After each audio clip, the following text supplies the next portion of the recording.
Those on the committee. I do have some information for the committee, but I will pass all this information out when everybody's here. We have two hearings that we're looking at this morning prior to getting into exec sessions. The first bill which we're addressing is 1229, establishing a committee to study school meal programs in New Hampshire's public schools and non-sectarian schools that accept public funds. And I'd like to recognize Representative Horgan, the sponsor of the bill.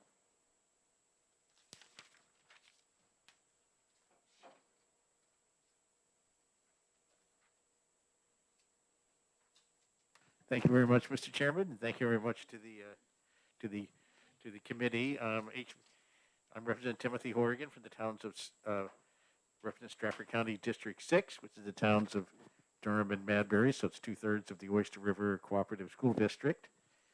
And so I'm here to introduce HB 1229, establishing a committee to study school meal programs in New Hampshire's public schools and non-sectarian schools that accept public funds. So this bill is exactly the same, aside from the expiration and effective dates, as HB 203, which came before the House Committee last year, and that in turn, HB 203 in turn is exactly the same as HB 1681, as amended by the House Education Committee, sent to House Finance. So it's had a somewhat convoluted legislative history. It should have in 2020. It passed through the committee. It probably didn't even need to be in House Finance, but in all the confusion, that was back in February, March 2020. So those of you here remember then, it was like a rather chaotic time, and so never even made to the floor of the House. And frankly, last year you ITL'd it, and normally would have been unable to bring it back this year. However, thanks to more COVID-created chaos, the full House, as you all remember, never voted on HB 203 and many other bills. So we never actually voted on any of the ITL bills except for a few that were either especially controversial or where there was some hope of overturning the ITL. And I would have, and of course, I'm asking you to change your mind this year since you turned the bill down last year. But I think this version of the bill should in due course be passed. It's just a study committee. So if you pass this, it'll meet this summer and fall several times and discuss the funding and maybe what other issues the committee wants to discuss about school meal programs. There's probably a lot to be discussed. One thing that's happened since the COVID pandemic is that when we had remote learning, I think most schools sent school lunches around to every house because it was probably easier to do that administratively. There was funding available to do that, and also that eliminated confidentiality concerns. And there's many other issues the committee could discuss. I think it'd be a good exercise. So obviously, you're not going to study all aspects of this issue, but I think it's more than enough time to do some good work. So even though the majority turned it down last time, since I was able to bring it back again, I decided to take a few minutes and bring it back for you again, give you another chance to think about it. I hope this time you'll see fit to pass it, and so have then later this year the committee could meet. It would be 3 members of the House and 1 senator, so it would not be a cumbersome group. It's just 4 people. So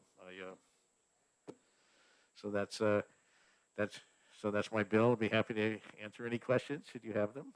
Thank you very much, Representative Horgan. Are there any questions from the committee? Yes, Representative Waltz? Yeah. And it's not even a legal question. Yeah. So I love this bill. Yeah. We are the richest country in the world, and my belief is no child should ever be sitting in school hungry. Yeah. So I'm wondering if when you put this together, if you have any data on how many kids are sitting there hungry because they haven't had breakfast, or how many kids are sitting there hungry because they haven't had lunch. And I'm wondering if you have data in the background that inspired this bill. Well, I guess I don't know the exact number here, but I know it's very significant. So, and anybody who's worked in the education profession will tell you the same thing. So I remember we had a lot of you probably remember Representative Sue Ford, who's on this committee for many years. She was a former school principal, and she's talking about how she used to make sure every kid was fed, even that meant like feeding them out of her own pocket. So it's I know it's offhand I'd say it's about 25 to 50%, but that's probably one reason we need the committee in order to nail down the exact number. But yes. So, Follow up? Yes.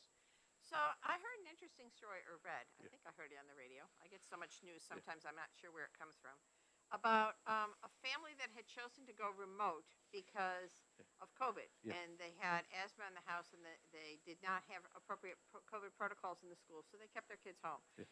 And it turns out that by going remote and using a VLEX kind of thing on remote, you lose your qualification for free and reduced school lunch. And I didn't, obviously that would be something this committee can study. I didn't know if you had come across those kinds of stories as well. No, that's I had not come across that story, but that's certainly, I was frankly shocked.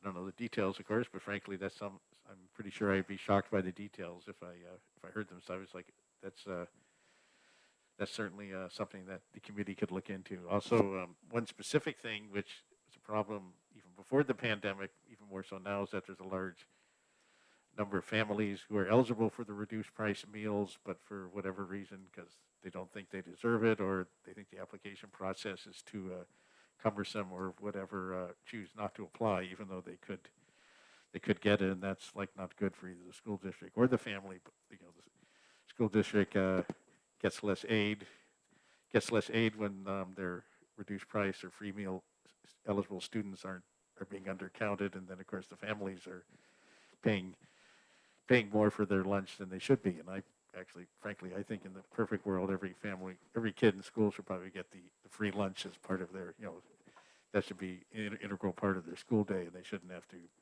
pay extra for it. But that's, I may be a dreamer, or that may be realistic.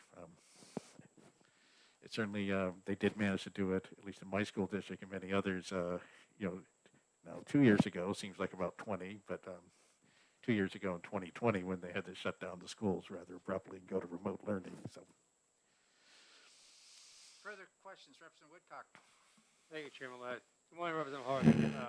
Just a couple quick ones and a short story, but as I look at this bill and the multiple bills you brought in on food and hunger and nutrition for youngsters this past session, is every bill has a goal somewhere. yes. So in the focus of this committee, are you looking for us to, if it passes, to look more at the nutritional piece or more at the participation piece?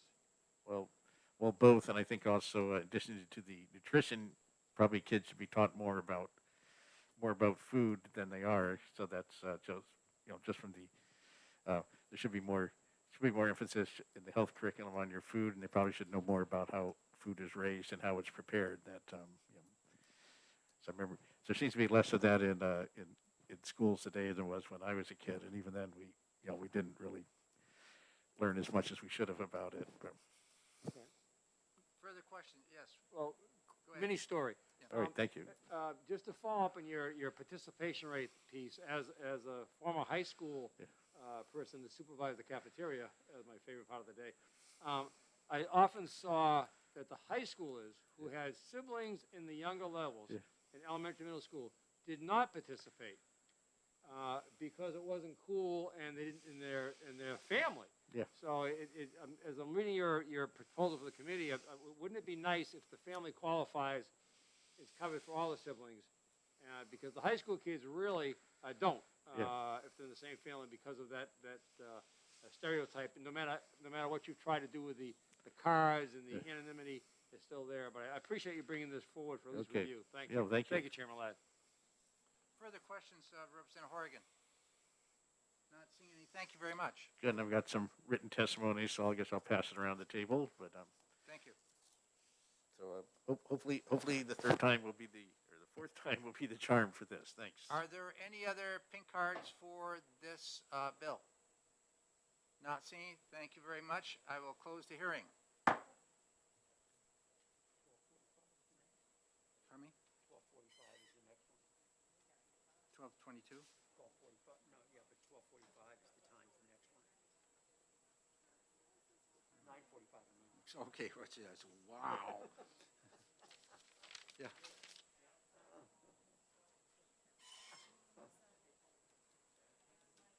Aaron's checking on Rep. Paul availability.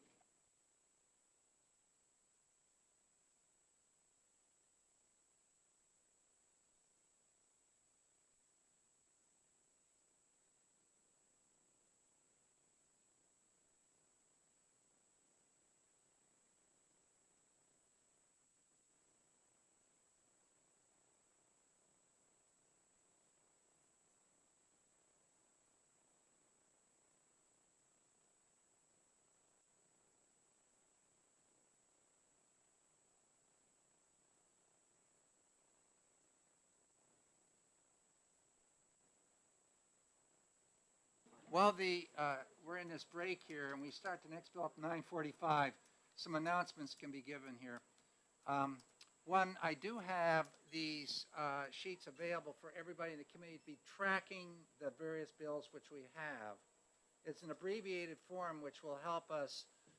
Obviously, you don't see the action taking place on any of this because that won't occur until it's in the docket. Nothing's in the docket yet. So we'll hand these out, pass them around for either way for members on the committee to have so that you can also be tracking these bills. And looking at the days which we are looking for our break, I am looking at, let me first give you the days that we're going to have to do business here. The next week, we will be meeting here on the 15th, that's a Tuesday, and the 15th is already scheduled in the calendar. It's for those bills which came from the 4th and were moved to the 5th. That was the snow day. So it's the same order, same, time frames for all the bills on the 15th. The 16th is a half day in Manchester, so we're for full session, so obviously we're not meeting here. And the same on the 17th, which is also a session day in Manchester. All that information is in the blue calendar. Going into the next week, to be scheduled, and it's going to come out in the calendar. We will be meeting on the 22nd, the 23rd, and the 24th to exec bills. So that's Tuesday, Wednesday, and Thursday. You'll notice in the calendar there's only going to be one bill listed to exec, but below it will say other bills, can be exec. We don't want to have to start listing every bill in the world. And if you, for example, list a bill for being heard on the 24th, but you have a whole available on the 22nd or 23rd, you can't exec that bill because it's already been identified later on. So I think the best way to do it is I'll just list one bill for the 22nd, the 23rd, and the 24th, and we'll work together as we have been in trying to identify which ones we're looking at in the coming up, just like we've done this week and the previous week. We do have two bills which we have to have hearings on. Those were the bills which were the mask bills, which were removed from the dock because we couldn't find the general. We couldn't go down to the finance room, that was taken, and our hall was also being used at that day by another committee. So I'm looking potentially for doing those bills on the morning of the 25th, that's the Friday, and having it done. And then we won't be doing any execing other than those three bills. And there is another bill which there's an amendment coming forward on, 1141. The two bills which we had scheduled, which we had to put off because of snow, or because of the crowdedness. 1131 and 1371. There is an amendment coming up for 1141. I feel that's not really, it's changing that bill around too much, so we need to have a hearing on it.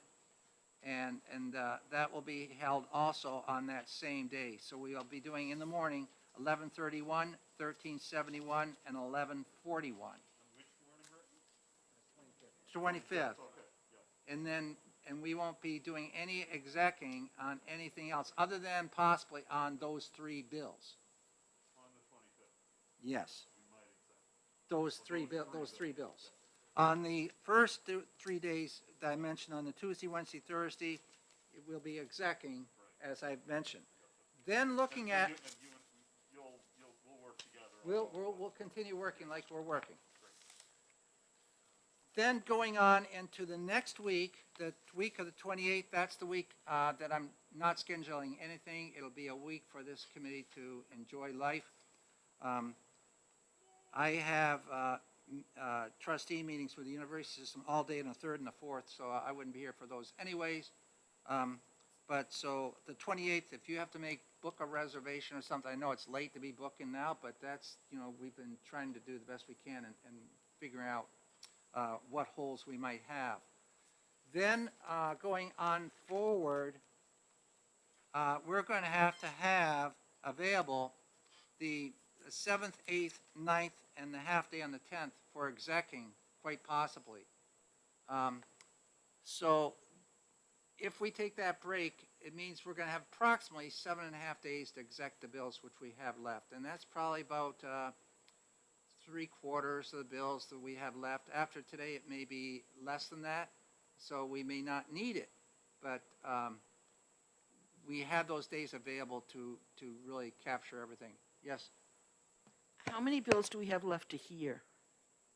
We have the bills which we're doing on the 15th, which Yeah. were the carryover from the 4th. Right, Then we have those 3 bills that I just alluded to, Right. 1131, 1371, and 1141. that's it? That's it. We're done? We've heard our Hearing. bills. And, Thank you. Other than what we're doing today, we have another one coming up here at 1222, which we haven't heard yet either. And that's an early bill. So we could quite possibly be, we will probably be execing that bill along with everything else today. We could even do it right after, depending upon how fast we get through that bill, so we don't waste time. Yeah, there's, yes, that's correct. Yeah, that's the,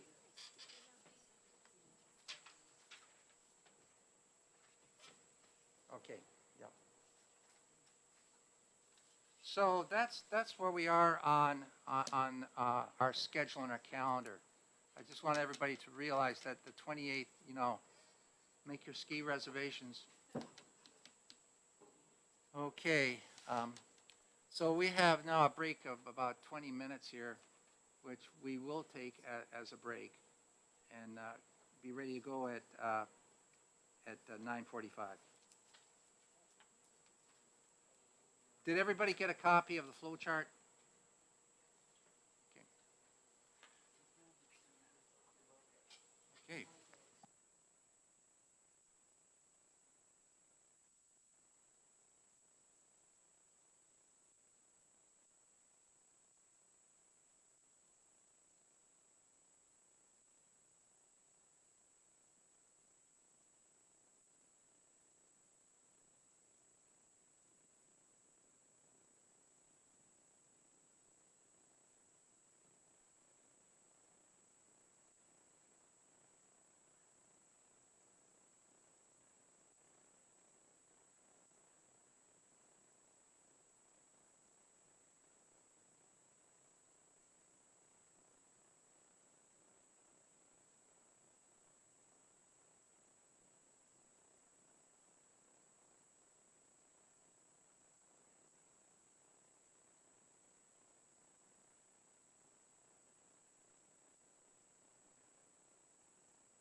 translation of whose name is Noble Blood.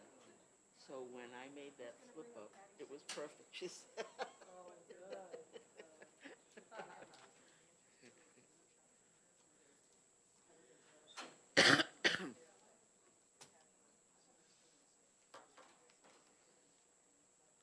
guy, the guy that is the lobbyist for the charter school group, I don't think he's particularly good.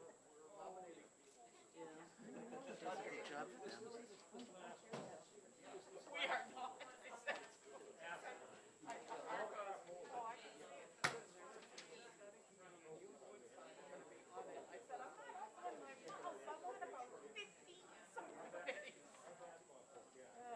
Marjorie will be on it. What do I have to do now? The subcommittee, or the lunch committee, the lunch study. Yeah. Trouble finding all this because I wasn't here. That's right. I had the one that I had to listen to over here. Yeah. Now I get it.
Well, I don't know what I did with my little sheet with all the crib sheet on it now. What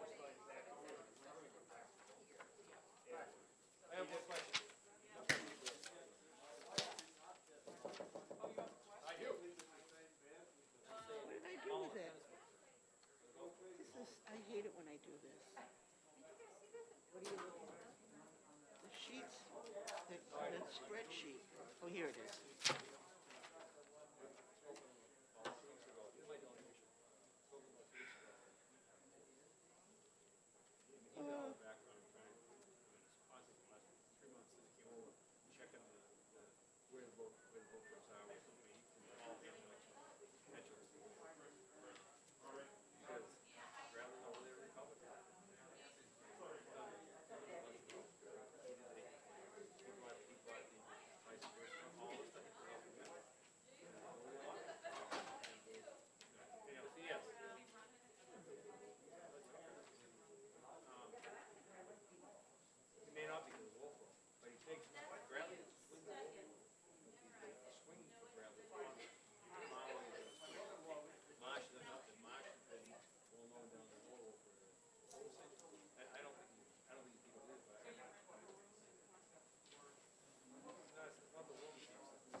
So did you get groceries? I did. That was a big deal.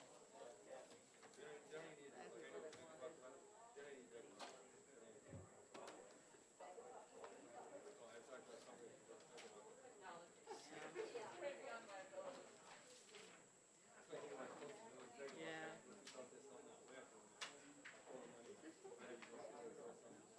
This is not today. no. This is all the bills that we got in committee.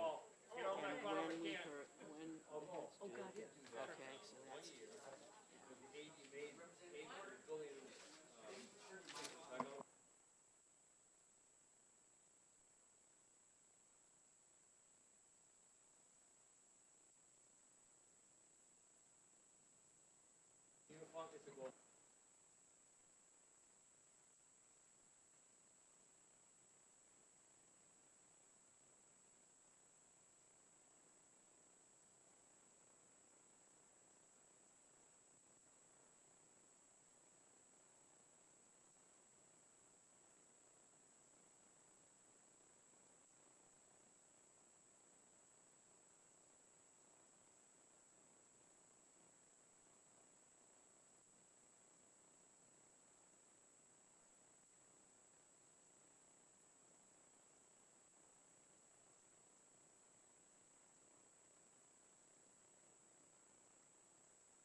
You want me to fill out now?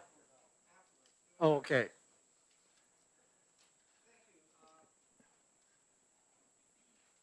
Go ahead, Representative Ford. Thank you, Mr. Chair. Thank you, committee members, fellow committee members. I have circulated to you the statement that I submitted to OLS and for this bill.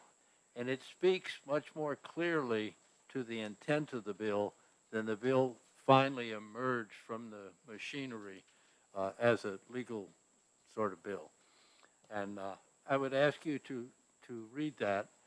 So I'm not going to repeat it all to you, except to say that the intent of this bill is to protect the academic integrity of the process of education, as well as to protect the student from being abused by people whose self-interest are somehow thought better than the student's welfare.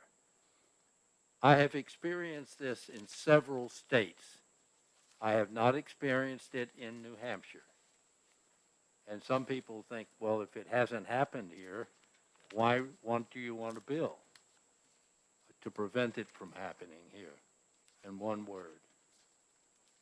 I had a classmate in college who completed every course the university had at the 100 level. And then he got in his red Corvette and drove off to the pros. That's not why we have universities. We're not a training ground for professional sports. This is to educate people for a fruitful life. And anybody who interferes with that might as well be breaking one of their arms or something else in an academic or intellectual sense, because they're denying them the education which will provide their livelihood throughout their life. It's like theft. It's very important. I was in the office one day when one of my office mates was talking to an assistant coach. And all of a sudden there was an uproar, and she picked up her book bag and began beating the man about the head and shoulders and chased him out of the building using language I never heard except from drill sergeants. Why? He had asked her to change the grade of a student athlete so that he would remain eligible to play sports. Apparently not aware that her own husband worked at a local roadhouse as a bartender because he had never completed his degree. He was an athlete. It's that kind of travesty that should not occur. And yet someone who, I don't know, for whatever personal reasons, maybe just an ardent booster of the home team, to put it most polite face on it, will say to a student, oh, maybe we can work out a summer job for you or something, but you need to concentrate on football. I was told recently in New Hampshire by a man who had played ball out of state and gone on to a pro career and then terminated it, that the coach at St. Norbert said, I know the orientation people told you you're here to work on your, when you're on campus, you should focus on academics. But I'm here to tell you when you're on campus, you should focus on football. Do we want people saying that to our students in New Hampshire? I mean, football is fun and all that, but it's not why we send our kids to college. And that's why this bill is here. It's a preventive bill. I don't know anyone who's done it. I can't point and say this person did that. No, I can't. But I can point to I know I had to fire an athletic director and a coach for taking a letter that I had to sign offering admission to football players from out of state. And they wrote across the top of the letter after they got it back with my signature, don't worry about this housing business. We'll take care of that. And that was not part of our agreement. We were not that kind of a team. They were plainly lying to the students. And the rumor had it, and they could never prove it, but they were telling the students in the middle of a Minnesota winter to sleep in their cars. Oh, really? Is that what you want to be in the newspapers in New Hampshire? I don't think so. That's why I submitted this bill. Questions? Thank you. Are there questions for Representative? Yes, Representative Waltz? Thank you. Representative Ford, you have the penalty for this to be a felony, which is a pretty high bar. Felonies are usually reserved for extreme violent crimes, murder, even assault, those kinds of things. And what made you decide to go for a felony? It's also, but I might add, something that really is a kind of a heavy-duty lift for the prosecutors in the courts. So there's a significant cost to this in any case that may be brought. Again, I'm wondering why a felony? My legal background is limited. I have represented clients in felony courses in the military court system, and I won, even with a signed confession. So I know how serious that is. It's exactly the seriousness of it that I want to convey how important it is. It perhaps is overstated. There was some back and forth about should it be a felony or not, and I said, I just think it ought to be something that makes people say, ooh, I'm not going to do that. If I'm going to have to pay $50 fine, well, maybe I'll do that. And that was the intent. It may be overstated, and it certainly would welcome an amendment if that would help. Follow up? Yes. Are you aware that a Class A misdemeanor has a year imprisonment associated, or can have a year imprisonment associated with it? So, No, I'm not. So even even a misdemeanor could potentially put somebody in jail for this. I'm wondering if you would find that to be enough of a... Oh, yes. I stand ready to and welcoming for all meaningful kinds of adjustments like that. Thank you. Representative Tanner? Thank you, and thank you for taking my question. In our Code of Conduct book that was developed here in New Hampshire, in Principle 3 on page 14, and Principle 3 is responsibility to the school community. It says, in fulfilling the responsibilities to the school community, a credential holder shall communicate responsibly among members of the school community while maintaining appropriate professional boundaries. And part 4 of that is prohibited, unprofessional conduct shall include, but not be limited to, and section 4 is intentionally altering or misrepresenting student assessments, assessment results, or official school records. And this code of conduct can result in a teacher losing their credentials. I don't know if you're aware or not, but at least in the public schools, and I'm not speaking at college because that's kind of your purview, but in the public schools, Grading is pretty much a local issue. Grades and the competencies are made at the local level. Teachers are the people who are responsible for giving an appropriate grade to the appropriate, testing results or their participation or whatever. And I totally understand the frustration and the perhaps anger at athletes that, or coaches, I'd say more coaches that try to get favor for their athletes. What I've seen, and I guess this is a would you believe, what I've seen more is that coaches will go to teachers where a student is not doing well and ask what can they do to help this student get a better grade. And it used to be that the NHIAA, the New Hampshire Interscholastic Athletic Association, had a standard that students had to be passing a certain number of courses in order to participate on sports teams, and that's been waived a little bit for homeschoolers because they don't have like 4 classes Right. to do it. But I'm thinking, again, I was going to ask you the same question that Representative Walz asked you, that don't you think that felony is like just not even a hammer instead of a fly swatter, it's like a sledgehammer. I think it's really something that maybe you can reconsider, and I think you've already answered that, but I'll ask it again.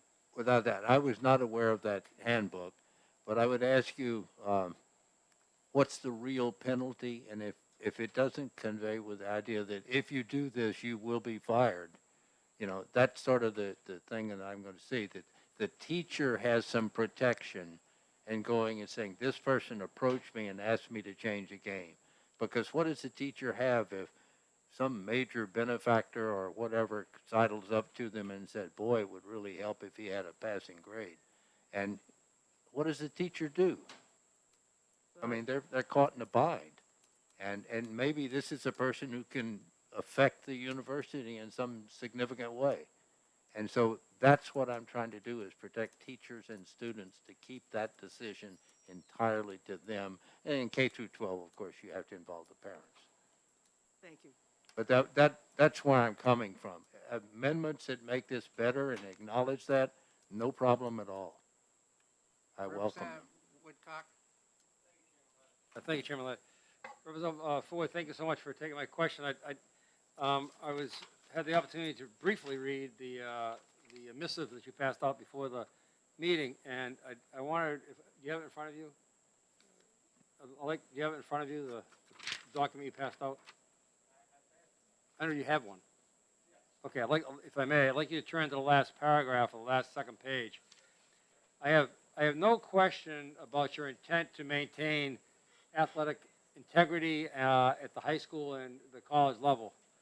My concern is, particularly a concern, is the realistic applicability in high school, and particularly in New Hampshire, where you're talking about, the last sentence talks about allowing coaches to be the primary instructors on a regular basis.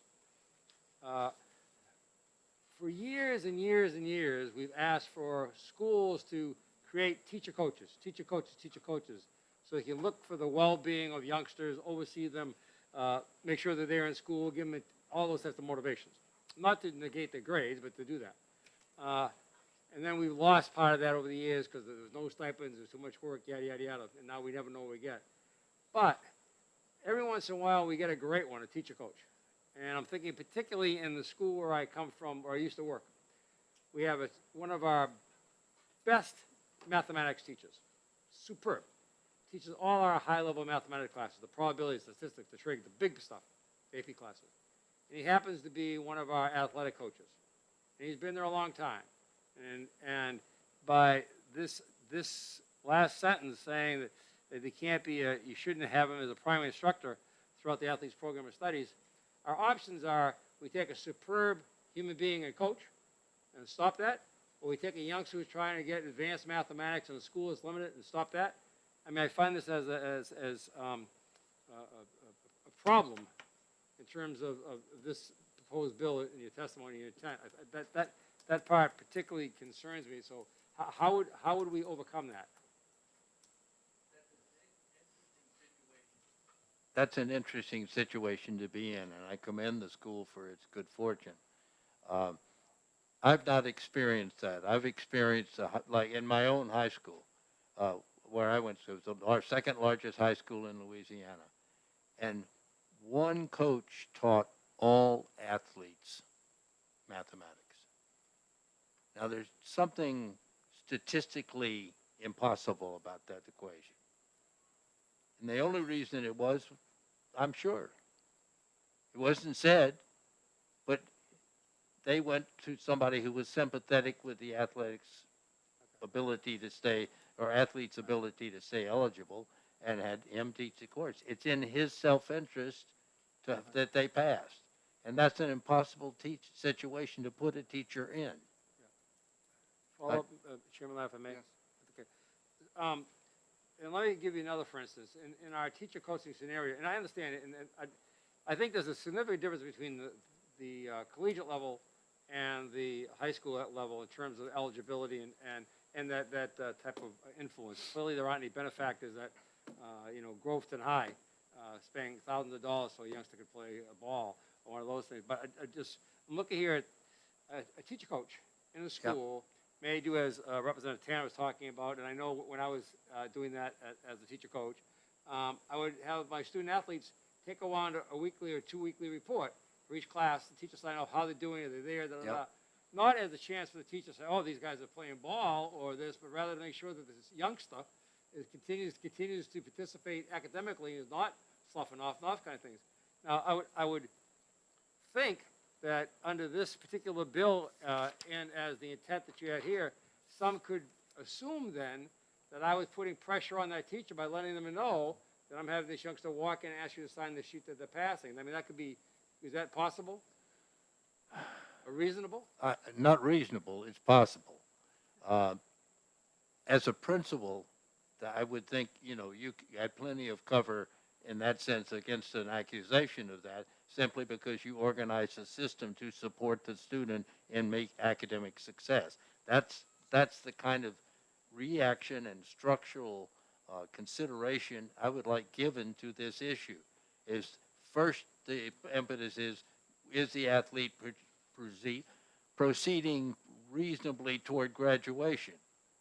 And it is the intent first that the student graduate and then that they play sports? Fine. Thank you. Thank you, Chairman. I appreciate it. Thank you very much. Representative Porter? Thank you, Mr. Chair, and thank you, Representative. This bill is written to affect elementary and secondary as well. And I'm wondering if in this scenario, what the ramifications might be of a parent coming in to a teacher and asking the teacher to change the grade for whatever reason for their child. Would the teacher need to report the parent to the police in order for how would that work? If the parent did it, would the parent face a felony charge?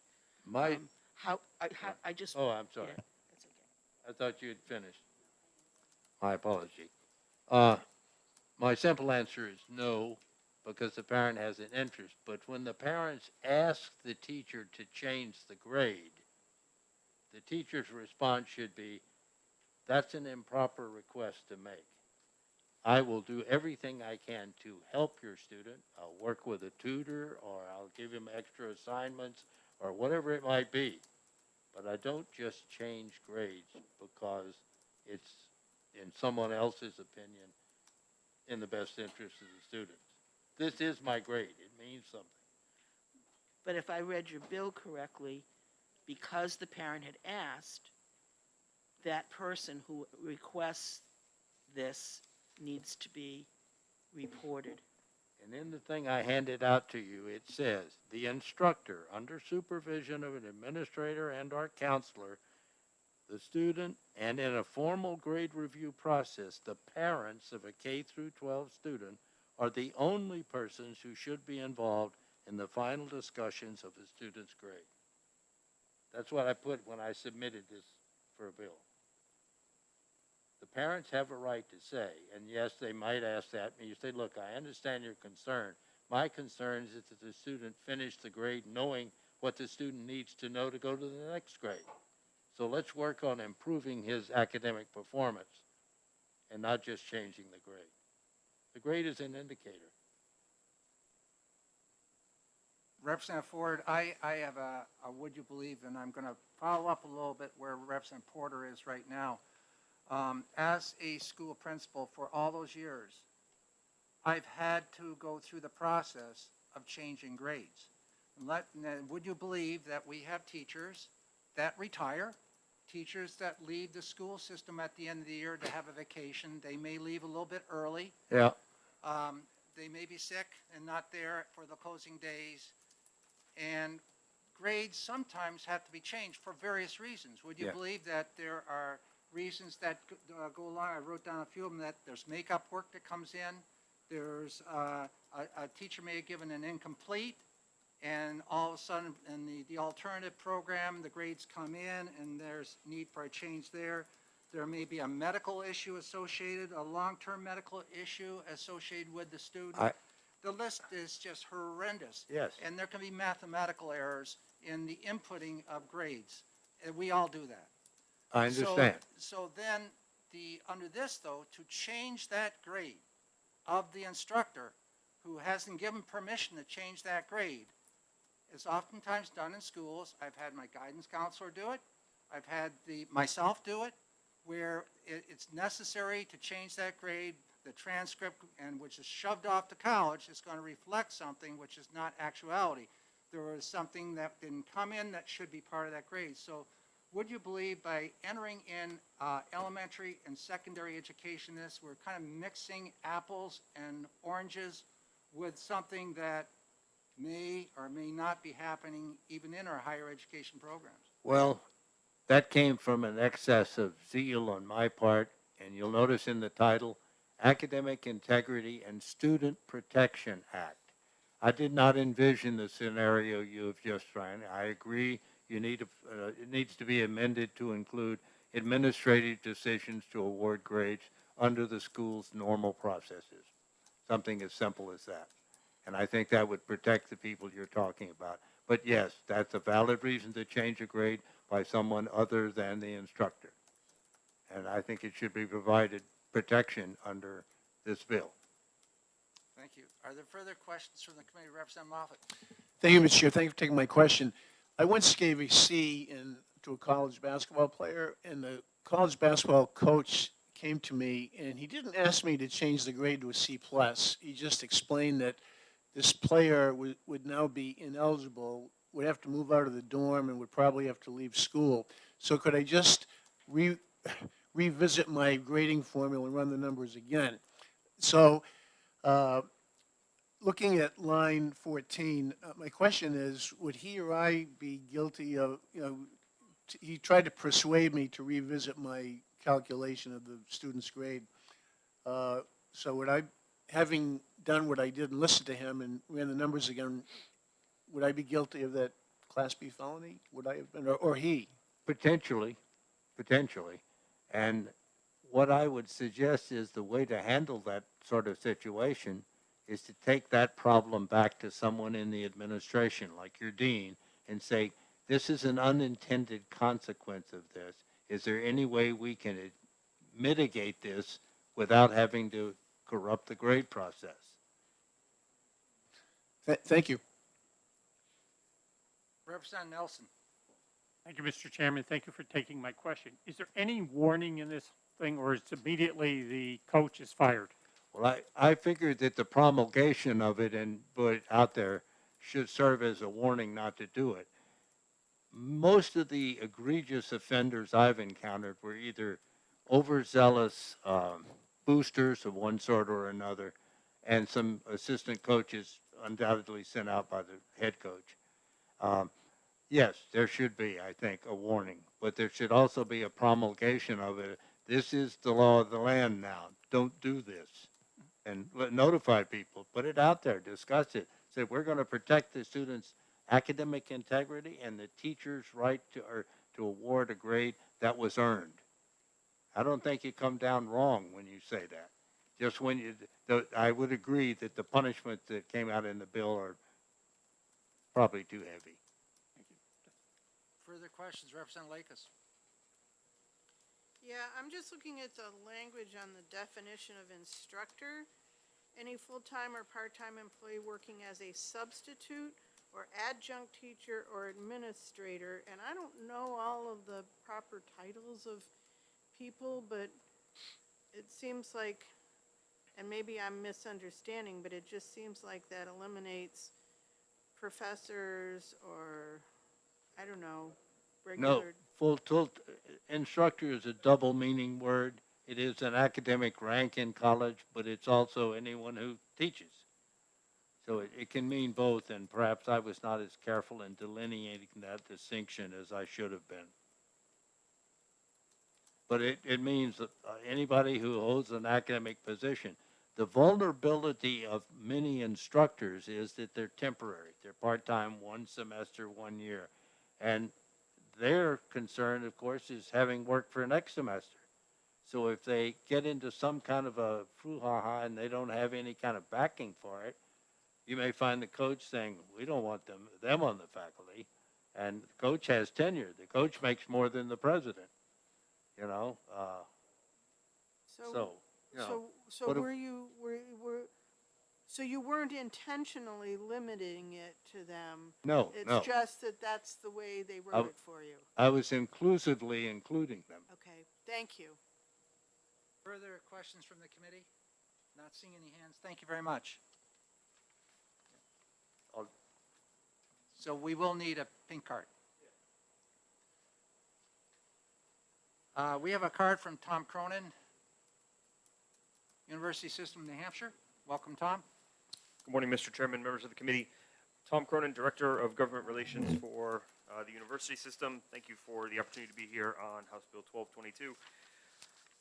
So I think, we certainly appreciate, understand where the sponsor is coming from on this. We, as institutions, we are committed to honest, fair, clear grading practices. Academic honesty is a core value for all of our institutions, as it should be.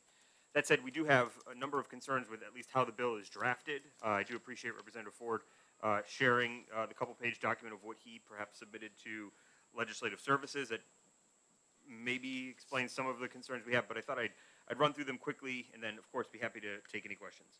So certainly a topic that's come up already, the definition about the activities that would violate this law.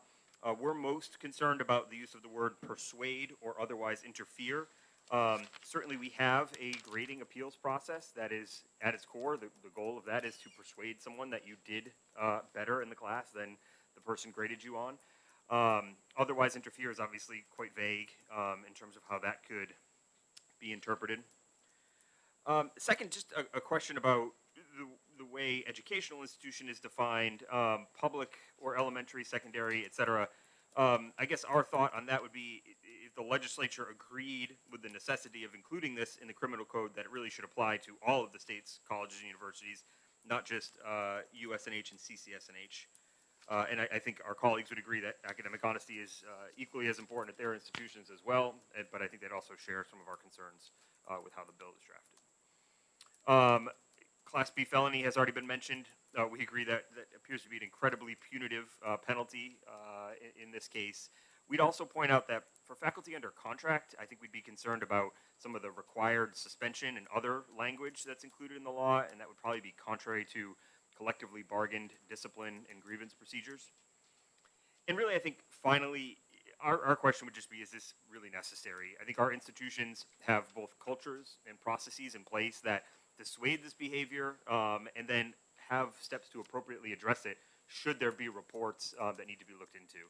And I think that's why we should be proud that this isn't an instance that has happened at colleges and universities in the state. So I think with that I would close and would just be happy to answer any questions. Thank you very much. Are there questions? Representative Tanner? Thank you, and thank you for taking my question. If the student at the university system is 18 or older, can the parents really be involved in the grade discussion without the student's permission? No, it's certainly not without the student's permission. I will say there is a process through the grading appeals framework that does allow students to bring in an advisor to perhaps attest to his or her work. In the case of a graduate student, they're allowed to bring in a member of the community who may have worked with them. So there are actually other people outside of even the framework that Representative Ford presents in his couple-page document that, at least in our appeals process, are allowed to be engaged in attempting to persuade a faculty member to change a grade. Yes, you may. I'm speaking more to the privacy, the student privacy, that if a student doesn't wish, if they're 18 years or older and they do not wish to have a discussion about their grades, then the parents have no Limit, input yeah, to they that, would be right? limited, exactly. Thank you. Further questions, Representative Woodcock? Very simple, thank you. Thank you, Chairman Ladd. Just a simple question. Do the faculty in the university system have a code of ethics that they follow? Yes. Thank you. Thank you, Chairman Ladd. And I'll follow that up. Code of ethics, and is there a policy which the university system has to address this type of a concern? Yes, for both the students, it's in the students' rules, rights, and responsibilities, a pretty clear couple-page write-up, and then on the faculty side as well. I mean, ethics in teaching and in scholarship are required as part of sort of those policies that govern faculty work as well, including up to an obligation of everybody on the campus to report issues that might seem like they are crossing a line or nearing a line to get clarity on how this should be addressed. Is somebody asking something they shouldn't be asking and leading us in a path we shouldn't be going? Further questions from the committee? Not seeing any. Thank you very much. Thank you all. Are there any other pink cards for this bill?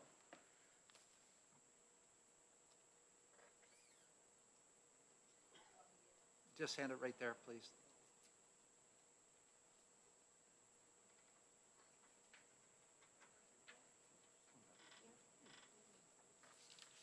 Okay, we'll invite you up right now, Roseanne Chester from Bedford.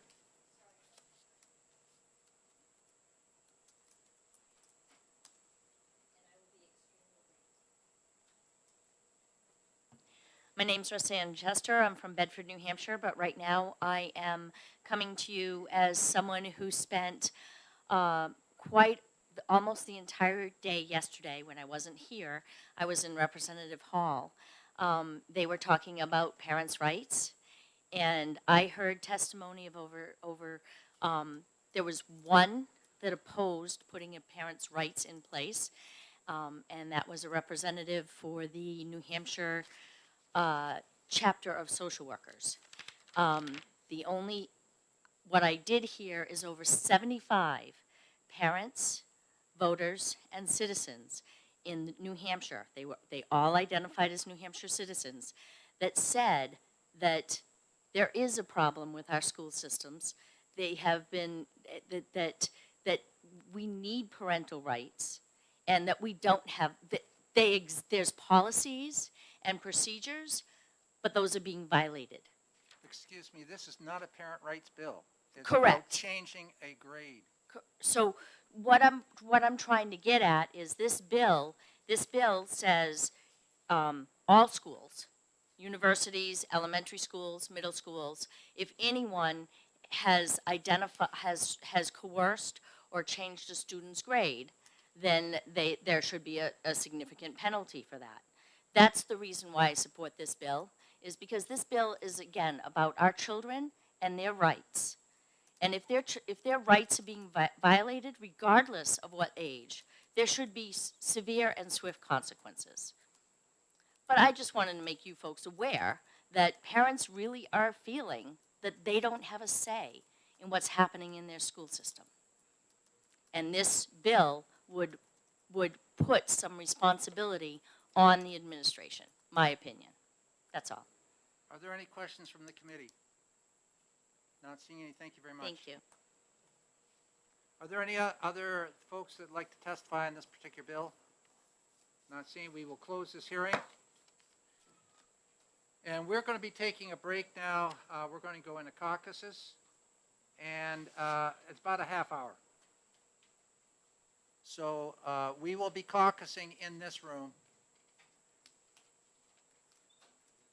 And let's find a room for, you got it? Okay. I'll check.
See that?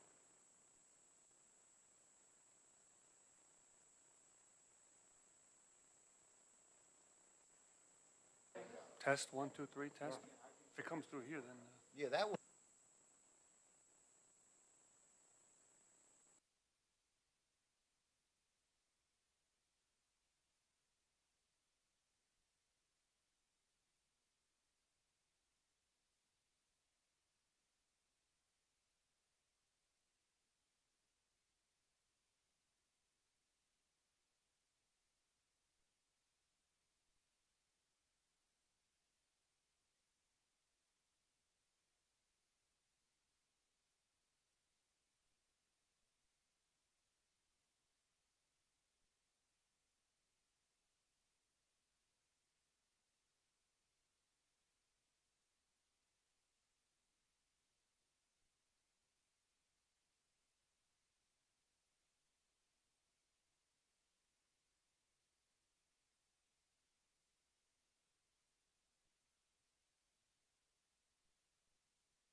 Okay, I'd like to go ahead with the committee right now. We are going into executive sessions this late this morning, and probably will continue after lunch as well. Unless we can really, have a miracle here. I doubt. Okay, the first bill which we want to take up, and we're going to do our early bills first, and we're going to just walk down chronologically, or not chronologically, numerically through the numbers. And the first one is 1222. That's a bill which we heard this morning. And I'm going to hand the gavel over to the Vice Chair. Thank you, Mr. Chairman. HB 1222, prohibiting coercion or interference in grading and assessment procedures in public schools, colleges, and universities. And I'll look to Chairman Ladd for a motion. I'd like to make a motion on 1222 as ITL. Do I have a second? Second. Representative Luno seconds. Any discussion from the maker of the motion, possibly? Yes, I'll be very brief. We did discuss this morning, and it incorporates elementary, secondary, and higher education, and dealing with grading policy. I'm not going to go any further into the what we discussed this morning. Everybody was here; they've heard it. So I conclude from our discussion this morning that the bill needs a lot more work, and it does not necessarily reflect the intent of the individual who made the bill, all of the intent. So I recommend ITL. Seconder, wish to say anything?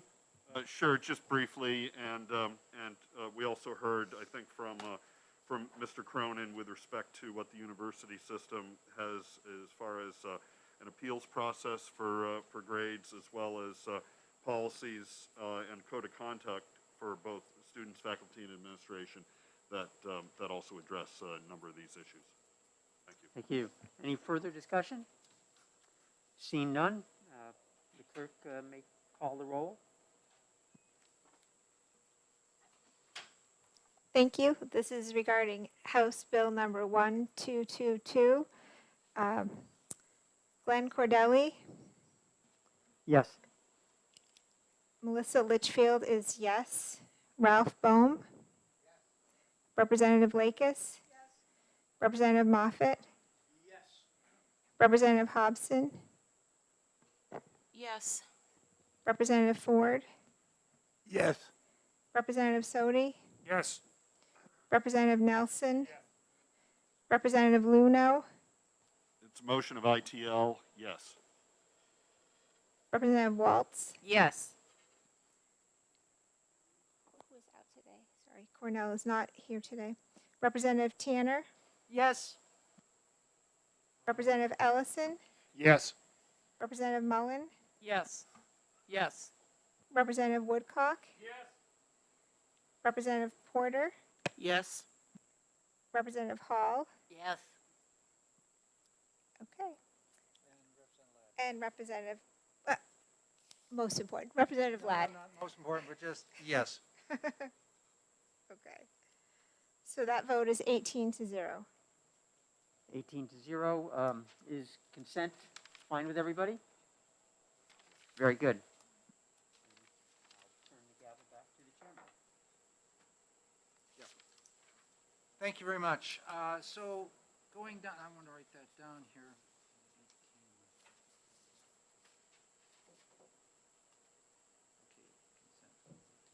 Okay, going on to the second bill, which would be HB 1516. So if we can all turn to that.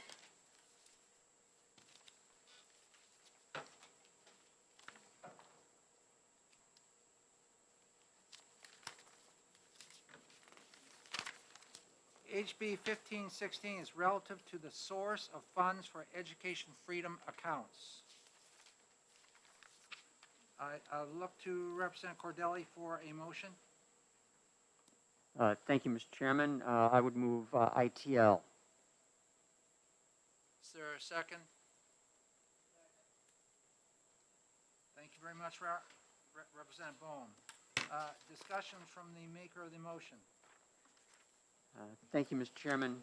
I think that there are issues with this bill in terms of the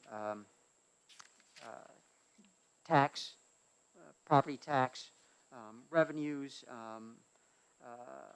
I think it is a change to the way that the education freedom accounts are appropriated, and I do not think it is in the best interest of the program or the children. Thank you very much. Is there anything from the second, Representative Bohm? Further discussion from the committee?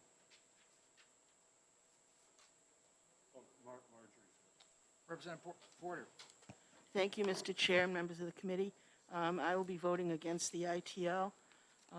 I do believe that using local property taxes to pay for education at religious schools is unconstitutional according to Article 6, Part 1, Article 6 in the Bill of Rights of the New Hampshire Constitution.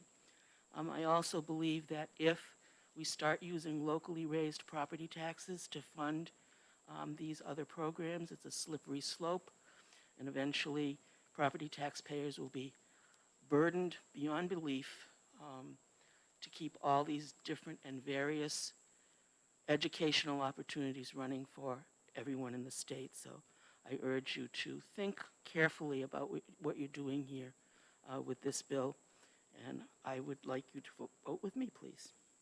Thank you. Is there further discussion? Yes, Representative Luno? Sure. Thank you very much, Mr. Chair. I think House Bill 1516 simply protects local property taxpayers from having their money used for these purposes, and it is simply about protecting local property taxpayers. Thank you. Further discussion, Representative Woodcock? Thank you, Chairman Ladd. I would concur on the motion as Representative Porter was suggesting. When this bill initially went through the back door, we've been talking about that it was going to be from Ed Trust Fund. We've all continued to hear in this state, property tax, property tax, property tax, and we know that the bulk of property tax is the schools. So at least we can do is keep where we put it initially, so it doesn't go back to local property taxes and continue to increase the local taxpayers. This has the potential to slide in the back door like some other bills do and end up on the property tax bill. Thank you. Thank you. Representative Tanner? Thank you, Mr. Chair. I'll be voting against this bill as well. Against the motion, I'm sorry, against the motion. This has the potential of taking local tax dollars out of the community and spending it on areas where there's questionable accountability and questionable accountability both financially and academically for the use of this. It also drains money, local tax money, from the infrastructure that's built for community schools as well. So I will not support this motion, sorry. Thank you. Representative Waltz? I too will be voting no on the motion of ITL. I believe this will raise local property taxes, and I think we're wrong to be downshifting to the local property taxes, so I will vote no. Thank you. Further discussion from anybody here on the committee? Not seeing any. Madam Clerk, would you please call the roll? Yes, thank you. This is regarding House Bill 1516, relative to the source of funds for EFAs. Representative Cordell. The motion is? ITL. Okay. You know, I really thought that through, by the way, before I spoke up. Representative Cordelli? Yes.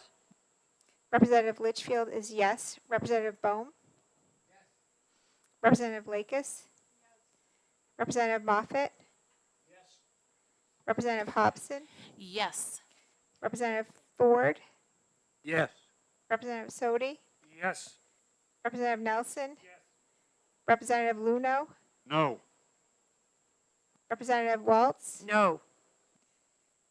Representative Tanner, No. Representative Ellison, No.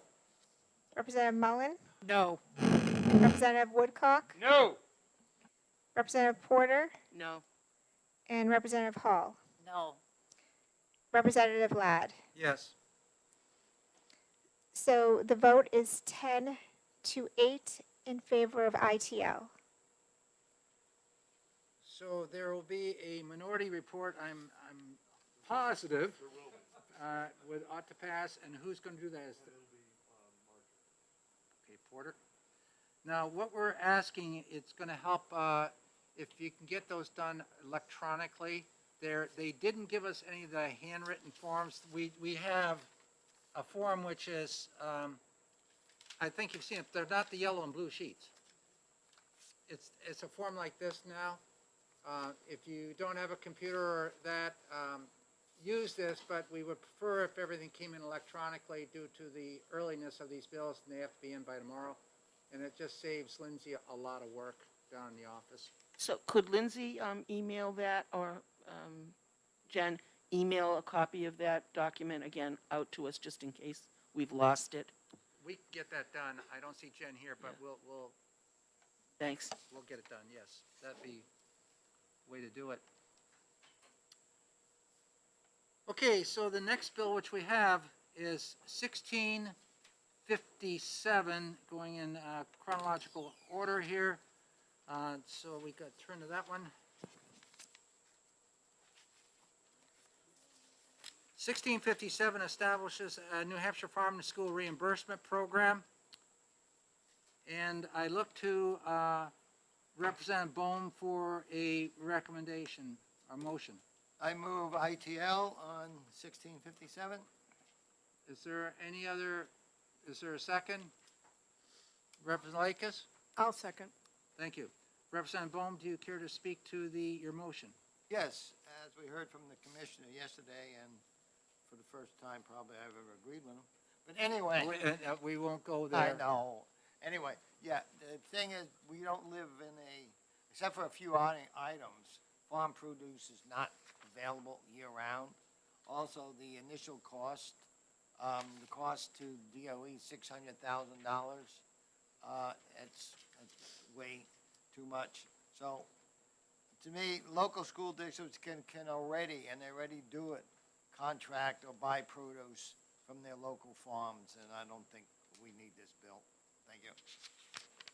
Further discussion from Representative Lakis? No? Just that the setup costs are so high and the amount that each school is going to get is so low that I don't think it's going to be enough to encourage them to start up or make that much difference. So we're going to go to this huge setup cost and then not really do much with it. Thank you. Further discussion from the committee. Representative Luno? Thank you very much, Mr. Chair. So, we did hear from the commissioner yesterday, just a little bit on this bill, and I think his words were, "It's a great idea, but it needs more work." And I agree with what he said, and it's a great idea. It needs more work, and I think a motion of interim study would actually be much more suitable for this bill. When we look at what we heard from for testimony, it was extensive as far as how this would be good for students, good for nutrition, and good for New Hampshire's agriculture industry. Are the dollars huge? No, they're not. It's $1,200 per school, I think, is the reimbursement amount. So given the fact that it is a reimbursement program, it's not quite like what Representative Bohm said, that school districts can do this already. Yes, school districts can buy for farms already, but they don't get reimbursed. And I think the reimbursement rate is a third of the cost when it comes from one of the farms located here in New Hampshire. It does have a fiscal note of $600,000 in appropriations to the department for reimbursing schools. Is that going to change the calculus when it comes to any of these local New Hampshire farms? Probably not. But it's $600,000 in business. It's $600,000 that helps nutrition for school kids, and it's $600,000 that actually will probably result in a lot of recognition about this program and possibly even a greater understanding of New Hampshire's agricultural heritage. So for that reason, I certainly can't support an ITL, but I would definitely support an interim study. So I'll go ahead, Representative Lakers. Can we change the motion to interim study? No, we have a motion on the Okay, table. thank you. I'd like to speak for a second. We have another bill that we'll be discussing that's not an early bill, which we are looking at interim study, dealing with meals. We are in a situation where this committee has a huge number of bills this year. We're going into a summer, which is a summer which there's not going to be a whole lot of studying going on, seeing that a lot of people will be campaigning. The intent of the bill, there's some really wonderful parts on. The commissioner would enlighten us that maybe we'd be better even looking at a pilot program where we can sprinkle a few more dollars out to specific schools and try to see if this has some worth to it. There's also a question, what is local? And that was a question of stuff that's grown in the state but taken out and processed somewhere else and matched up with a lot of other ingredients and comes back in. Is that local or not local? Good question. But there's not going to stop us from looking at and discussing this whole topic when we got to the other bill, like when we get to this 1229, a committee for meal plans and all that. We're talking about food. And I just hesitate in getting too many interim studies going. We have a huge interim study that we're going to come up with dealing with how we fund education in the state. And that's, if we're going to do things properly, we got to remember that there's not a whole lot of us to do what, we got to start consolidating. And so that's where I come from this. And Rick and I agree with everything that you said there, and that I believe this could be studied at the same time we interim studied, which is an informal study, not a study committee study, but an informal study, along with 1229. That's correct.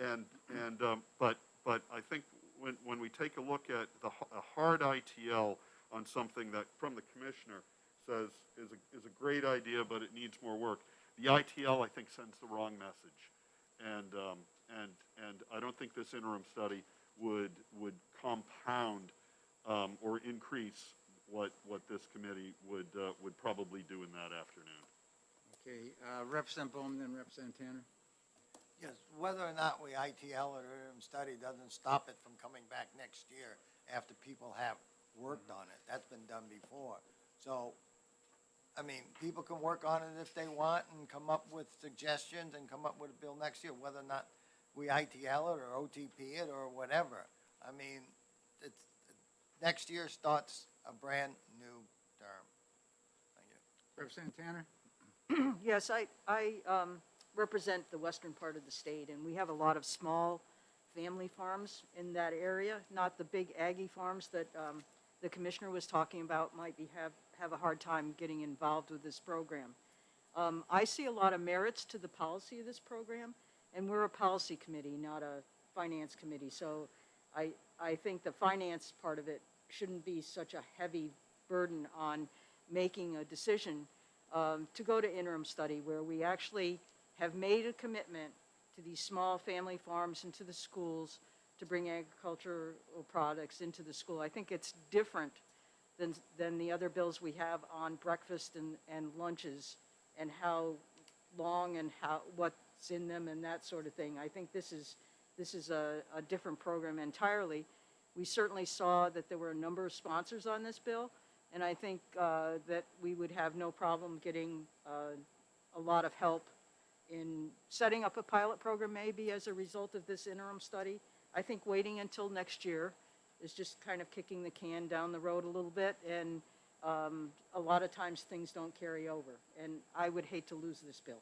So I will be voting against the motion and asking for an interim study. Thank you. Thank you. Any further discussion? Representative Woodcock. Thank you, Chairman Ladd. I also have concerns about this. First off, it's one of our few bipartisan bills we've seen this session, and it's very bipartisan. Former Ed Committee member Representative Allard and I have for 3 years now had a bipartisan bill upstairs in Ag, and as Representative Bohm said, it keeps on getting, these can easily keep on getting kicked down the road. It's about time we go a little bit more forward and commit to this. The local farm and the local produce is what we're trying to do, and it's a small number, as Representative Luno talked about, the $1,200 per school maximum. That's a maximum number. And I agree with Secretary Casper that that's a real mile long and an inch deep and may not accomplish what we want but as a pilot or as a study. So I would appreciate if the committee in this case would think more about the possibility and not just kill it dead on the floor as an ITL, particularly from the bipartisanship piece for a change. Thank you. Thank you. Further discussion, Representative Hall? Thank you, Mr. Chair. This bill is close to the heart. Grew up on a family farm. We sold our potatoes to the Groveton schools. And I think this is an interim study. Absolutely. We should not be ITLing it. I think, and this bill to me is about farmers rather than the other ones that are more about the health and the nutrition that the kids are getting. So I think we really need to support our local farmers. Thank you. Further discussion, Representative Lakers.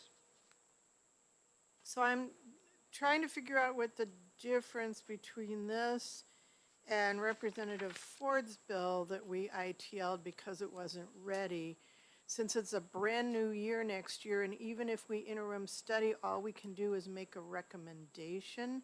We can't actually, it doesn't carry over, so there's not another, a new bill would have to be put in. So is this not something that we can just say to the Commissioner of Ag and the farms and whoever else wants to work on this, get together and figure out how to do this? Because I'm not sure that we would be the ones to interim study it anyways. It seems like it's an agricultural thing more than an educational thing. And so I'm not sure that we're the right people to come up with that recommendation. But I love the idea and I would love to see it done. I'm just not sure we're the right ones to do it. And I'm not sure that whatever we came out of an interim study would be any more useful than what they might come up with as a new bill next year. And either way, it has to be a new bill next year. Am I wrong? We have a bill that we are going to discuss. Now, I'd encourage everybody to look at 1229 right now.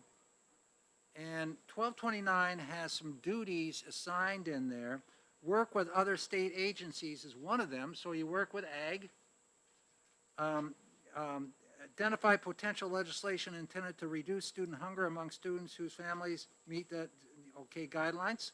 To me, this bill right here would, that committee, and it's going to be very hard to sell any kind of committee to the full House this year when we can't get people in the legislature to serve on committees right now or even to serve on commissions. We have a lot of commissions which are just drying up because of that. So I'd be very careful. Representative Porter. Mr. Chair, this is just a process question. If we interim studied both of them, could the same committee work on both of them? Could we make a committee? Sure, that's always a possibility.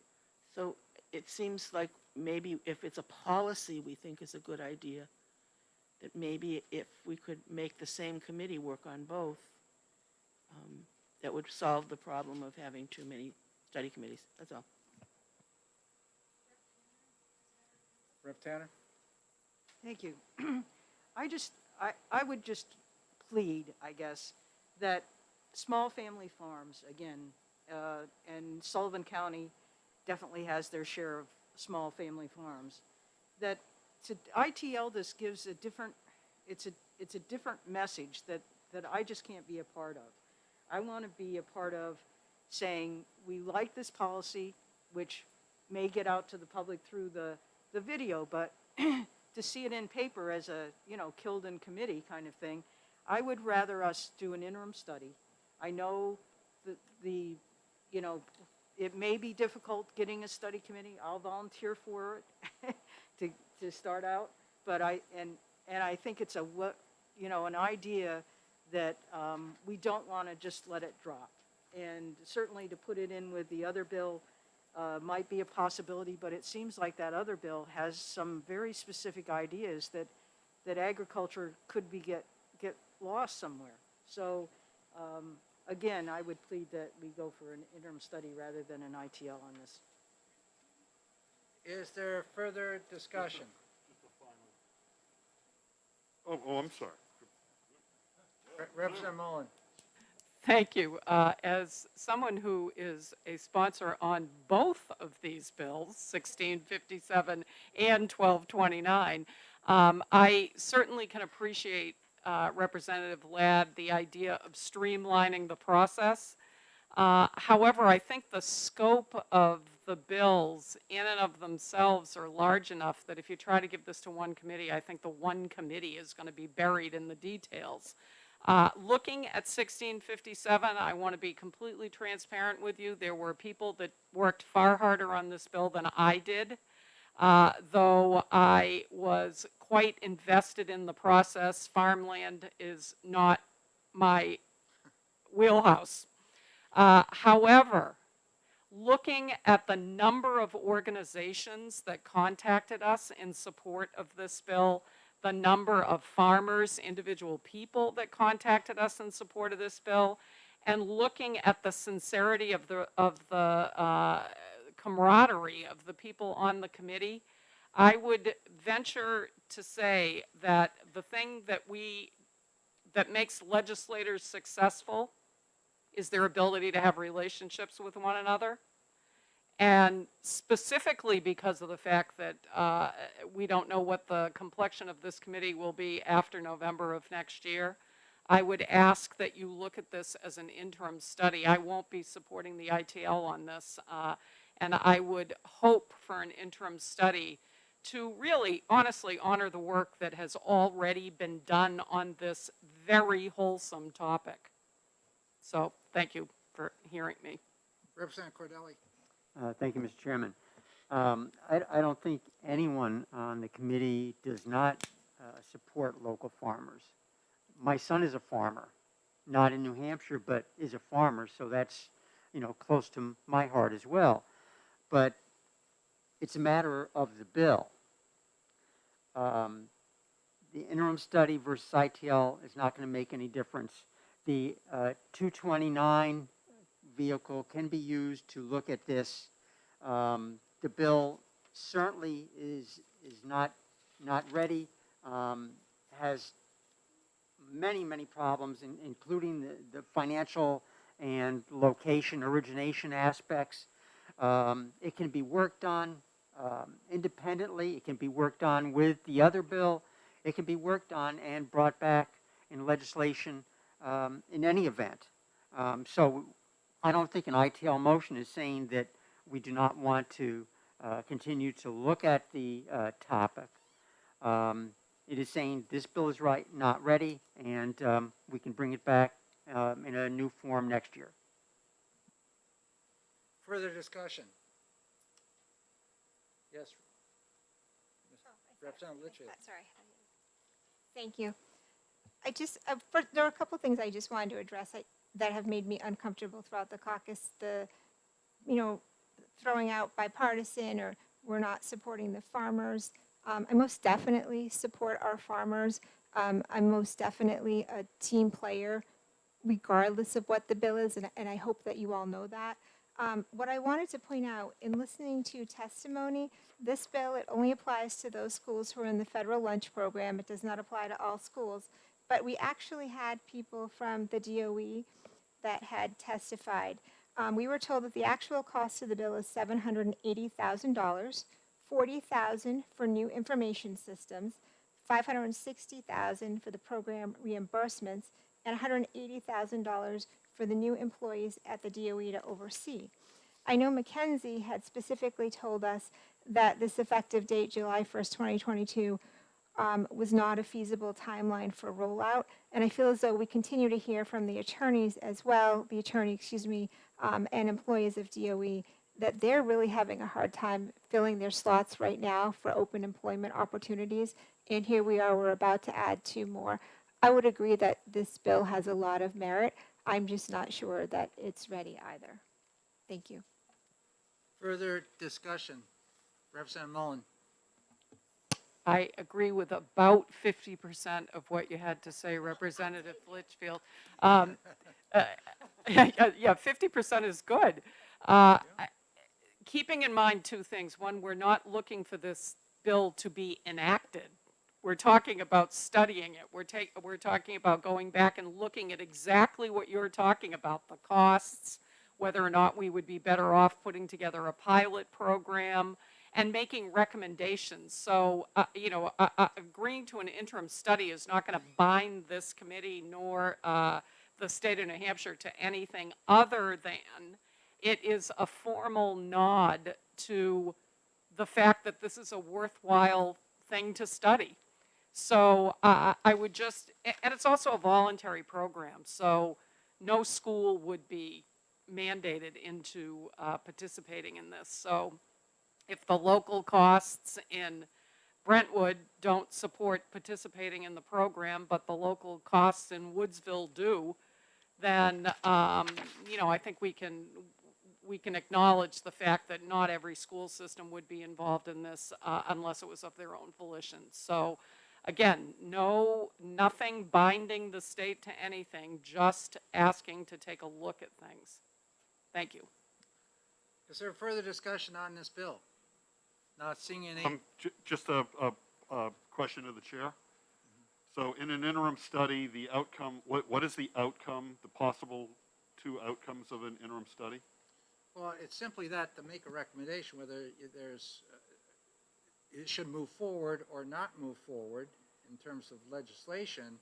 And interim studies also can provide more information to, make the particular bill more sustainable and to move it forward in a positive manner.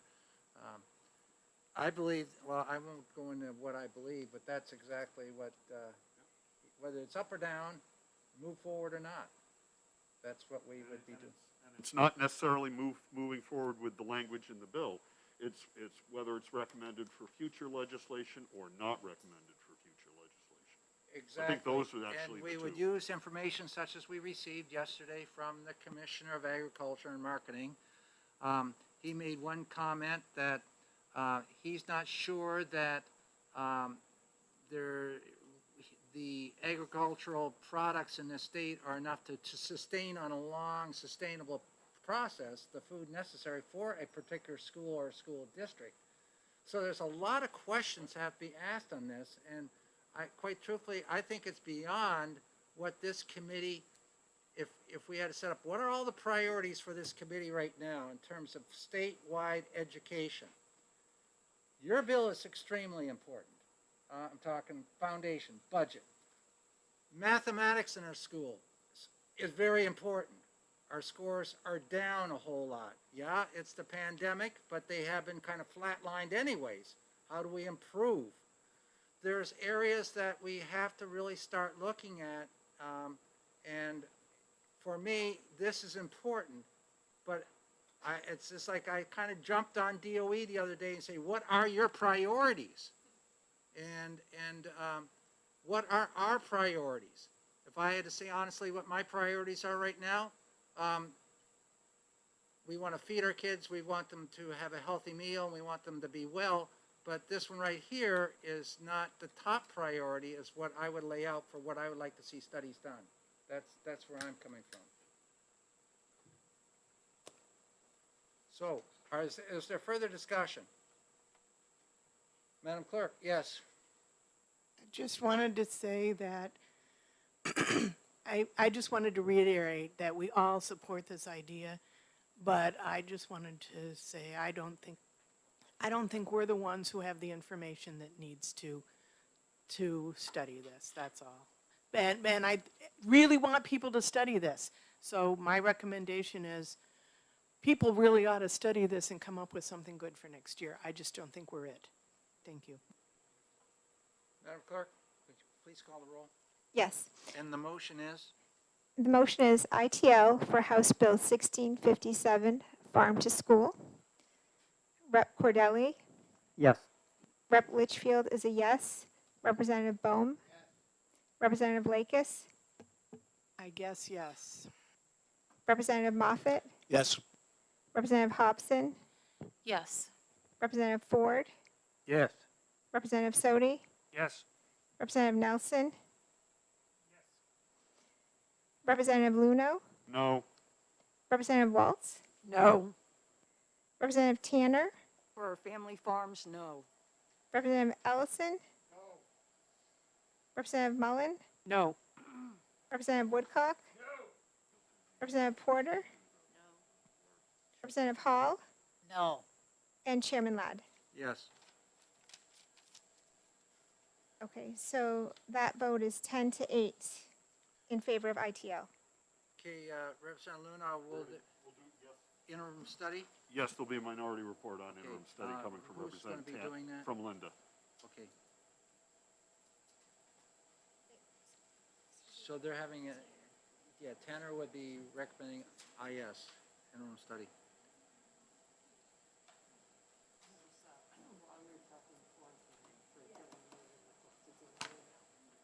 Okay.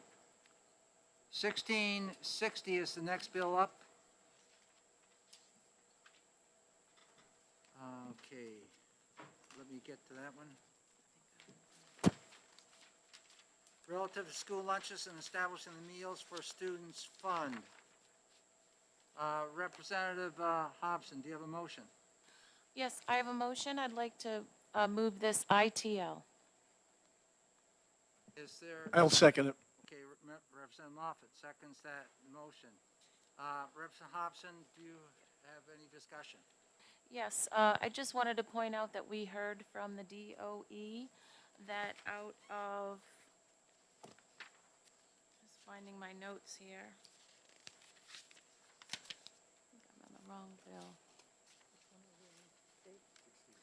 Out of 466 New Hampshire schools participating in the NHSLP, 30 of these schools are not providing breakfast. So to that end, I believe that most of the schools are already providing these services, and to start up a new program would, the costs would be indeterminable according to McKenzie at the DOE.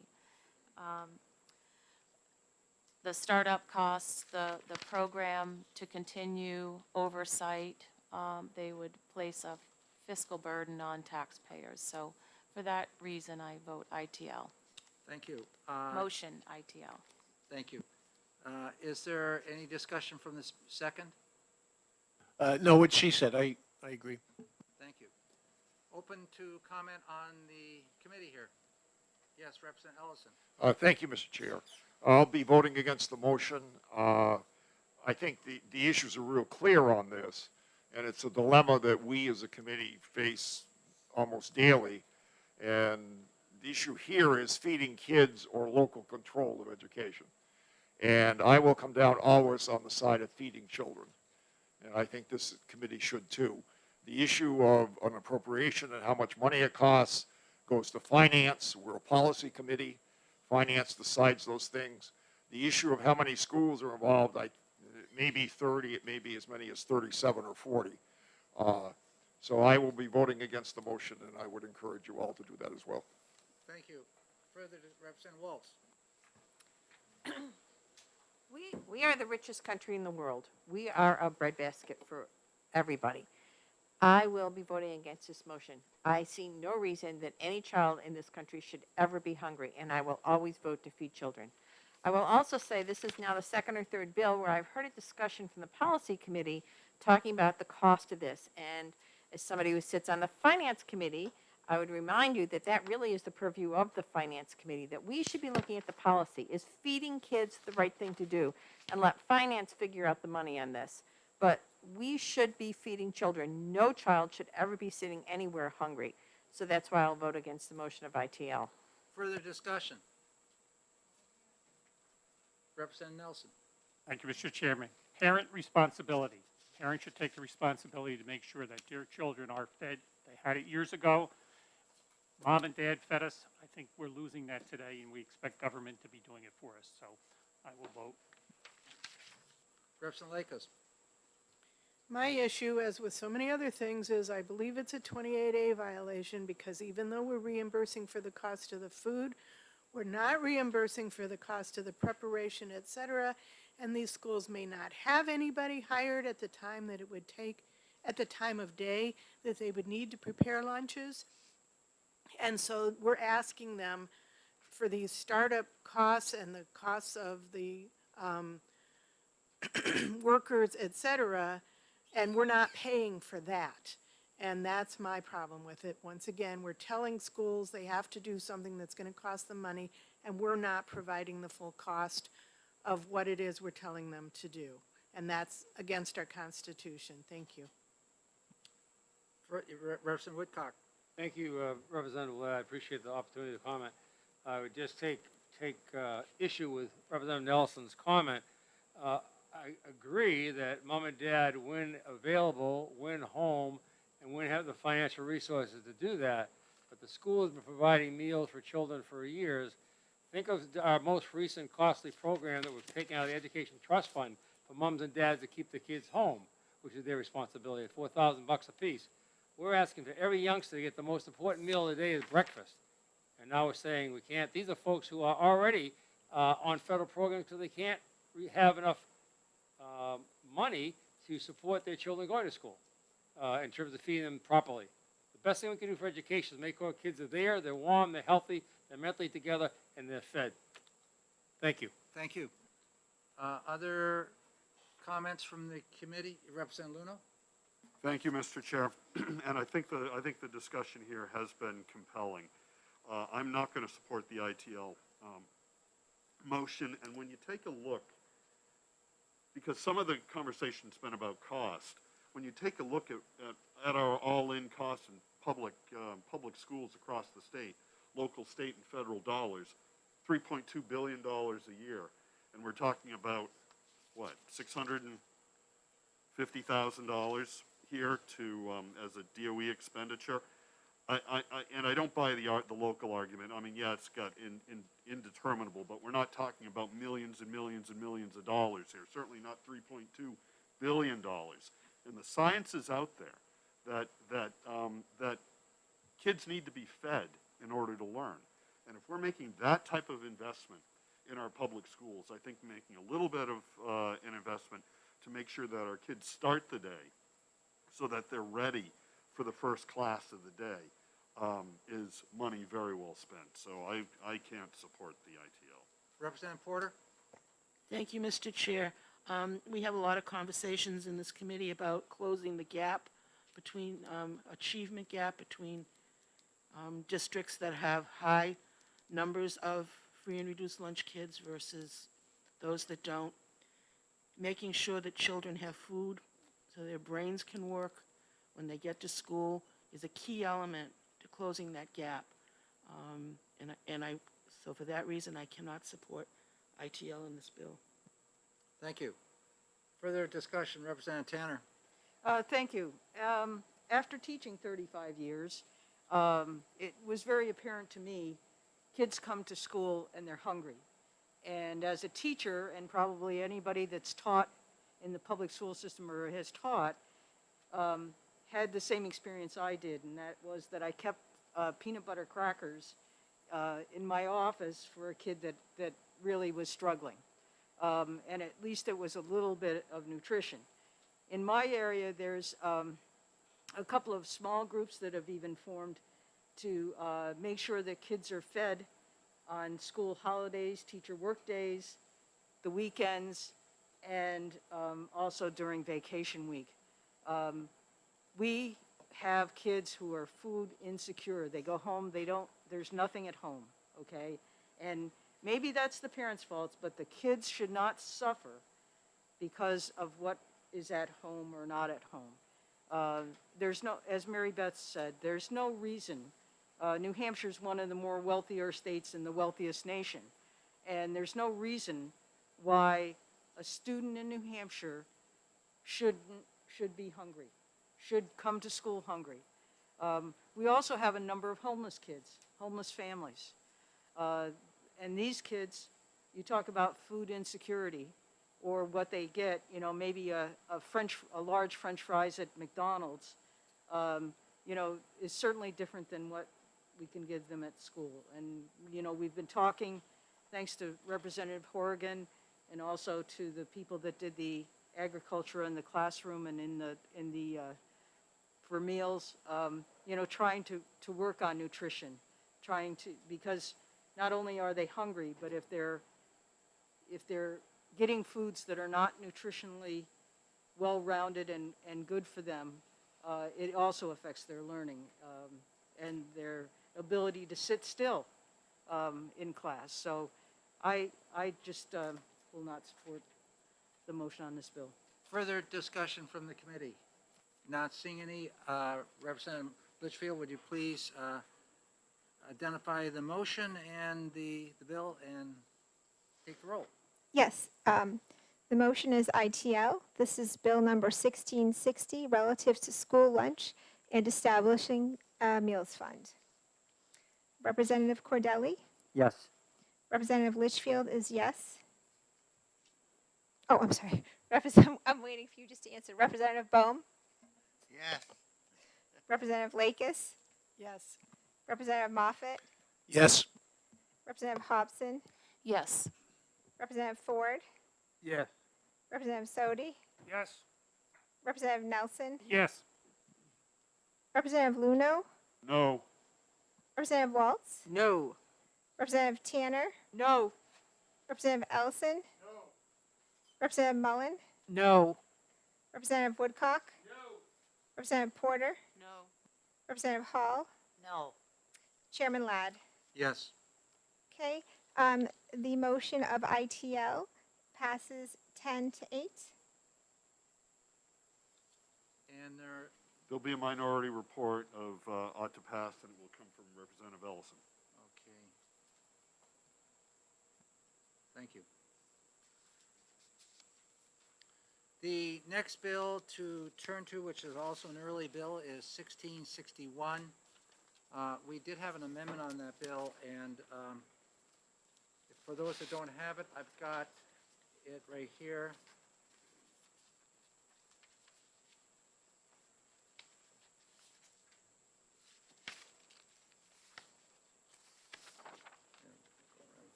So I'm taking 2, right? So I'm taking first. Yes, yes, yes. There'll be extras going, I'm sure. I just sort of split it up.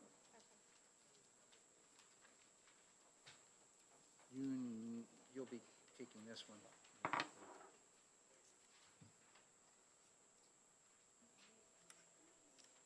think everyone should have a copy of the amendment.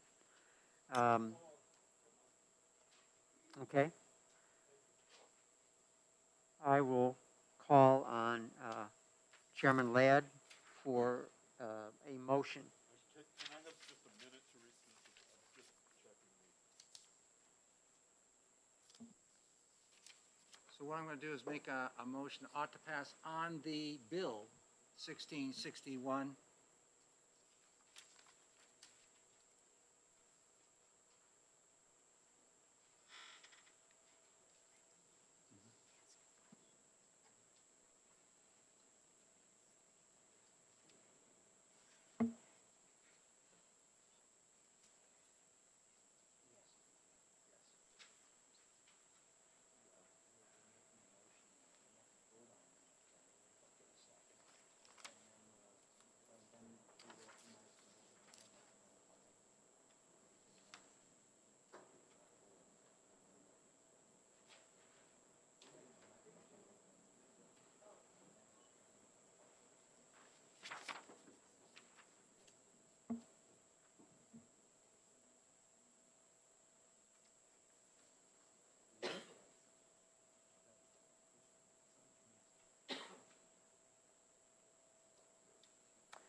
Okay to proceed? Got through it, it's the same amendment that we passed. No, I was just Yep. checking that, and then in section 3, is the only change the 5 to 10? That's correct. Okay, and then, No, there was also, it's going back, Do you want to introduce the amendment? well, we have a motion on the floor out to pass. Right, There should be a second. right. Was there, And then you gotta be recognized. Representative Lakis seconds the motion of ought to pass, and I'll recognize Representative The last sentence Ladd. was 2026. yeah, and I got That's that, a yeah. change there. I was just checking to make sure it all got in. Yes, and, did we get a second? Yes, Representative Lakis. Okay. Yeah, recognized you, yes. I'd like to move that 1661 be amended with Amendment 0356H. Second, anyone? Representative Bohm? Would Representative Ladd like to discuss the amendment? Yes,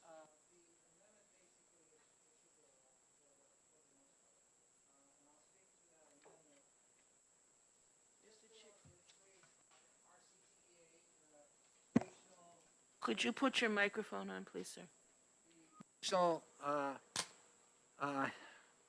CTE agreement is set up whereby we have all districts which are sending to the center and the center agreeing to a 4-year agreement of how they're going to function and operate in terms of their scheduling, classes that are taught, transportation, all that's in the RCTEA agreement.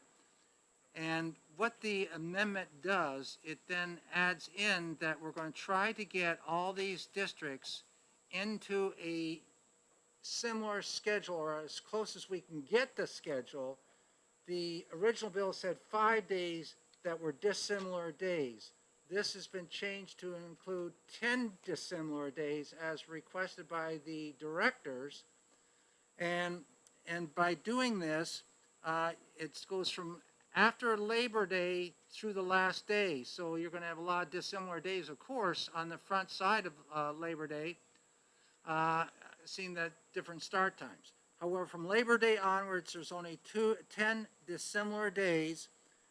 Many of the regions are currently looking at. We have 28 different centers in our system, of which 5 are out of state on the Vermont side of the river. And it's a challenge to get all the schedules on the same wavelength because we have negotiated agreements, and that's why we have this 4-year period to try to arrive at this dissimilar, get down to a dissimilar of only 10 days. This is important from the standpoint of students attending the centers. If you're on different calendar days, like you have this day off, a little vacation, you have this one right here, and they're not similar, then you have kids which are going to the CTE centers. You have transportation issues, which the child has to get themselves to the school, and then the school, most school districts are providing that transportation to the center on a day that the sending district's not in session for one reason or another, but the center may be in session. We're also trying to get our schedule set up internally within the schools so that we're talking about the length of a course. There's a real difference, of course, between New Hampshire and the state of Vermont, where we have 5 of our centers, where a CTE course, which is part of a program, which has a cluster of courses within it, is 2 hours over there. It's an hour and a half here. So when we ship kids over there, there's a different arrival time. You might arrive in the middle or the end. And the same thing's occurring even internally within our own state. So we're trying to get that internal schedules of the courses, the block scheduling and all that squared away as well. The second part, which you'll see on the amendment, which deals with, and of course there's waivers for this. Let me get back to the waivers on the 10-day. We know there's going to be emergencies. We know there's going to be exceptions, which are very good exceptions that are needed. We're living in one right now with COVID. And of course you have snow days. and one part of the district may have a snow day here, but there may be absolutely no snow on the other side. That's typical New Hampshire in places. And so there can be requests that the commissioner approves for exceeding the 10 days, which are based upon emergency and exception. But there's also another exception which we built into this with the change in the amendment, that if the district's sending and the receiving center are working towards this, actively working to try to get their calendars in a line so they get into this 10-day non-alignment requirement or less, that they have through the ability to, through July 1, 2026, to get this other exception done. If they're all reasonably taking effort and working cooperatively and they're moving in that direction, there's no reason why they should be harmed for doing what they should be doing. Now, the fourth part of this deals with the embeddedness of competencies that into the courses at this CTE center. We know that there's general requirements which we have based upon Education 306 that are required for you to graduate from a school in New Hampshire. Every school has to offer 43 different courses, but there are certain required courses that you must take. And you have an option with the elective courses.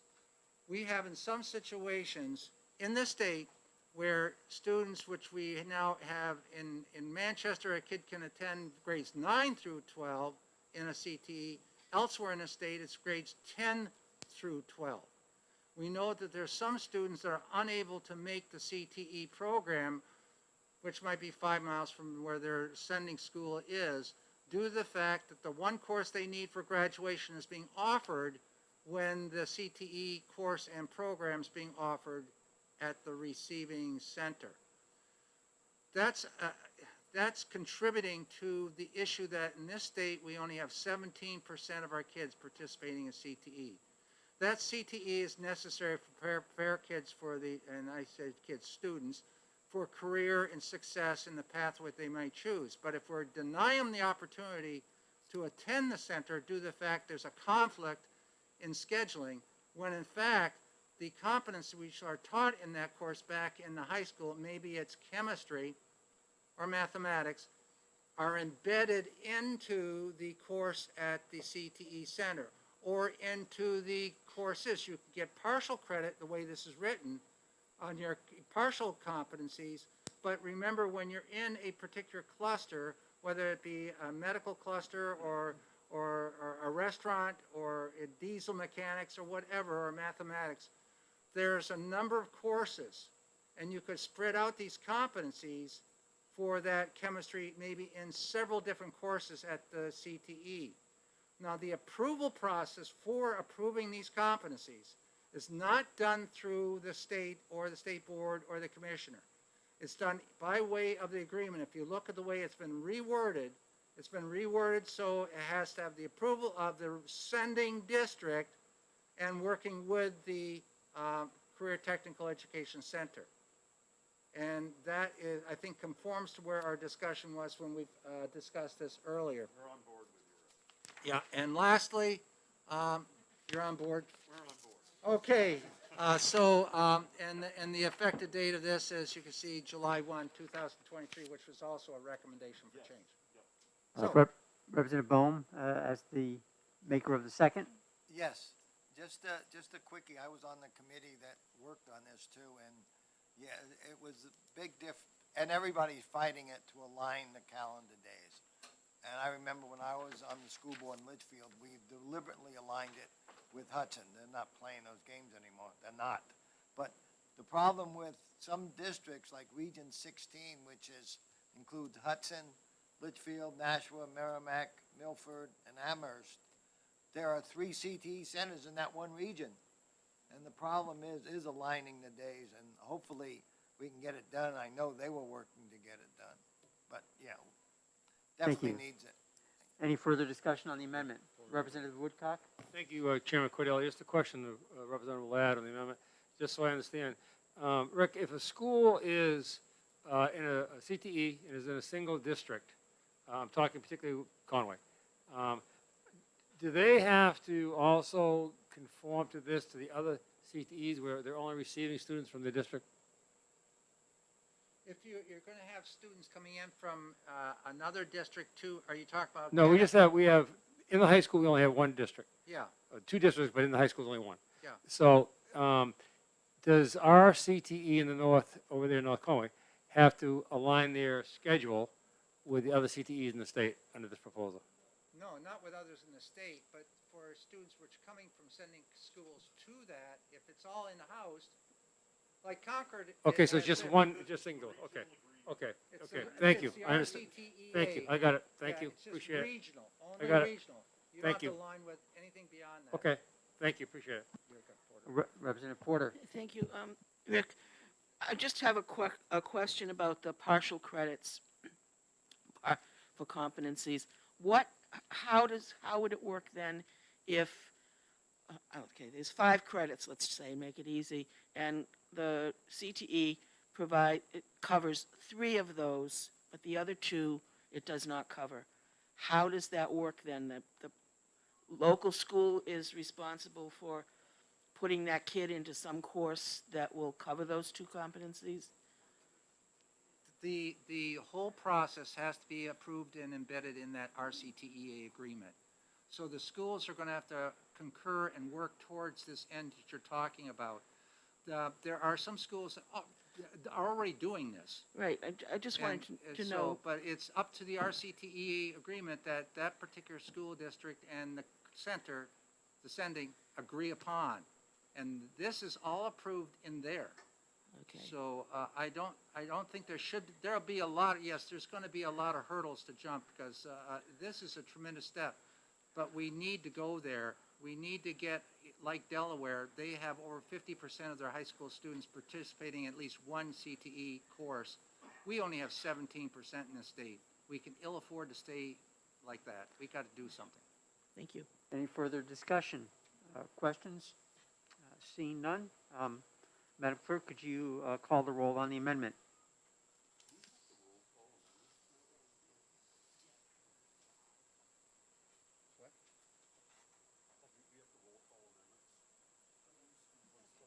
You can do either way. On an amendment, you can do a voice, or you can raise a hand. And this is actually good to lay out now, because when we were remote, we had to roll Right, call yes, everything. right, yeah. That's right. But this vote on the amendment. But we're all here, and on an amendment, you can do that. On the final, you can't. Okay, in that case, maybe we can have a show of hands. Anyone supporting Amendment 0356H, please raise their hand. That looks to be everybody. Anyone that I missed?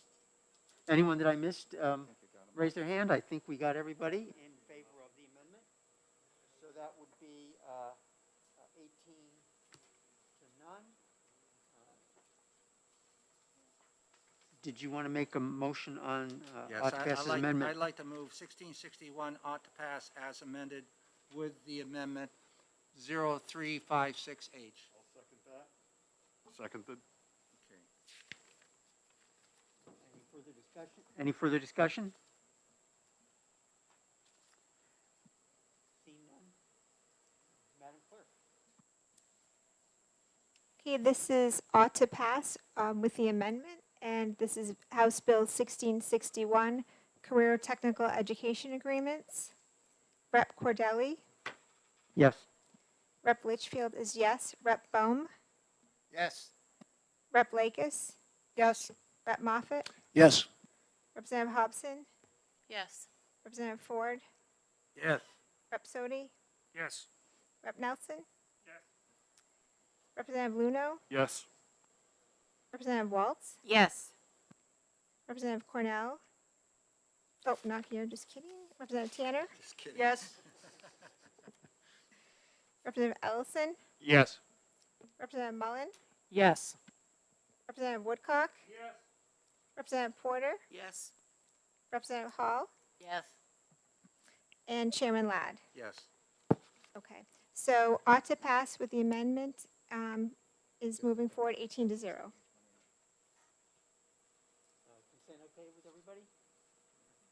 think so. Great. Dave, do you want to do your bill now, or do you want to take? Yeah, let's do it now because we've actually got, there's Bruce from the DRA is here. Okay, okay. Okay, the next bill that we're going to move on, thank you very much for, moving the career tech. That's near and dear to this person's heart. And I think to a lot of folks throughout this state, I appreciate it. 1680 is the, 1680 or 1684? well, if we're going by, your bill is which? Yep, let's do 1680. Yeah. Yeah, the next one would be 1680.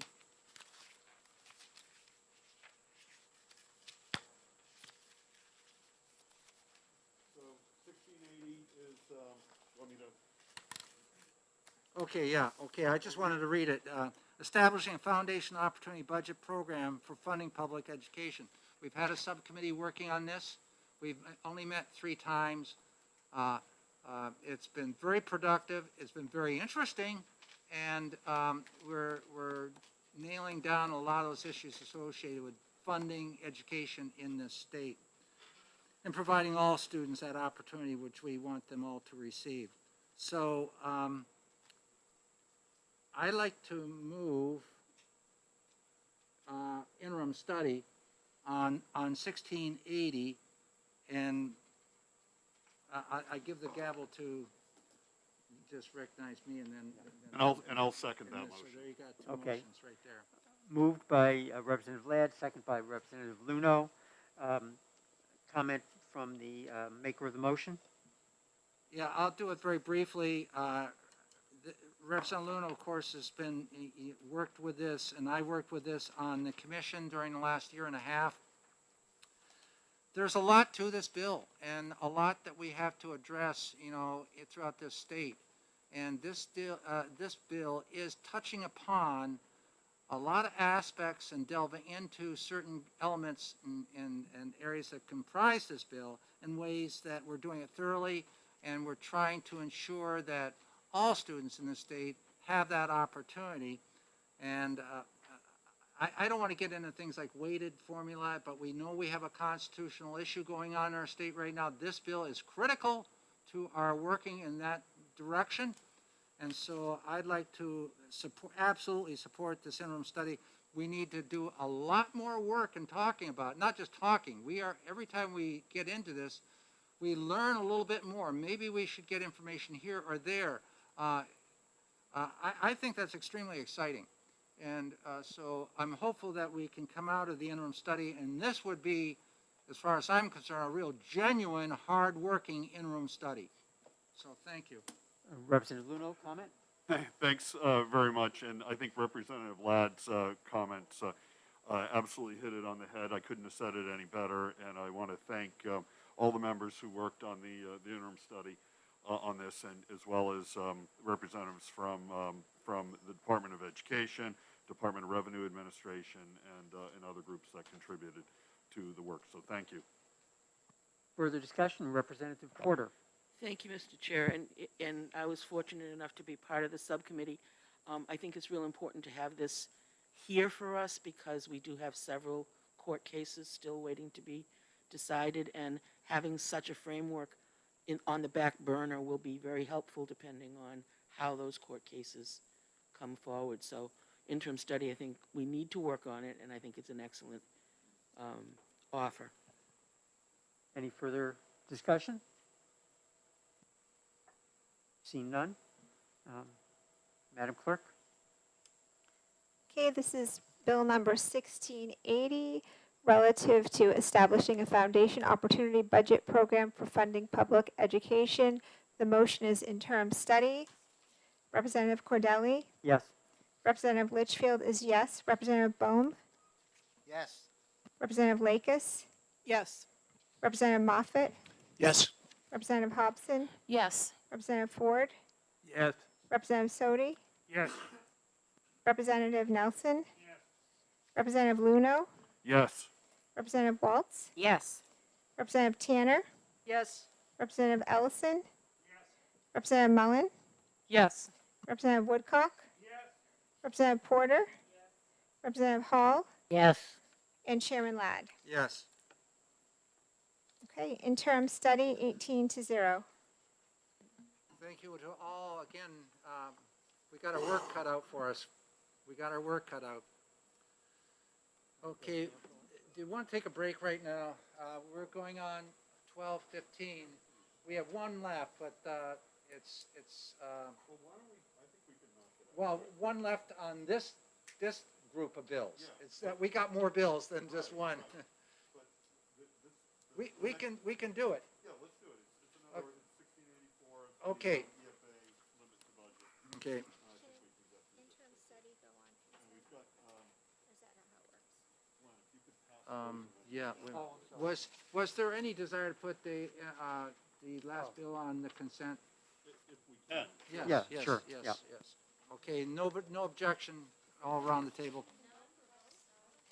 Good. I think the motion goes through. Retain bill stuff, don't, but interim study does. There's an amendment for this bill right here. The last bill we're going to do before lunchtime here is HB 1684, limiting education freedom account funding to budgeted amounts.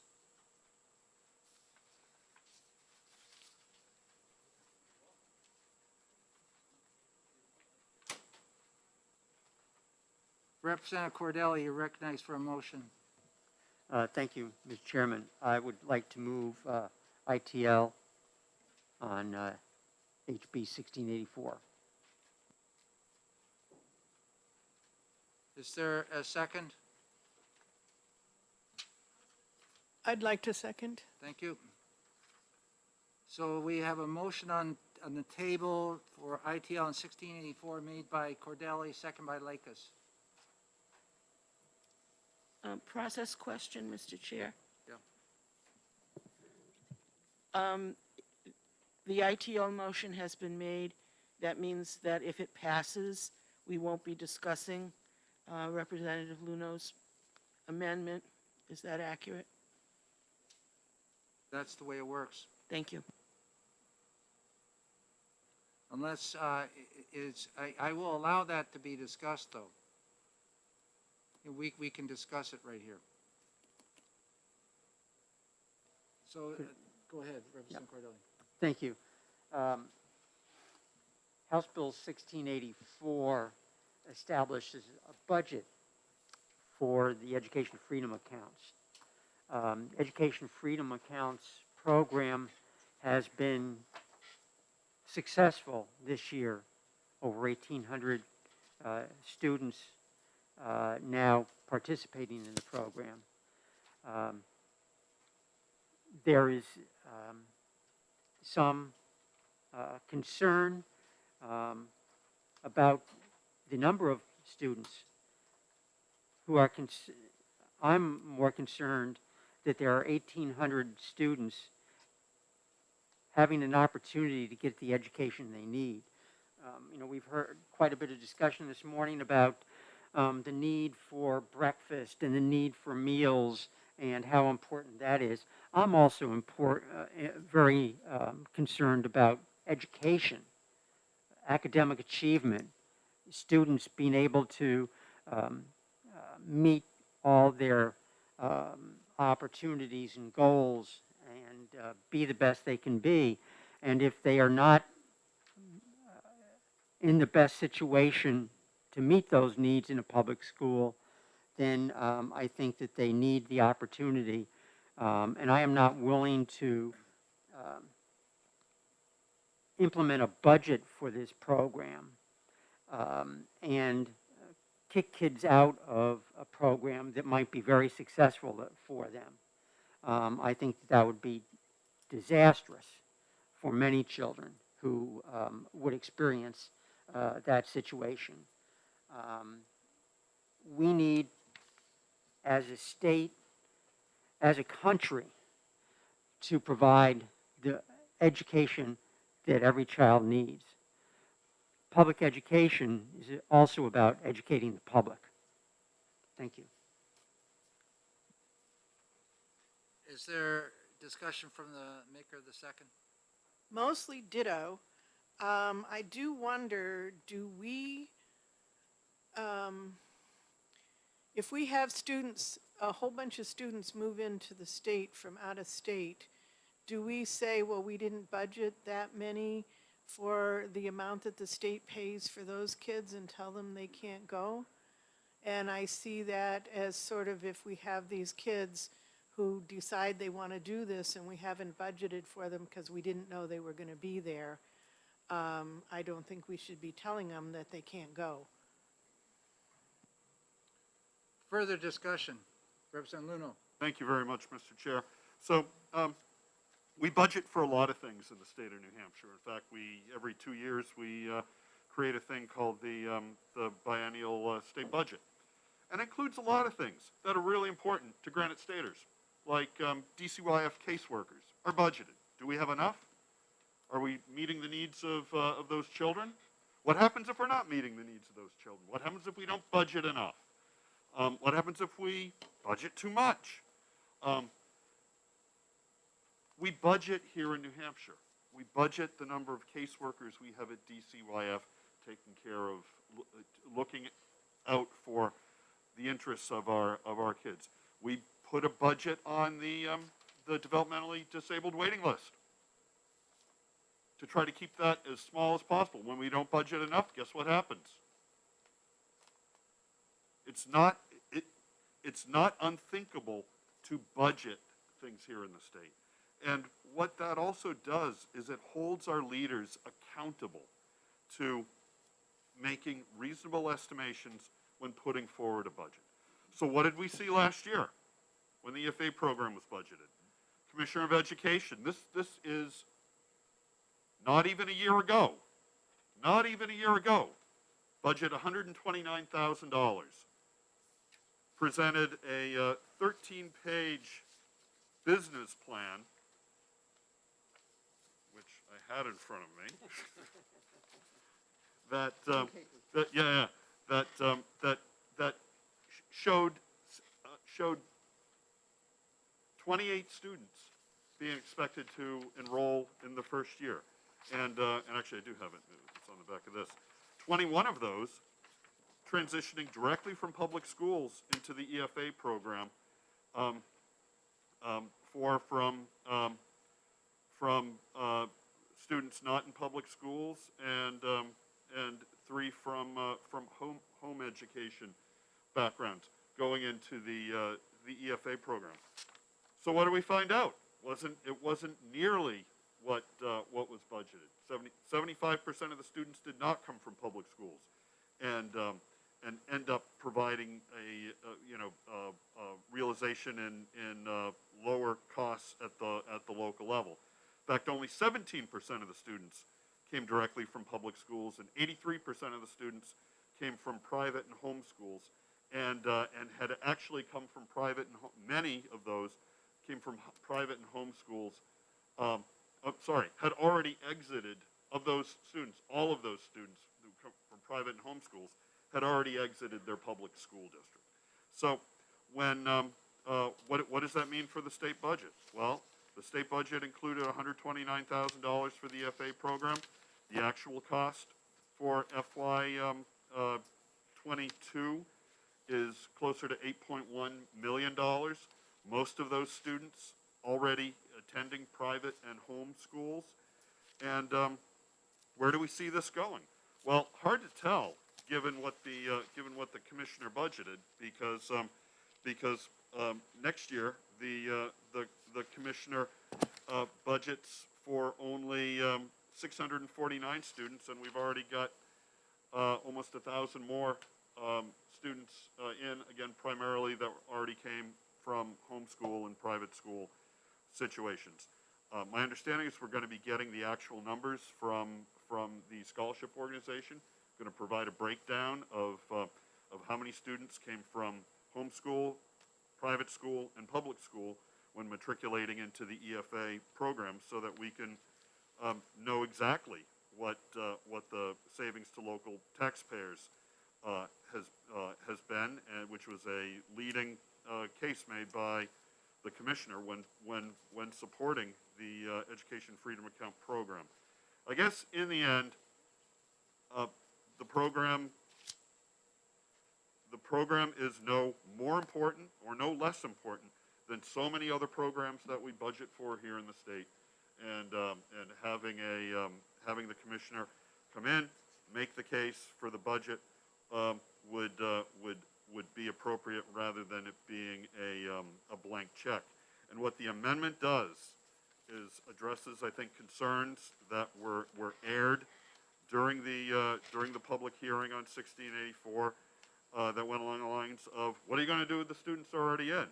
So all the amendment does is for FY22 goes with the actual budgeted amount for this year based on the commissioner's numbers, and then for FY23 adds on another group of students based on what the commissioner saw or marks down as EFA switchers from 2021, puts in the same number of students multiplied by the average EFA, so that we're not holding anything back for 22 and 23.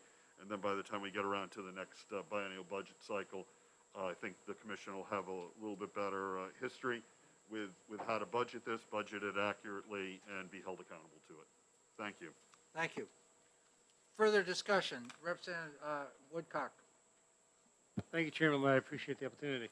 I just want to bring a couple things out. The 17% of the youngsters that withdrew from public school to participate in the EFA program, numerically, that's, if I have my math right, or through the computer, that's 272 out of the 1,600 or more kids. I understand Representative Cordelli talking about the public education, and the public needs to be educated. The public needs to be educated that 83% of these kids weren't there. The public needs to be educated that this tax money that we're talking about is going to private schools, Catholic schools, religious schools, not public schools or home schools. That's part of the information that the public needs to know about their public tax dollars. Thank you. Representative Lakers. I was just going to ask a question, but I will say that I have talked to numerous of those parents who say, why isn't my kid as important as everybody else's kid? And how come you're not willing to pay that little bit compared to the $20,000, that $4,000 for my kid to at least be able to get homeschool education? But my question was, the number for those anticipated to come in next year, do you know when that was made? Is that recent or is that a while ago? So that number was from the EFA fact sheet, which was provided by the department to the EFA is an oversight committee back in November of the end of last year. So, Okay. and my understanding is that this is actual data from this year. So, correct. Okay, thank you. Further, Representative Tanner. Thank you. I want to say that for me, I've been really concerned about the accountability, both financially and academically, of the program, the EFA program. But I'm particularly concerned because of my fiduciary responsibility to the taxpayers of New Hampshire, to allocate funds that are public funds, that are reasonably budgeted and accounted for. And, you know, I serve on the school budget committee, and I serve on the town budget committee, the town I'm from. And in both those areas, I've never seen an open checkbook.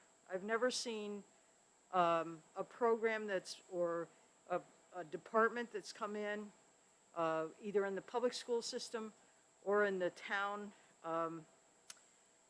itself, that the people from, for example, transportation come in and say, okay, we need to fix all the roads in Sunapee. I don't know exactly how much that's going to cost, but we really need to, so please give me an open checkbook. And basically, I think that's what we've given with this program. I remember when 193 came out with the first program of the Education Scholarship Fund. And I remember a very distinguished representative from Ware who had tremendous angst about the fact that there was not a cap on that program. And I just think that it makes sense to get the information out to the public through this budgeting, what this program is actually costing for the 17% of the participants versus the 160,000 kids that are still in public school. That every penny in a public school system is accounted for. And so that's my major concern. Thank you. Further discussion, Representative Nelson? Basically a question. I'm curious as to what the cost is if somebody moves into town or city, and what would the cost be for that child to walk into the classroom based on the budgets? I think it's like 20,000 up my way, 15,000, versus them going through this program. Would it cost more or would it cost less to that town to educate one additional student?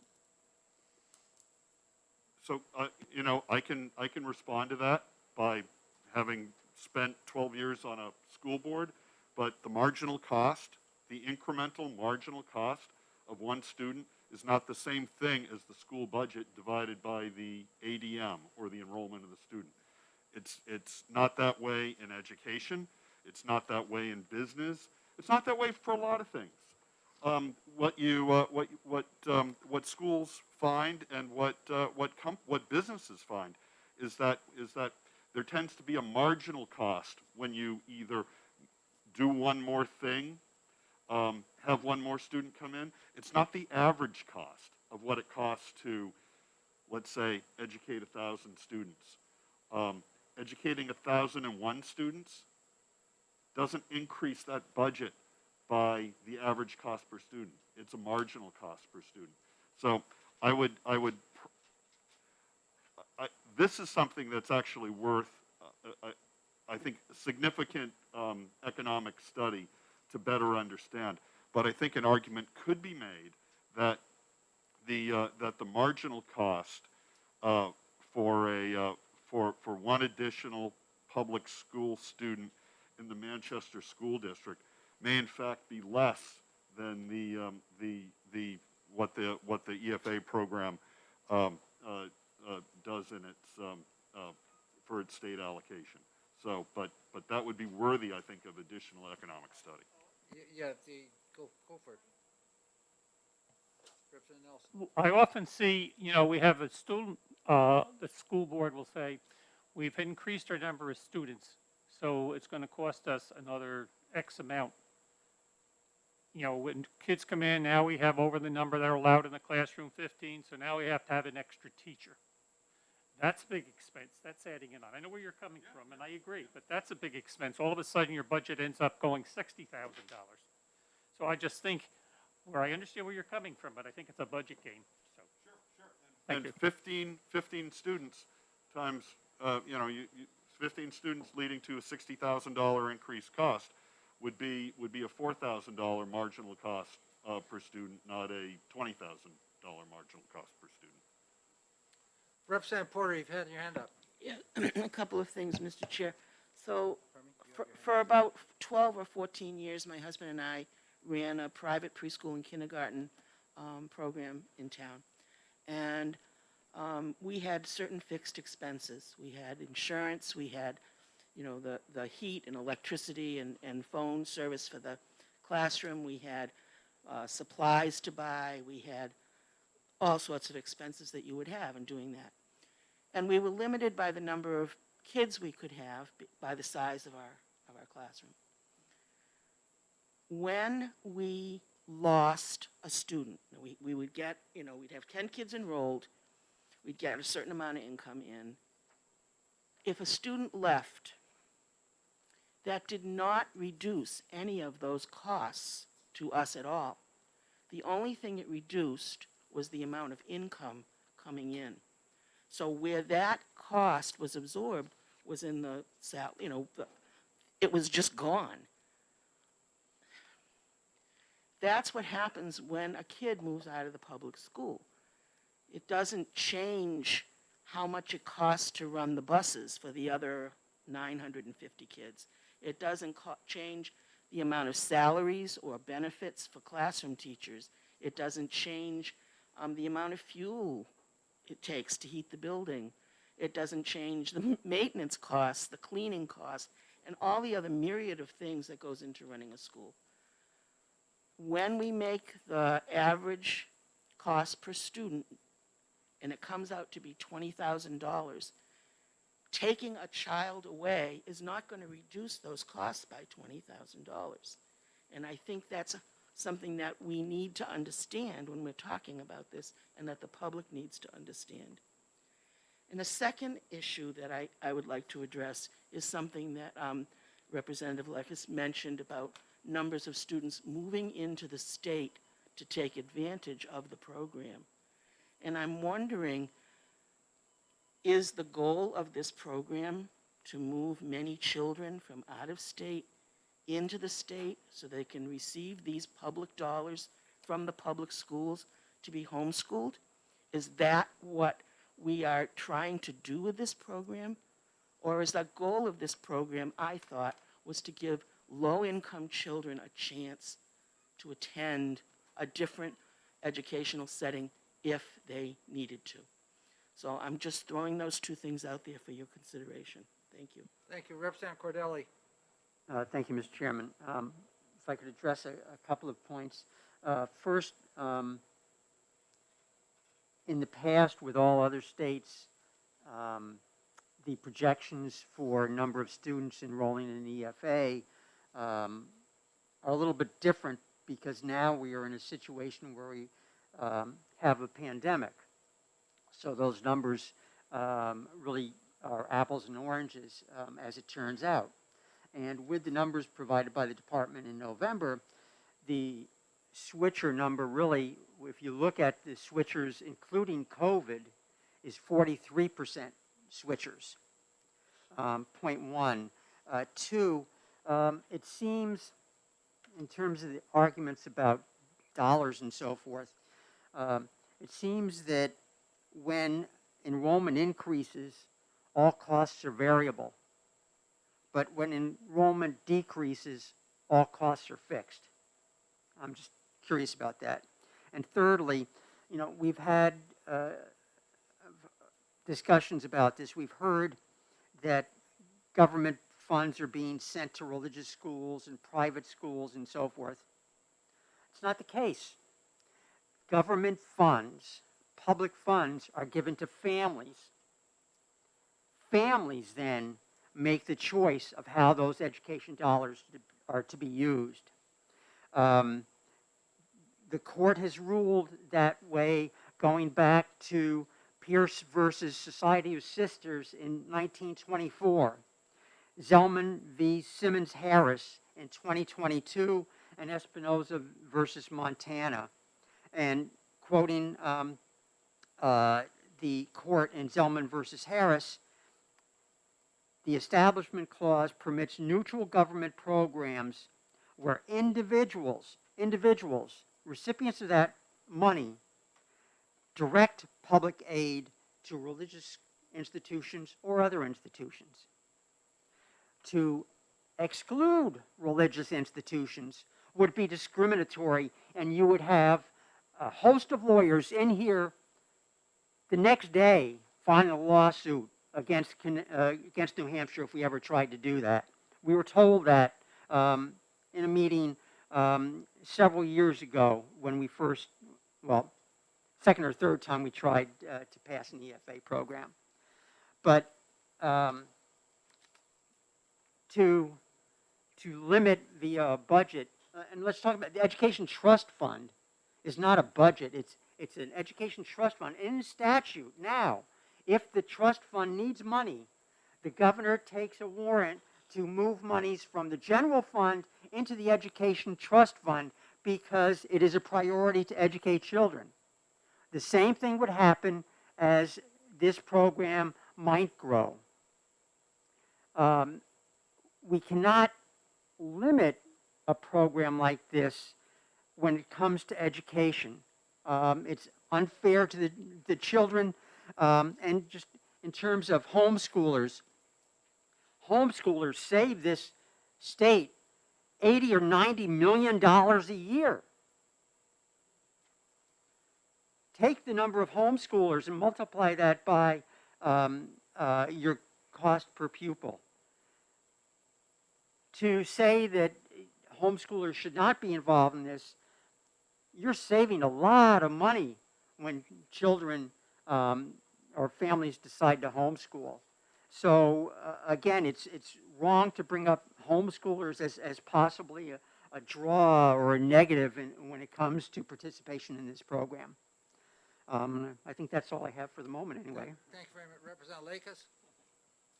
A few things. One, my comment was not saying we should pull people in from other states to do this. My comment was saying that if we had unexpected children coming from out of state to our public schools, we would not say, no, you can't come because we didn't budget for you. And so I was saying we should not do the same thing for other students who are in this state who decide to enroll in this.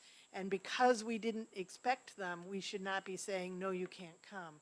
This, people talk about this a lot, and they try to compare it to Medicaid or other things that happen in the state that we don't provide for everybody. And they say, well, it's not like other programs. And my point is, you're right. It's not like other programs. When it comes to health and that kind of stuff, we don't provide health insurance for every person. We provide an education. That is what we're supposed to do, provide an education for every student. And this is what we're trying to do, provide an education for every student. And if you happen to, if public school works out for you and you put your kids in public school and it works, that's wonderful. The state provides money. If it doesn't work out for you, why should you have to pay it all out of your own pocket, which you don't necessarily have? Why can't the state provide that same money that they provide if public school works, if public school doesn't work? And I think the other thing is, obviously there are marginal costs and they don't save that much money. I want to know, you said, well, for Manchester it would be little. Well, you picked the largest school district we have. What about the small school districts? When you have one come or one go, how much does that cost? And I would like to know, I agree with you, I would love to know what the marginal cost actually is, because it's not like where she had a limited number of kids she could take, and therefore, you know, she had very fixed costs that were going to be the same. That's not like that in a public school. You have kids not coming just because of demographics. You know, our numbers are shrinking just because of demographics. And one kid plus or minus in the small schools can make a huge difference. And you know, whether or not you have to have another teacher, whether or not you have to run another bus, whatever. And so I would like to know, I agree with you, I would love to know how much the marginal cost for each school district is. Thank you. Representative Woodcock? Thank you. This is lunch hour, right? Okay. Yeah, Look, we're on it. I'll keep it short. Thank you. I would just, I think going back to Representative Nelson's initial question about how much does one person cost, the heat, and as Representative Porter said, the yellow school bus is going to show up regardless of what you take out of there. One more student coming in during the middle of the year is not going to change the budget because the budget's already set. That's not going to change. But Representative Cordelli does make a good point. It's interesting how we do see enrollment go down in school budgets, but sometimes school budgets don't go down, enrollment goes down, and that's a whole different piece by itself. But the idea of, and I understand the Supreme Court rulings, but to me it's just semantics. If Representative Mullen gives me money, this tax money, and I get it, and I give it to a private school, it's no different. It's just and I hate to use the word laundering because it's not, but it's just semantics. Our tax dollar is going right through me to Representative Ellison if he was the private school, and that's where it is. It's going to a private religious school. It's just semantics how it gets there. Has one more stop. I think that's the piece, and I do agree the homeschoolers would cost you, as Representative Cordelli said, a significant amount of dollars in the budget if they had been enrolled, but they weren't. So this is just giving them money. Thank you. Representative Hobson. Ralph, I just have one little question. So, I just want to clarify something. So, if a cost per student is $20,000, we estimate that the education freedom amount is approximately $4,500 if they want to use it. They have to apply for it. It has to be approved expenses through approved resources, correct? So there is, we'll say, 14,000 from the local property tax that the district still gets with no student to educate. Do I have that correct? So I'm assuming that question might have been directed to me. That's only if the student exits their public school district. If they are already out of the public school district, all it is an additional state expense.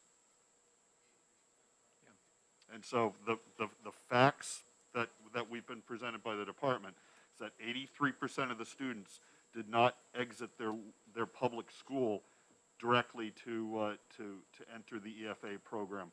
They were already either in private schools or homeschool settings, having, not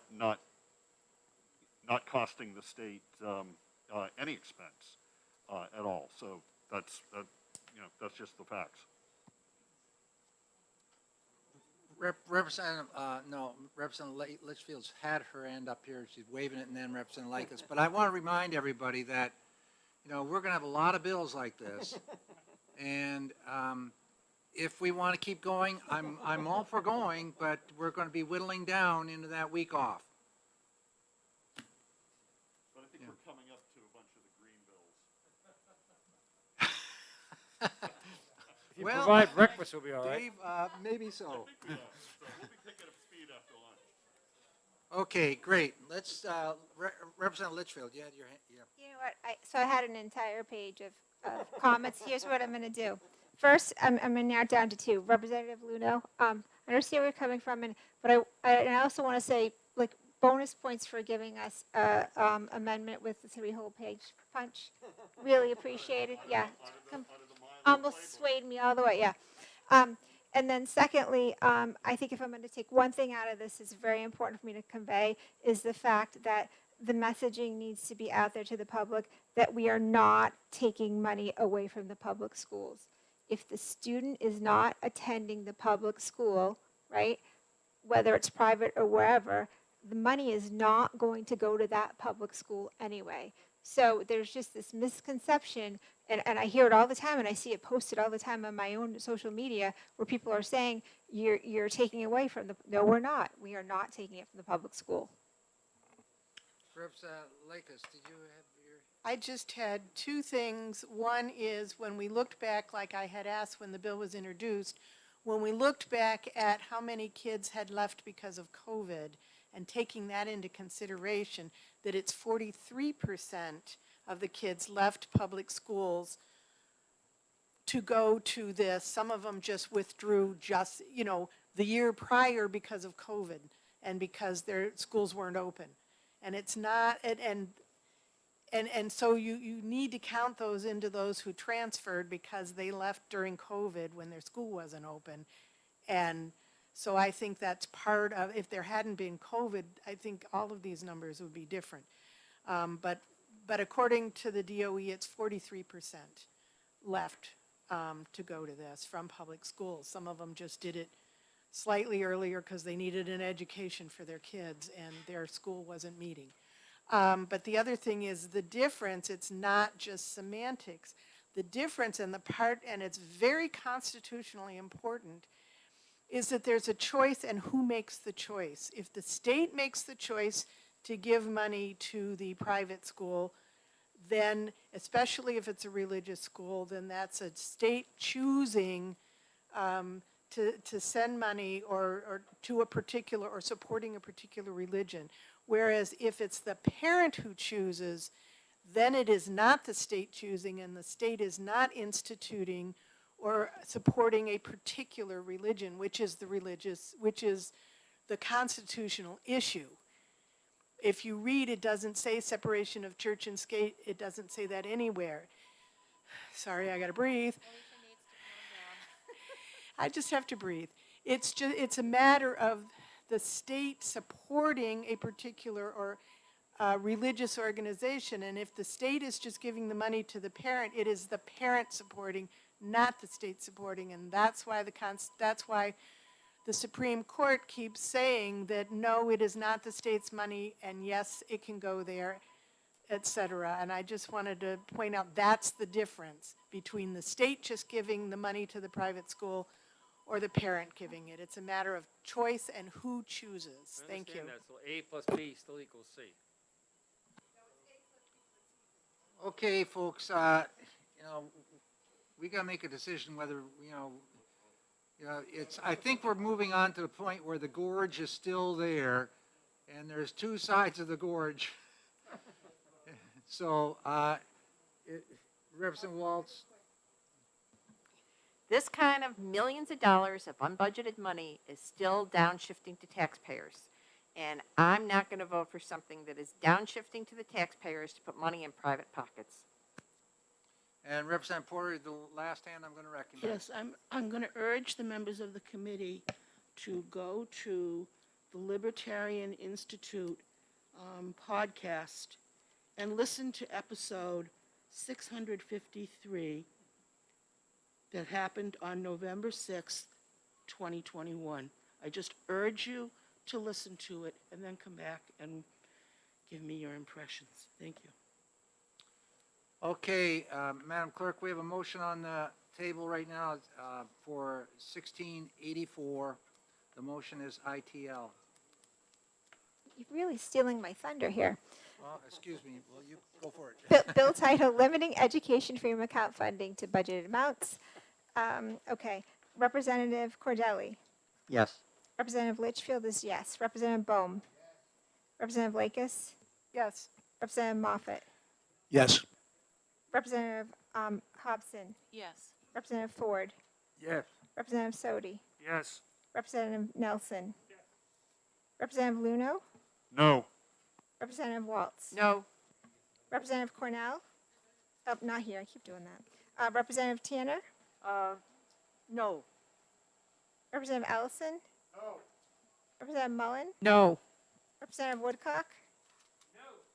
Representative Porter. Representative Hall. No. And Chairman Ladd. Yes.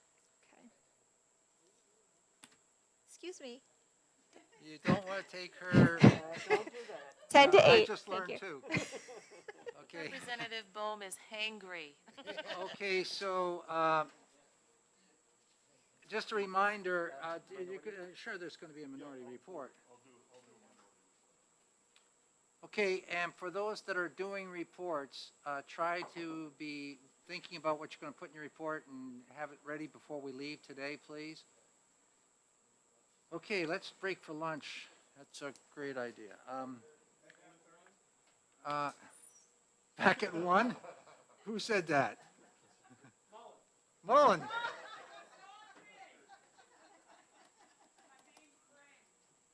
Okay, so how much time do you need for lunch?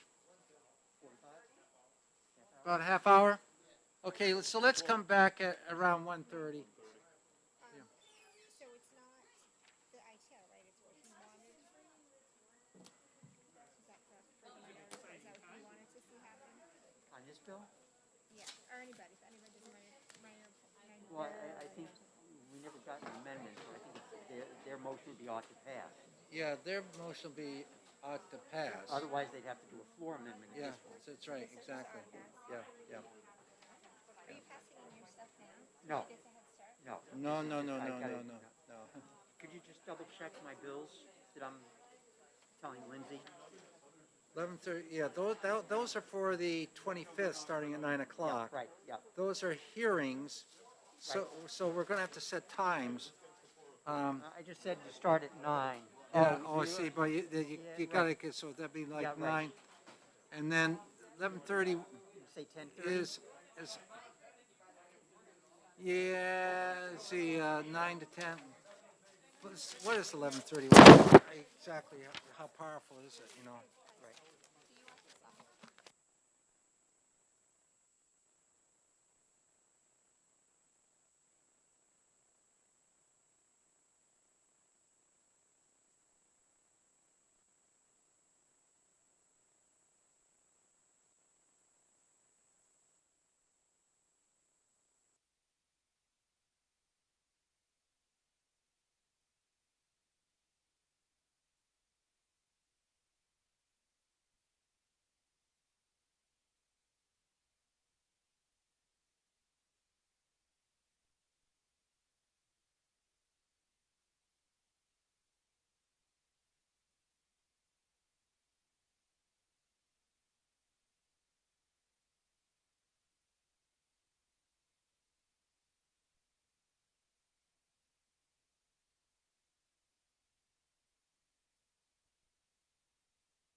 bill we had, it's been heard, so it's more technical advice for us right now, seeing I don't think we have a lot of engineers in this field here with us today.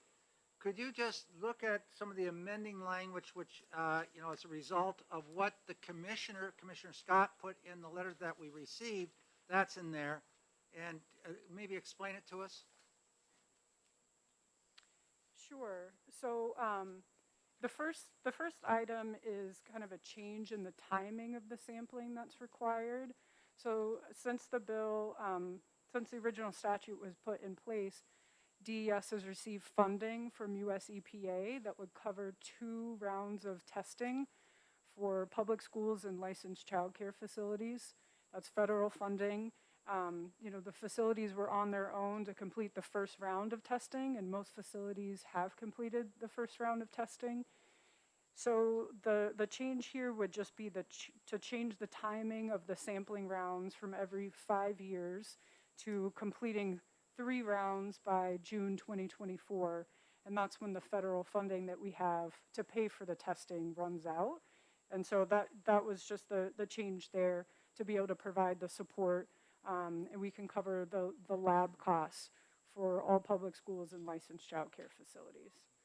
So that's the first change. And then the next one is to a requirement that all of the sample results be submitted to DES. We have a database where we've been tracking data, and in the original statute there was no requirement to submit the data to us, and as we're going through and kind of looking back at facilities that didn't report data to us, we're finding some that did the testing, but they didn't provide us the data. So this would just have that requirement in there that the data would be provided to DES, and then we can track it better. People are interested in knowing how many schools have sampled and what the levels are, and if we have a complete data set, then we'll be able to better understand, what the situation is. And then I think that next change was with the notification. I think that was in the original bill. Yes. Correct. And then the change starting on line 19 is related to post remediation. So if there's a fixture or a drinking water fountain faucet that tests high, they would need to do some sort of remediation, either change out the faucet or potentially put in filtration, but most of the time we recommend changing out the faucet. And then after you do that testing, it's important to take another test to confirm that what you actually did remove the lead. So if you change a faucet, you want to retest it to make sure that that was actually the problem and the problem wasn't actually coming from somewhere else in the system. So the current statute doesn't have a requirement to do a retest in the case of remediation, and so that's that change. And the last one is the 485. Correct. The last one is the enforcement and penalties, and in the original bill, the RSA referenced a different RSA, and so we recommended changing to this RSA, which is the appropriate one that would that we typically use for these types of violations. Great, that takes through the changes there. You notice there's a spelling mistake there on line 19, but that's a technical thing that's taken care of when it goes to review. It's not mediation, it's remediation. We don't want to go through mediation here. Yes, Representative Bohm. Thank you. Thank you for taking the question. My question is, what happens after June 30th, 2024? We don't do any more testing? On line 5. So I think at that time, if they had done the testing and the results were all less than the standard, then they wouldn't need to do any more testing. Okay, Representative Luno.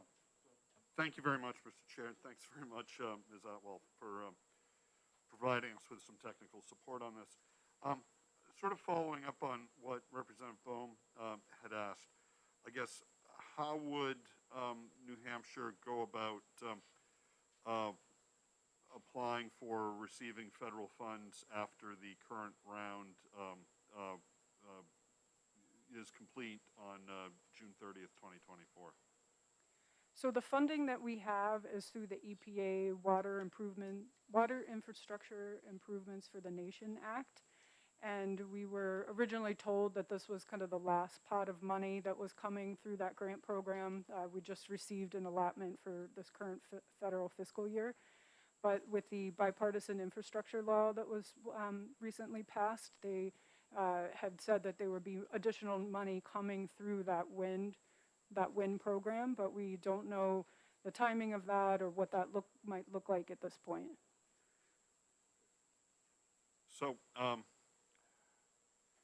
what would the department be in a position then to apply for whatever grants may become available, or does that need to be in legislation? I think it would be the intention that we would apply for additional funds as they become available. Can the department be of any further help to us on this? Yes, Representative Nelson. Thank you, Mr. Chairman. Is each faucet or water fountain need to be tested? Yeah, so each faucet that's available for consumption needs to be tested. So if you have, a sink in a janitor's closet, that wouldn't need to be tested because hopefully no one's drinking out of that sink. But anything that is reasonably available for consumption, and so that would include faucets in kitchens that are used in food prep and cooking, drinking fountains, classroom sinks, things like that. Follow up? Yes. I'm assuming that's somewhere written down. I'm sorry, maybe I just missed it, or it's in other legislation. Yeah, so on line 6 and 7, that you have to test at all locations that are available for consumption by children. I'm sorry, that's right there. Thank you. Thank you. Further questions now? Well, Leah, thank you very much for coming over. Thank you. And I guess just if I could just, there is a bill in the Senate. I'm not sure, Senate Bill 452, if that's something that you're aware of or looking at, that has some of these same changes, but it also would change the standard for lead in drinking water at schools and childcare facilities. Yes, we are So, aware of okay, what's going all right. on in the Senate, and perhaps, this gives us two shots at the apple, sort of. Yep. Thank you. Thank you. Not seeing any more questions, then, well, thank you very much, Leah, and we're going to have a motion here. Yes. For House Bill 1421, call on Chairman Ladd for a motion. Thank you very much. I'd like to move HB 1421, a relative lead in school drinking water, as ought to pass. Second, anyone? Representative. Luno, do you want a second? I'll second. Yeah, Representative Luno. Okay. I'll forego discussion. I think we just had it from the department. Yeah. But I would like to, offer an amendment Yep. 0612H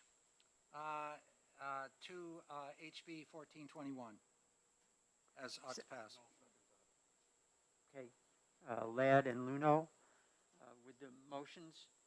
Discussion on the amendment? Not seeing anyone.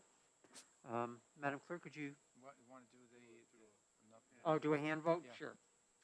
Okay. All those in favor of Amendment 0612H, raise their hand. Looks to be unanimous.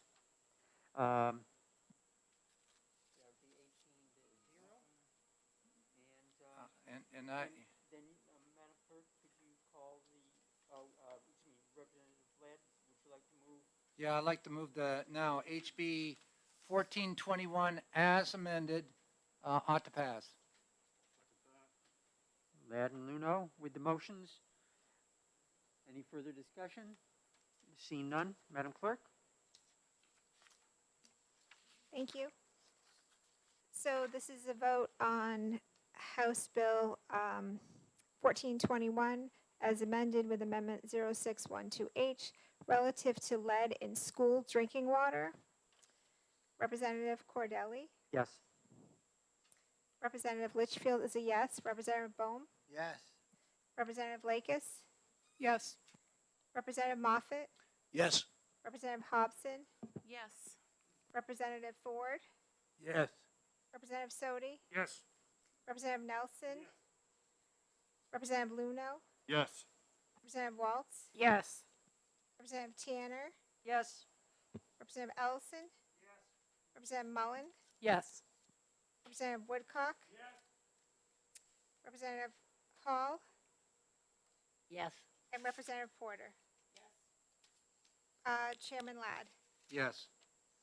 Okay, 18-0, ought to pass as amended. Consent?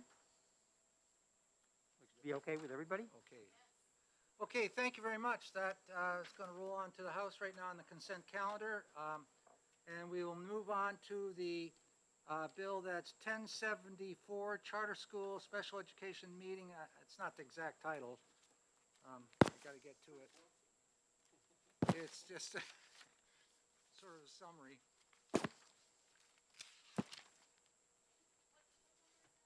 It's 1074. Relative to notice to a charter public school of special education services meeting. Oh,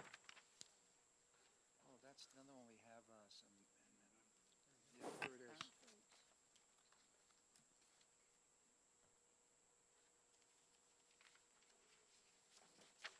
I just split them up. I hope it goes enough either way.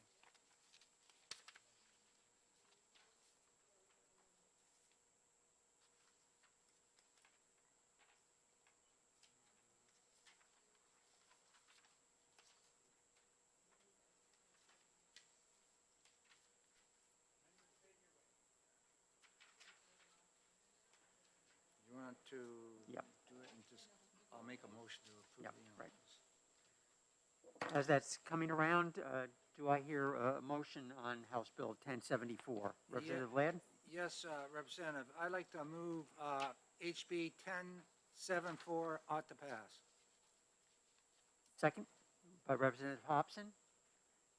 Any discussion? Representative Ladd? Yes, I'd like to offer amendment 0576H as an amendment to 1074. Representative Luno? Discussion? Okay, what this does to the original bill, you notice on line 5 of this, it says, shall invite a representative of the charter public school to the meeting.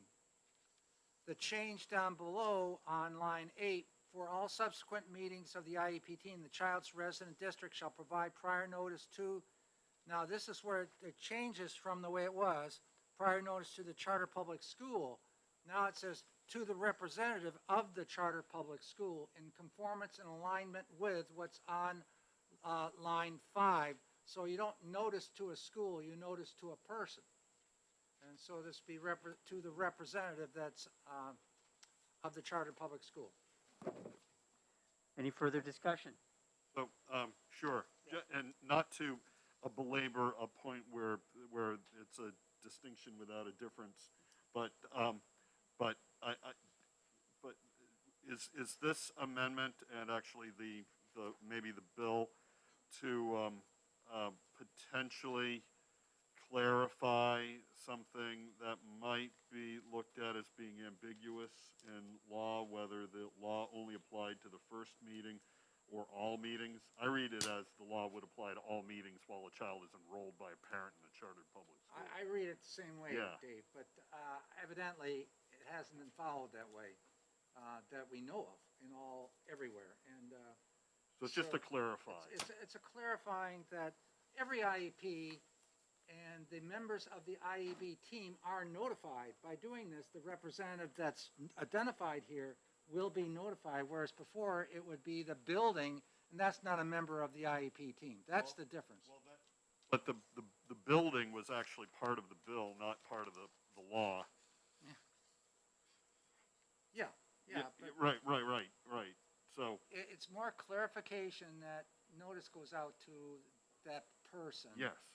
And it's clarifying, and I don't think it hurts. Actually, I think it may, improve upon, so there won't be any interpretation. That's what I'm getting at. Great, thank you. Further discussion? I don't even know whose bill that was. Representative Mooney. Oh, geez. In that case, we'll take a hand vote on the amendment. All those supporting the amendment, please raise their hand. Looks to be unanimous for the amendment, 18-0. Would the chairman have a further motion? Yes, thank you, Mr. Chair. I'd like to move OTP as amended using 0576H. And second? Representative Luno?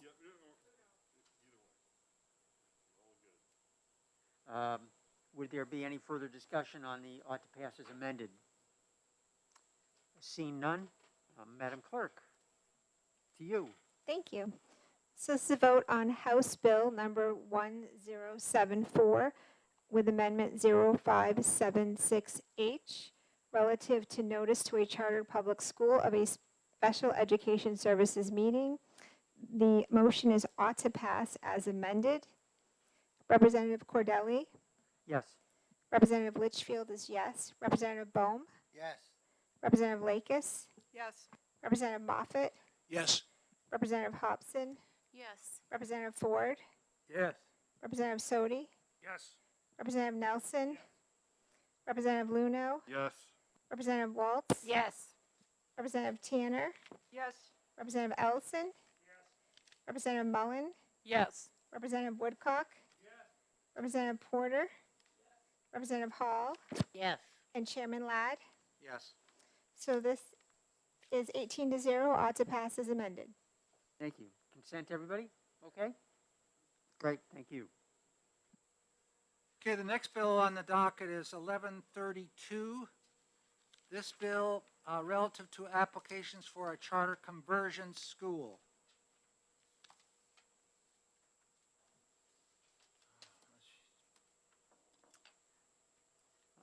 Yes, you want to do this? No, Go go ahead. ahead, Yep. because I'll make it, I guess. Yep. Do I hear Unless a somebody else wants to do this. Do I hear a motion on House Bill 1132?